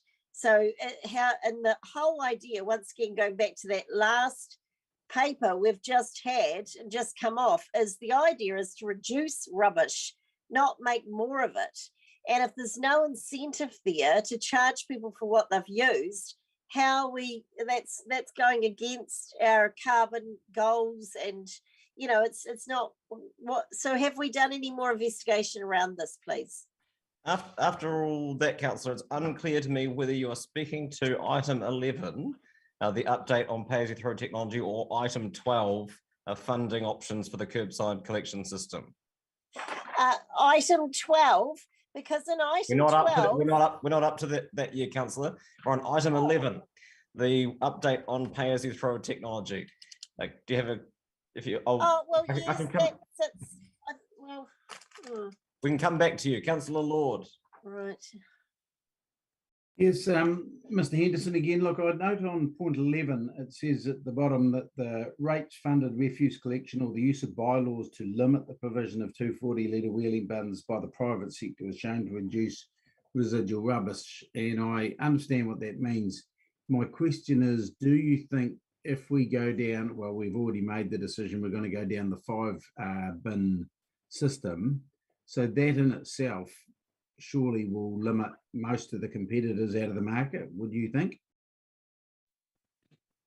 Well, it's certainly not about actually limiting the competitors out of the market, but it is definitely provides a equitable and readily available to all residents a waste solution across the board to all eligible residents. That is obviously more than likely to have an effect on private waste bin providers, depending on what option council go for. But it is primarily about providing those diversion services and the waste collection services to all eligible properties. Yeah, actually, that was a well-made point, and I probably wasn't meaning, you were right to pick me up. It wasn't about chasing the competitors out of the market. But the question I ask, or what I'm thinking of, is that people will not get a choice about this. If you live in an area where there's collection, you will be charged through your rate. So it would be very unlikely that someone would continue to, say, fund a bin through Waste Management or some other competitor if they're paying for it and getting bins supplied through council. Is that correct? I would suspect that most people wouldn't want to be paying twice for the same service, correct? Yes. Thank you. Yeah. Councillor Walker. Yeah, thank you, Your Worship, and thank you for the report. So 2 questions, I guess. First one, I mean, because it's very interesting, I'm just wondering whose inspired decision it was to seek out the Morrison Low Auckland analysis. And subsequent question, are you aware of any similar analyses here in New Zealand or elsewhere? Because I think, like most councils, I was certainly quite surprised that it threw sort of some scorn on the PAYT system. So if I understood your first question correctly, it was basically why we ended up talking to Auckland Council. Obviously Auckland Council, and especially the General Manager of Waste Solutions up there, is on the Waste Mins board, which is our industry body. So obviously that's one of the areas we all automatically go to when we're looking for research into reports is going to our industry body. And through that, obviously we discovered that Auckland was in that very unique position of being able to run the two services side by side and provide that direct comparison. I'm not aware of that having been able to happen anywhere else in New Zealand or even overseas, to the best of my knowledge. Great, and great timing for us. And second question, and I think it's fairly obvious in one of the earlier points you make, that in the future, pay as you throw is not off the table. It's just us probably being a bit clever around the technology that surrounds that, even when at some point, hence we use it. Yes, that's correct, Councillor. It's certainly not off the table. In fact, the report that I referenced in Auckland, they did actually have a successful trial with pay as you throw. There is some challenges around making sure that the ability for people to pay, etc., is universally available to all people to be able to use it. I guess the big thing is that it's almost certain to be a more expensive system to operate, and doesn't seem to actually have any effect on the volumes of waste produced. Yep, thank you for your answers. Councillor Benton Pope. Thank you, Your Worship. Just to confirm that, I found also very useful to have the Auckland comparison. My understanding of the document is that the only thing that it shows in terms of volume reduction that is effective is the reduction of capacity. Is that accurate? Also making sure that people have the ability to divert other waste primarily, and then obviously in addition to the education programs and other information about diversion, but the number one lesson for me was the only thing that seems to drive reduction of volumes is the capacity of the bins or their frequency. Primarily, yes. Thank you. Councillor O'Malley. More or less traversed, but I just want to ask the question, what is the size of our bin? I think it's fairly large, isn't it? The proposed rubbish bin service is a 140 litre collected fortnightly, in addition to the weekly collection of food scraps. 140. Because I guess it actually comes as absolutely no surprise to me, and I've actually always rallied against pay as you throw for this reason. Can I, and as illustrative, the waste levy's been going up year after year after year, has it not? Or at least been progressively going up? Yes, for the last few years, and it's scheduled to go up at least for another 2 years. And what impact has it had on volume to landfill? Our volume to landfill has been dropping off, but it hasn't had any significant impact on the domestic volume to landfill so far. Yeah, the domestic volume to landfill. So would it be fair to say then that this could be considered in economic terms as an elastic product, one in which the consumer is willing to pay quite large amounts before you'd ever get behavioural change? Well, that's a rhetorical question. I will address that in my speech. The other side of it, so don't bother answering. The other side of it is that you noted something here, and this has also been brought up with water metering. There's a significant administrative cost when you bring up a user pay system, is there not? Yes, correct, there is, yes. Thank you.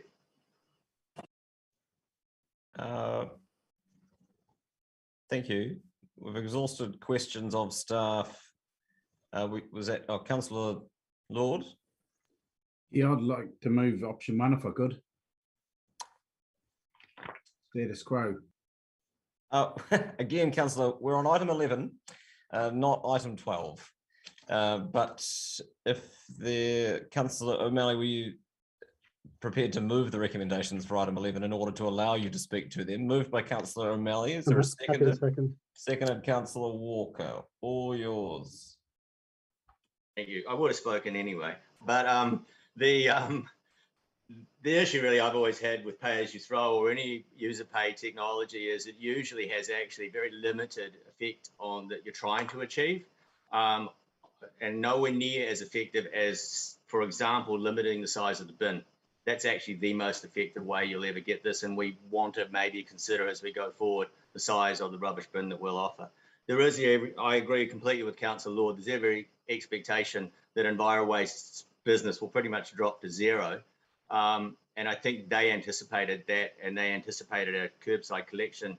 And you see that in the form of their increased charges for the next 2 years, while they get as much as they can out of it before the contracts all evaporate into nothing. User pays, in my opinion, always targets those who can least afford it. And that's why I've never really been ever for it. And again, it doesn't bring out, in my opinion, the desired outcome of control of behaviour. Often it's stated that it does, but there's no real evidence to say it does. And I think we see that especially in the waste levy, which has been going up continuously, and yet the national volume to landfill has been going up alongside it. So it hasn't had the deterrent activity you're thinking of. I like the waste levy in as much as it generates money to be used for deterrent activities, but in terms of a activity to change people's behaviour, it doesn't.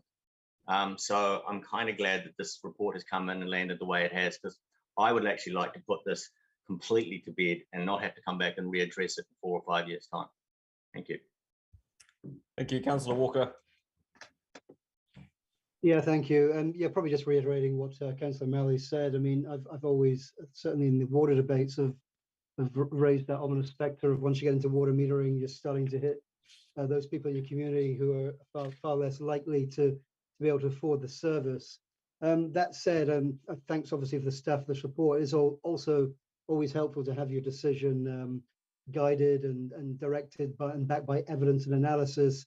And you know, to be honest, the Morrison Lowe report out of Auckland is very helpful to me, and I'm sure others in sort of making me form that decision and reconfirming that the PAYT system is not in fact the silver bullet in terms of pathways to our waste minimisation goals. I think it's also encouraging to note that many of the report notes that many things that we've already agreed and decided to do were identified in that report as more progressive and equitable ways to move forward, particularly that limiting the volume available for general waste and increasing access to diversion, as other people have mentioned, supports our very own waste minimisation goals. And I think that's very important. And if we want any clearer reconfirmation of what that report says, paragraphs 26 and 27 are unequivocal, particularly paragraph 27. So probably unlike Councillor Malley, I'm not 100% convinced that this may not come back to us at some point in the future, but I think probably like him, I'd take a lot of convincing that there's technology out there that somehow has a methodology built into it that can somehow negate the negative impacts on those people in the community who can't afford services. Thank you. Thank you, Councillor Vandervis. I think we have a quite large fundamental issue here. Councillor O'Malley believes that our waste business, if you like, it would appear to be there to change people's behaviour. I don't believe that changing people's behaviour is the job of this council. I believe that we need to represent our people and not change their behaviour. I think this is true of their use of cars and parking. I think this is true of their wanting to get rid of waste. The waste minimisation goals that we have patted ourselves on the back for many years now have not actually had any other effect other than making the DCC increasingly irrelevant as a organisation that deals with waste. We are now dealing with something like 19% of waste that goes to landfill. Sorry, not just domestic and commercial. So in my view, we have a situation where the waste management business that was user pays and has been run by private companies has gained strength, and we have simply reduced our ability to affect how people throw their waste away by pricing ourselves off the market with lofty waste minimisation and green goals that were never realistic in the first place and have made us not be the first choice for most people's waste disposal. The waste minimisation business that used to collect green waste that we are now in the process of legislatively basically taking over is simply going to destroy a fairly efficient waste minimisation private business and have it taken over by a much less efficient, bureaucratic and minimisation goals focused council that plainly doesn't do the job as well. I can't agree with the idea that we're here to change people's behaviour. I think that we should be providing, in conjunction with private businesses, the best, most affordable and most environmentally sensitive way of getting rid of all of Dunedin's waste, and not just pretending that we control it when we are only looking at the small amounts of it that we have directly control over at the landfill. Councillor Reddick. I, like others, found the Morrison Low report a bit of a surprise because they tended to favour pay-as-you-throw and user-pays systems generally. I expected to work well, so it's quite a surprise. What I'm worried about, and there's no data on that in the report, is where is the extra rubbish going? Because they say that if the limitation of the size of the receptacle is a significant factor in the amount of rubbish that people put out, it's only the amount of rubbish that they can put in that receptacle. So the question is, has there been any study done on what did they do with the rest of their rubbish? Did they in fact manage to reduce their output? And was that fact the receptacle enough of an incentive to do that? Or are they simply loading it into their trailer or their boot and taking it to the landfill, paid at their own expense? Or are they throwing it down the nearest bank? Because we do, my perception is that we do see an increase in fly tipping. So there's no report in that Morrison Low, there's no data on what the situation is actually happening on the ground in Auckland. And I think that would be instructive for us to know. However, the conclusion is go with the fixed receptacle, and that will, a relatively small size, and that will limit people's rubbish generation. So we shall see. But I'm prepared to give it a try. Councillor Gary. Thank you, Your Worship. There's an irony, isn't there, in the current situation, and I listened to what Councillor O'Malley had to say, and perhaps this has changed, but I've often been approached by members of the community telling us how ridiculous it is that they can get a cheaper service with a bigger bin than ours, and that may well have changed now. But I don't know where Councillor Vandervis has been, but I've certainly heard our community loud and clear through our various consultations that what they do want is waste minimisation. Now, none of us find it, well, some of us find it easier than others. I think Councillor Walker does very well in that regard, but I think the community's goals in this regard are absolutely loud and clear, and that came through, as I said, the consultation. I too was really surprised at the pay-as-you-throw technology. I was very interested in that and interested in the analysis, but I think it's worth keeping an eye on. And the other thing we need to keep an eye on is the main goal. And it's in the words, waste minimisation. As for what Councillor Raddick was mentioning before, where is the rest of the rubbish going if you're using a smaller bin? There's another option, Councillor Raddick, and that is perhaps they're reducing, reusing or recycling. And I do think people are more au fait with that. When I look back 10, 20 years, there are so many habits, whether it be taking your reusable shopping bags into the supermarket, that just were not the done thing but now it's expected. It's part of our everyday life. Recycling was not part of our life.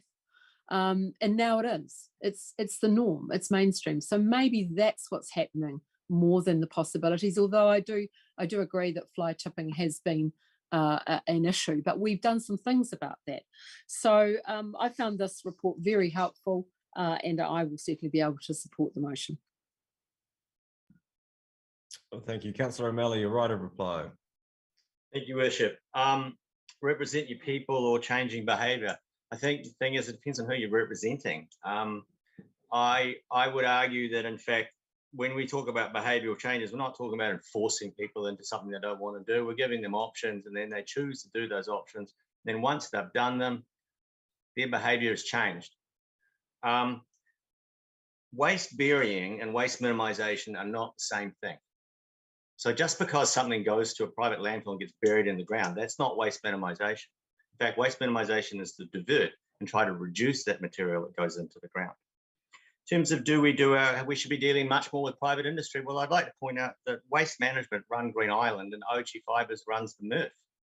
We do partner with private industry at the moment, a lot. And in fact, we principally use private industry. Now, in terms of that small control of our domestic waste, I've always asked Mr. Henderson the next following question, and it seems to go over everybody else's heads. When EnviroWaste picks up the other 85% that we don't have control over, they take it to Green Island. It doesn't go to a hole in the ground out of the middle of nowhere. We're the only municipal landfill in the area. So we have control, we have minimum control over you putting your rubbish out beside your house, but where it goes to next goes right back to our landfill. And so what we're doing with the curbside pickup is we're creating an environment where it will come back through us picking up on the curbside. That's really all that is. Receptacle size, I would argue that Councillor Gary's pretty much hit it on the head. If you leave a big bin out there and people aren't thinking, they just shove stuff in it. When they've got to figure out that it might be getting full, maybe they don't put their clean cardboard in that bin anymore and they put it in the recycling bin. That generally is where the behaviour goes. And then over time, you start looking at that bin and you go, this is waste, this stuff is all recyclable, and you get affected by it and you start behaving. And that's the behavioural change that comes along later. So back to the RFIDs, I think that that's an old neoliberal concept of pay as you go. And frankly, it has not worked anywhere. And that's why I wasn't even slightly surprised, because in the end, the idea sounds so appealing, but it never, ever, ever pays out. So I'm glad we got the Morrison Law report, because now I'll be able to point to it every time people want to bring it up. Thanks very much. And I hope we all vote yes on this one. Or it's just accepting it anyway, noting it. Yeah, we're voting, to remind councillors, we're voting to note the report on curbside collection update on pay-as-you-throw technology, and I will put the motion. All those in favour? Those against noting the report? That is agreed. I'll move that we extend the duration of the meeting beyond 6 hours. Seconded, Councillor Gary. All those in favour? Those against? That's agreed. I'll further move that we adjourn the meeting through until 3 o'clock. Seconded, Councillor Walker. All those in favour? Those against? That's agreed.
Thank you. Item 12, which some of us are very eager to get to.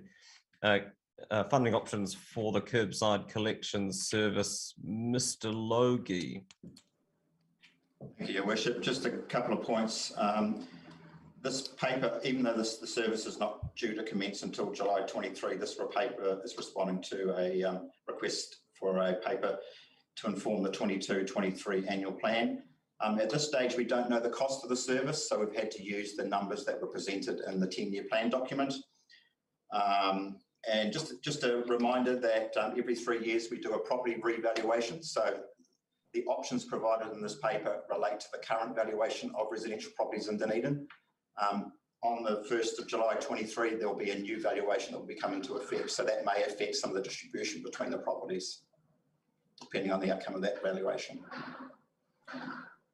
Thank you. A couple of questions just following on from that. They will come into effect from 1 July 2023, but when would we anticipate knowing what they were and therefore what the distributional impacts might be? So the notifications of the valuation will go out later this year towards the end of the year, so November time. Right. So we'll have an indication at that stage. But again, it's just the relativity of the valuations rather than the absolute. Yeah, I had to chuckle at looking at the sample table of rateable values. Some at the lower end you'd struggle to find, I think, in the current market, and so that's that's relevant. Were it not specifically requested by me, apologies, to come to this meeting, would you not otherwise have brought this paper to council at this point, based on the information that you have and the changes that you know, or the changes you are anticipating to the CV? No, we probably would have suggested that this paper come to inform the 23-24 annual plan. Okay, thank you. Councillor, questions from Councillor Gary and then Councillor Vandervis. Thank you, Worship. Forgive me, Mr. Logie, you sort of covered this, but we've got option 1, which is charge a flat rate of $290. But in fact, we don't know what the cost is going to be. So I'm a little confused about that. I mean, I understand we don't know, but we're voting on a specific figure. Do you have any comment to make on that? So just so we're clear, we're just providing options. We've had to use a number, and that's the midpoint in the range that was provided as part of the 10-year plan. Okay, yeah, that makes sense. And I did realise the relevance to the 10-year plan figures, but I just was concerned about that. So if it works out to be more and we've made this decision, what do we do then? You're only making a decision. Well, I don't know what decision you're going to make. So we were asked to provide a paper of what would it look like between a flat rate and a variable rate. So all we've done is provided you options to consider. What decision you make today is up to the elected members, bearing in mind that, like I say, this will not come into effect until July 23. Okay, thank you very much.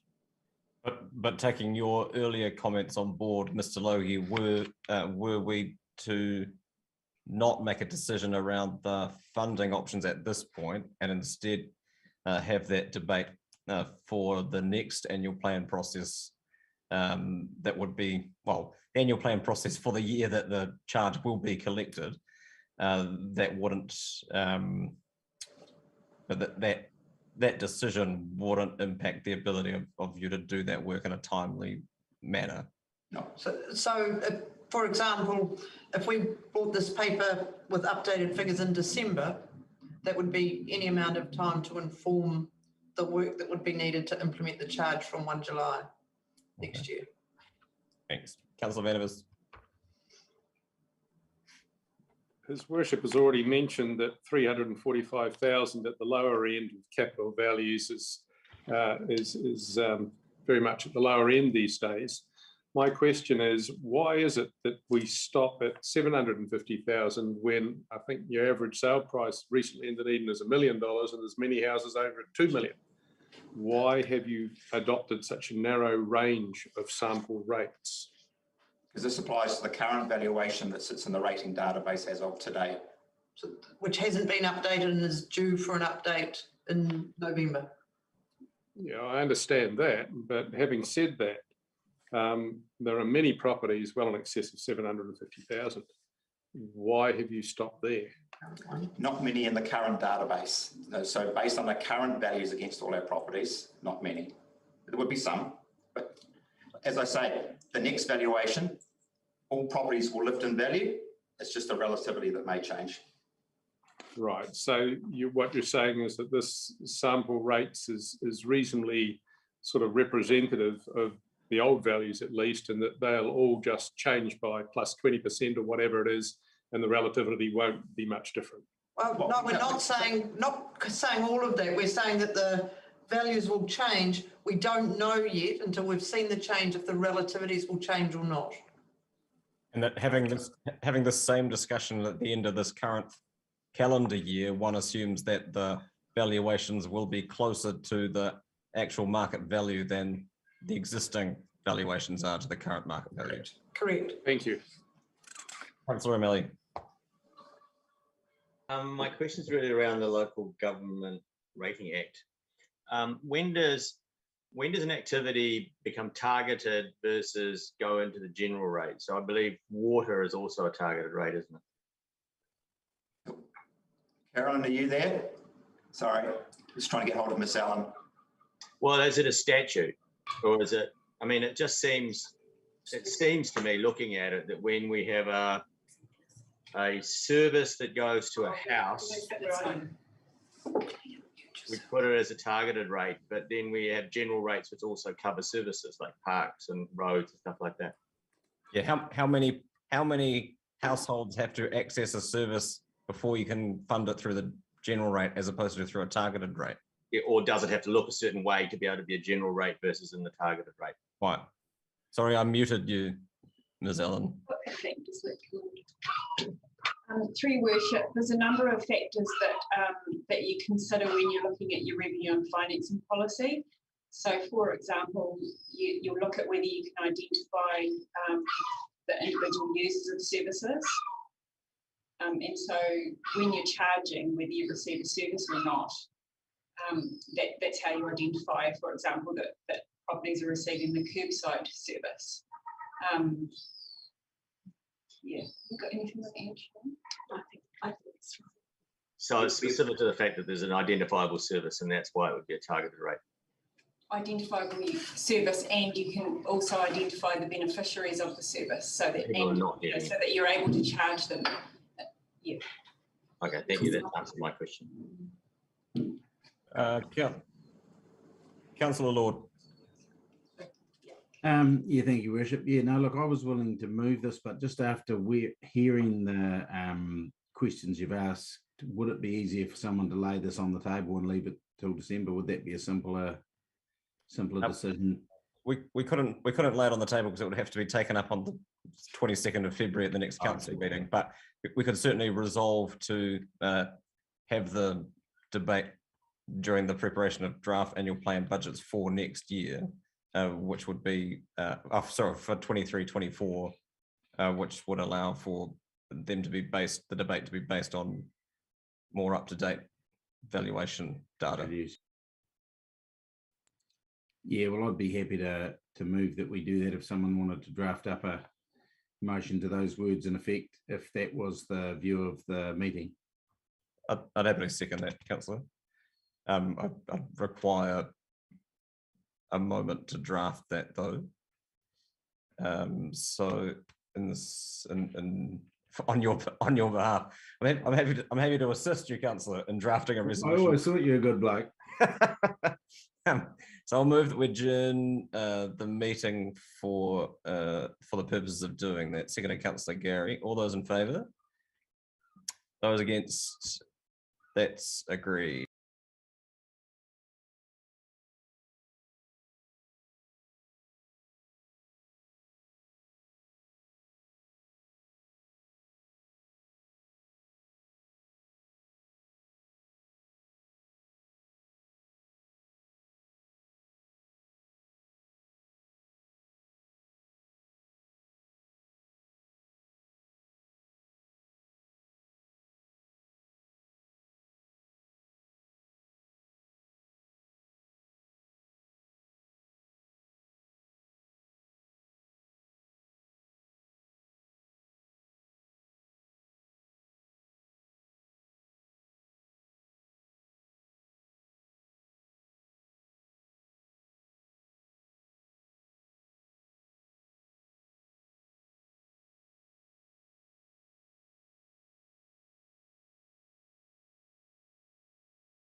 Thank you. As you can now see on the screen, there's a resolution remarkably similar to that which was discussed last year, basically asking for the same work to be done in time for the next annual plan cycle, which will be able to accommodate valuation changes, etc. in its analysis. Has been moved by Councillor Lord, and I have seconded it. Would you like to speak to it, Councillor?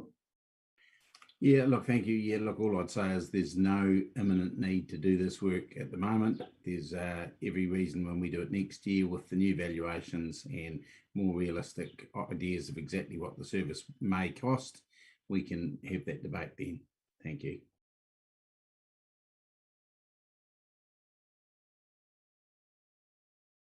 Apologies, I muted myself. Further speakers? And can we stop the screen sharing so I can see all of the meeting participants at the same time? Thank you. There appear to be none, so there's no right of reply required. I'll put the motion. All those in favour? Those against? That is agreed. Thank you. Item 13, annual plan budget update for regulatory services, which you'll find on page 108. And it's my intention, and I hope I'm not tempting fate in foreshadowing this at this point, for this to be the last item that we deal with this afternoon. Ms. Austin, welcome. Morning. Anything from you by way of introduction, or you're happy to take the paper as read? Happy to take the paper as read, Your Worship. Grand, thank you. I've got Councillor Vandevers, then Councillor Barker. Happy to move the recommendations A and B. Thank you, Councillor. Councillor Barker. Thank you. So I have a question about the increased revenue in animal services from dog registrations, and I looked up the number of dogs and the costs, etc. And the forecast is for an extra 1,000 dogs, and I just wonder if that's correct. That's a 5% growth in dog numbers in the city. Is that what we're expecting in the next financial year? Yes, Councillor, that's correct. Did it grow 5% last year, or is it just a sudden boom, dog boom? Is it? There is a boom, and there's an increase in growth, and what we're seeing at the moment too is still a growth in registrations. Wow, thank you. Councillor Vincent-Pope. Thank you, Worship. In respect of the breadth of services that we provide in this area, I'm just wondering if any consideration has been included in this report and these operational budgets to the council policy about incentivising inner city refurbishment, safety, those sorts of things, which has lagged a bit in terms of attention. And I wonder if staff might be able to make any comment about that now or at some future date during the consideration of these budget lines.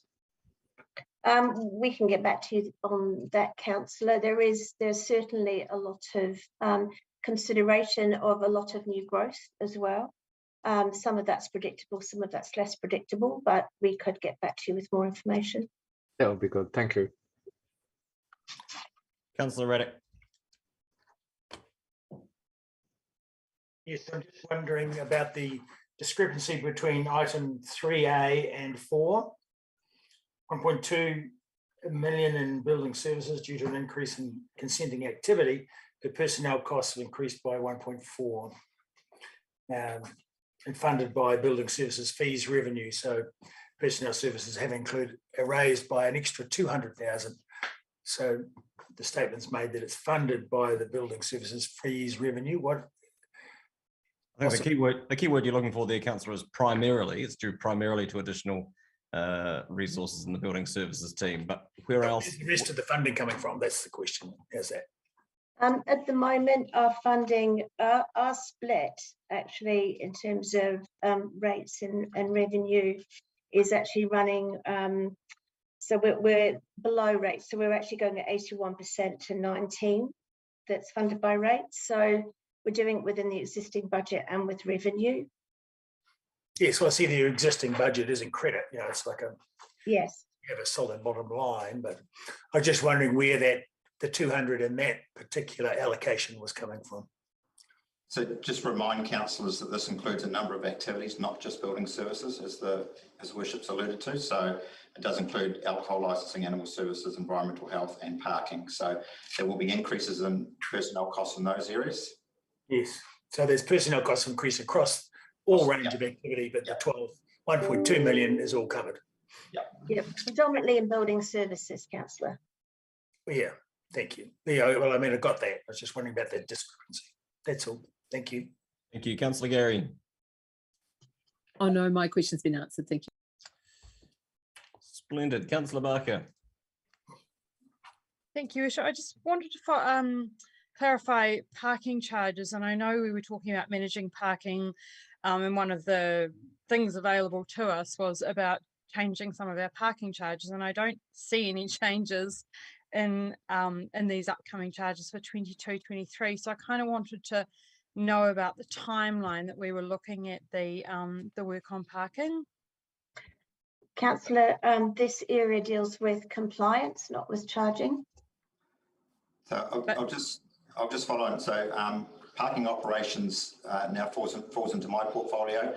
So I'm working with Transport around some options in terms of parking, particularly around the number of areas we have, looking at the lease parking versus casual parking. So that's a work in progress. So we'll leave the parking charges out there for the coming financial year, and we'll have something to inform the 23-24 annual plan. Okay, thank you. Moved by Councillor Vanderbilt. Is there a seconder? Seconded Councillor Benson Pope. Councillor Vanderbilt.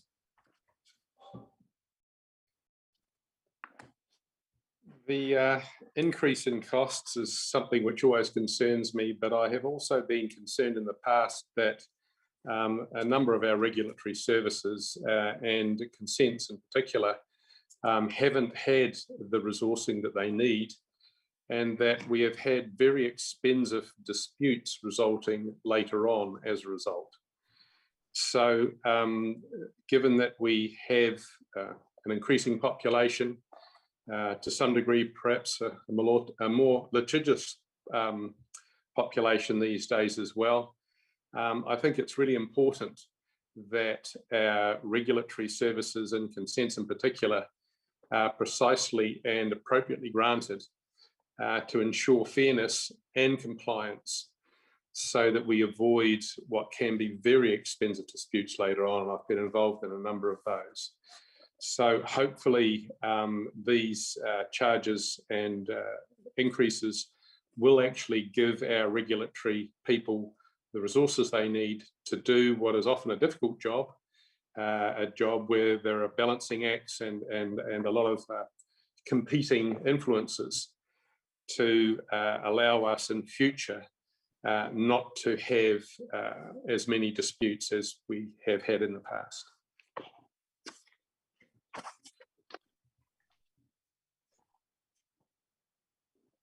And your remarks have elicited nothing in response, and so therefore don't require a response in return. I'll put the motion. All those in favour? Those against? That is agreed. Thank you. And that is as far as we will go today. Just for people's information, due to the availability of staff, first thing tomorrow morning, we'll be taking items 17, 18 and 19 first thing, transport and Three Waters operating budgets, and the Dunedin Urban Cycleways program, and then go back following that to deal with papers being prepared by the property department. So I'll move that we adjourn the meeting until 9 o'clock tomorrow. Seconded Councillor Benson Pope. All those in favour? Aye. Those against? That's agreed. Thanks, everyone. I'll see you tomorrow.